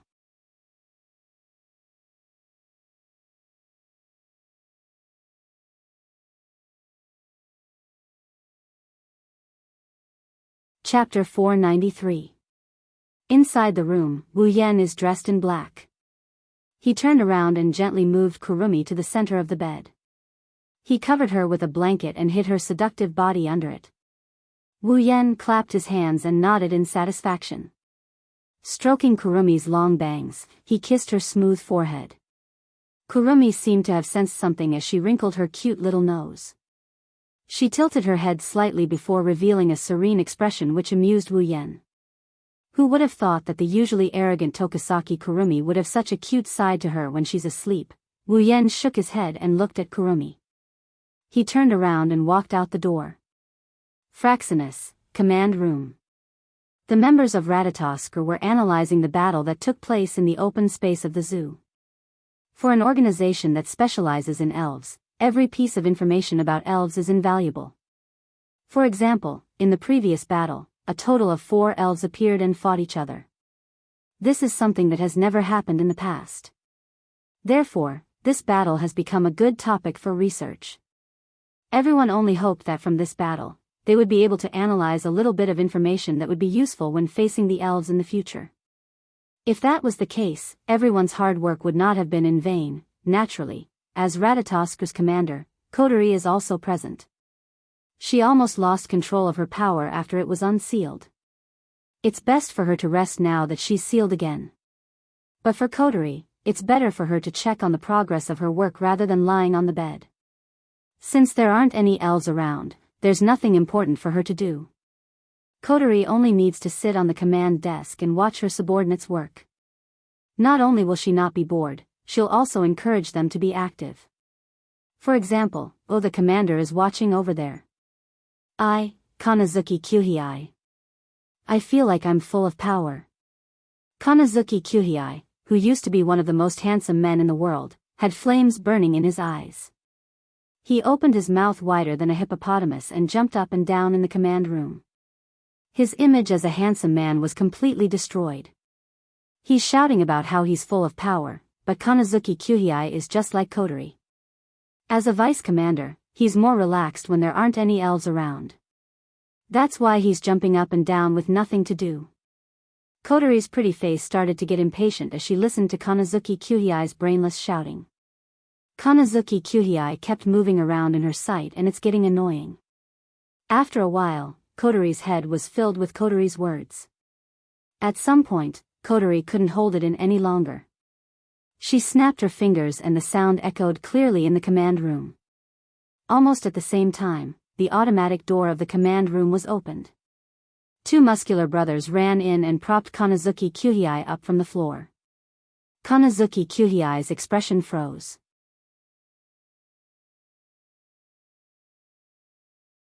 When he came back to his senses, he started crying. Commander. Please spare my life. Please, for the sake of my dedication in the past, please spare me this once. Coterie didn't even turn her head as she said expressionlessly, since you're so energetic, I'll find something for you to do. Next, you'll have to spend a day digging holes in the place you're going to. After you've dug all the empty spaces, you'll have to fill up all the holes. Kanazuki Kyuhei's crying face disappeared. Instead, he started shouting excitedly. He was led away by his brothers as he cheered and left the command room. Wu Yan saw his 2 brothers coming out of the command room. He shuddered and dodged to the side. It was then that Wu Yan saw Kanazuki Kyuhei being propped up by his brothers. Wu Yan's lips twitched as he watched Kanazuki and Kyuhei disappear into the distance. Wu Yan's eyebrows kept twitching. After a while, he calmed down and returned to his usual self. He headed back to the command room. His instincts are telling him that it's best if he doesn't get involved in this matter. Coterie glanced at the door. She raised an eyebrow when she saw Wu Yan coming in. She clicked her tongue and turned her head away. What's wrong? Don't you need to watch over Tokisaki Kurumi? Coterie's tone sounded disdainful, but Wu Yan could hear a hint of annoyance in her voice. He didn't know if it's towards Kurumi, Wu Yan, or both. Wu Yan cursed in his mind and shrugged. Kurumi has already woken up. It seems that she's fine, so I came over. She woke up. Coterie frowned. She didn't cause any trouble, did she? Based on Kurumi's past behavior, if she causes a ruckus in Fraxinus, the airship will be in big trouble. Coterie couldn't help but ask.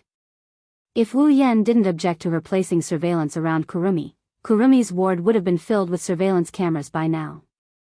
Wu Yan obviously thought of this as well. His expression became a bit unnatural. He's glad that he didn't agree to Coterie's suggestion because he was concerned about Kurumi's feelings. Otherwise, their lovemaking in the room would have been broadcasted live on the screen in the command room. Wu Yan laughed dryly. Coterie, you don't have to worry about Kurumi anymore. She's wearing the sealing bracelet now. Even if she wants to cause trouble, she won't be able to. As soon as he finished speaking, the entire command room suddenly became incomparably silent. Kurumi is wearing the sealing bracelet? Kotori looked at Wu Yen with a pleasantly surprised expression. The other members of Ratatoskr were also looking at him. Under everyone's watchful eyes, Wu Yen nodded with much difficulty. He felt very uncomfortable. Why are you all looking at me like that? Is there something wrong? How did you do it? Kotori asked the question that was on everyone's mind. Kurumi's strength was obvious to all.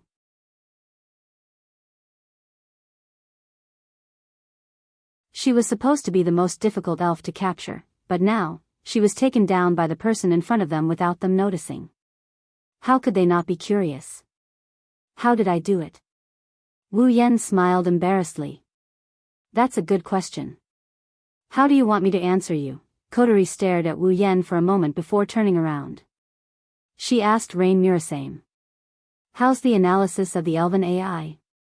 Murasame Rain sat on a facility on the side and pressed a few buttons on it. Indeed, Tokisaki Kurumi's psychic waves can't be detected. There's a 90% chance that the elf's power is sealed. It should be correct. That's great. In the command room, all the members of Ratatoskr cheered happily. Kotori also let out a sigh of relief and smiled. One must know that ever since Kurumi appeared, she had caused a lot of headaches. Apart from her terrifying personality, her mental state was more or less unstable. In addition, she was an evil elf who had personally slain more than 10,000 people. For Ratatoskr, who advocated for the salvation of the elves, this was an unprecedented problem. But now, this huge problem had been solved without anyone noticing. How could this not make everyone feel pleasantly surprised?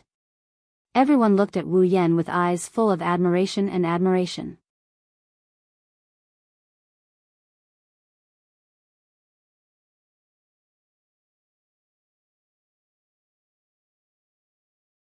Chapter 494. It's really a miracle. Rain Murasame, who usually doesn't care about anything, was now full of emotion. She shared her analysis of Kurumi on the big screen in the command room and said, Tokisaki Kurumi's favorability bar was only half full before, but now it's full. How did he do it? Rain Murasame's last sentence was naturally directed at Wu Yen. Everyone on the scene saw Kurumi's max favorability on the big screen. Immediately, one by one, they used their worship skill on Wu Yen. Not only did he raise the favorability of such a difficult elf to max out, but he also completed the most important task of sealing her. This is a real god. Of course, in this worship, there's also a lot of doubt. In addition, they were curious. They were curious about how Wu Yen got Kurumi. Chuckling dryly, he felt everyone's gaze on him. He felt his scalp tingling. At this moment, even if these people's gazes were filled with worship, it still made him feel like they're piercing his eyes. To be honest, Wu Yen was also surprised that Kurumi's favorability towards him was maxed out. He didn't know when Kurumi had such a deep impression of him. Kurumi's temperament is really hard to fathom. Wu Yen truly experienced the feeling of a woman's heart from Kurumi. If he didn't have the advantage and know the characters well, he's afraid that Kurumi wouldn't be able to wear the sealing bracelet. However, Wu Yen didn't know why Kurumi's favorability towards him was maxed out. Could it be that Kurumi has a setting where she'll be loyal to someone after being Papa?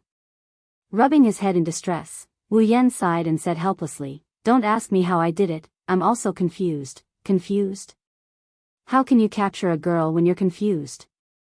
At the same time, everyone flipped the tea table in their hearts. The worship and doubt in their eyes turned into speechlessness and disdain. Perhaps in their hearts, they thought that Wu Yen was faking it, a winner in life showing off in a roundabout way. If Wu Yen knew what they were thinking, he'd definitely go berserk. Is this showing off? Then what I did in the Tokuwadai dormitory with Sis Cannon and Queen Sama, isn't that a glory? Kotori blinked. Based on her understanding of Wu Yen, if Wu Yen really wanted to show off, she would be able to tell. When she saw Wu Yan's helpless expression, Kotori knew that Wu Yen was confused himself. Putting a pearl in her mouth, she waved her hand. Well, forget it, Tokisaki Kurumi is sealed anyway. She's no longer a threat and we've achieved our goal. The process doesn't matter. Hearing Kotori's words, everyone suppressed their curiosity and turned around to continue their work.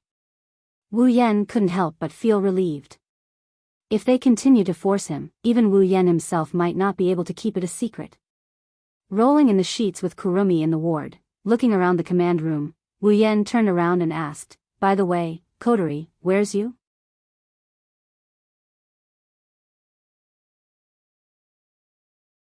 "He hasn't recovered yet, he's still recuperating." Kotori glanced at Wu Yan and said in annoyance, "You's just a normal person, he's not you nor an elf.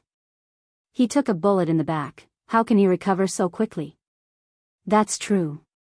Wu Yan answered casually. He hesitated and asked, "Then, Kotori, what do you plan to do with Kurumi?"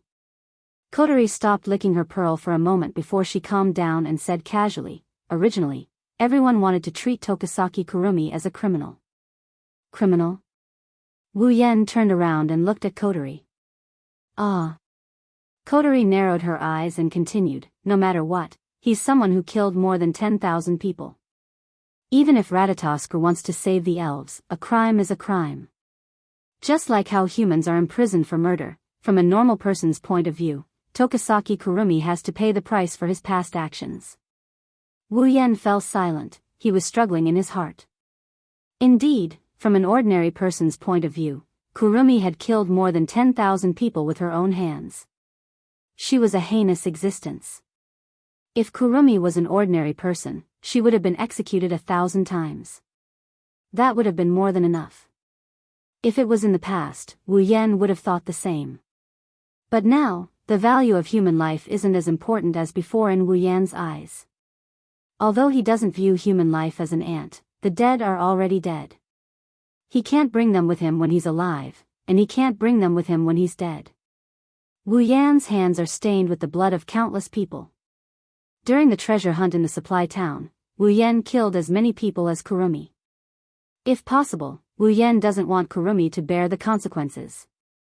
Not only did he not do it in the past, but now, Kurumi is even more so for his woman. Thus, Wu Yan couldn't help but ask, "Is there no way to salvage the situation?" Kotori turned around, her red eyes stared at Wu Yan, she said with a bit of displeasure. "You seem to care a lot." "How can I not care?" Wu Yan bitterly smiled. "I believe elves are kind beings. Kurumi's hands are stained with blood, but she was forced to do so. If she wasn't hunted by humans, she wouldn't have ended up like this." "Kotori, I don't believe you can't tell if Kurumi's heart is kind or not." Kotori snorted and turned her head away. "If I didn't, she would have been in the shelter already." Wu Yan wasn't surprised, he was happy instead. "So, there's still room for negotiation in dealing with Kwang-san?" Kotori pursed her lips, she sighed and said in a bad mood. "Since Tokisaki Kurumi is an elf and her situation is special, she will be exiled to be monitored. If she commits any more crimes, she will be imprisoned." "Exiled to be monitored?" Wu Yan tilted his head in confusion. "What does that mean?" "That means," Kotori bit her lips, she said with a bit of reluctance, "Kurumi will be taken in, and she might even belong to our family." "Really?"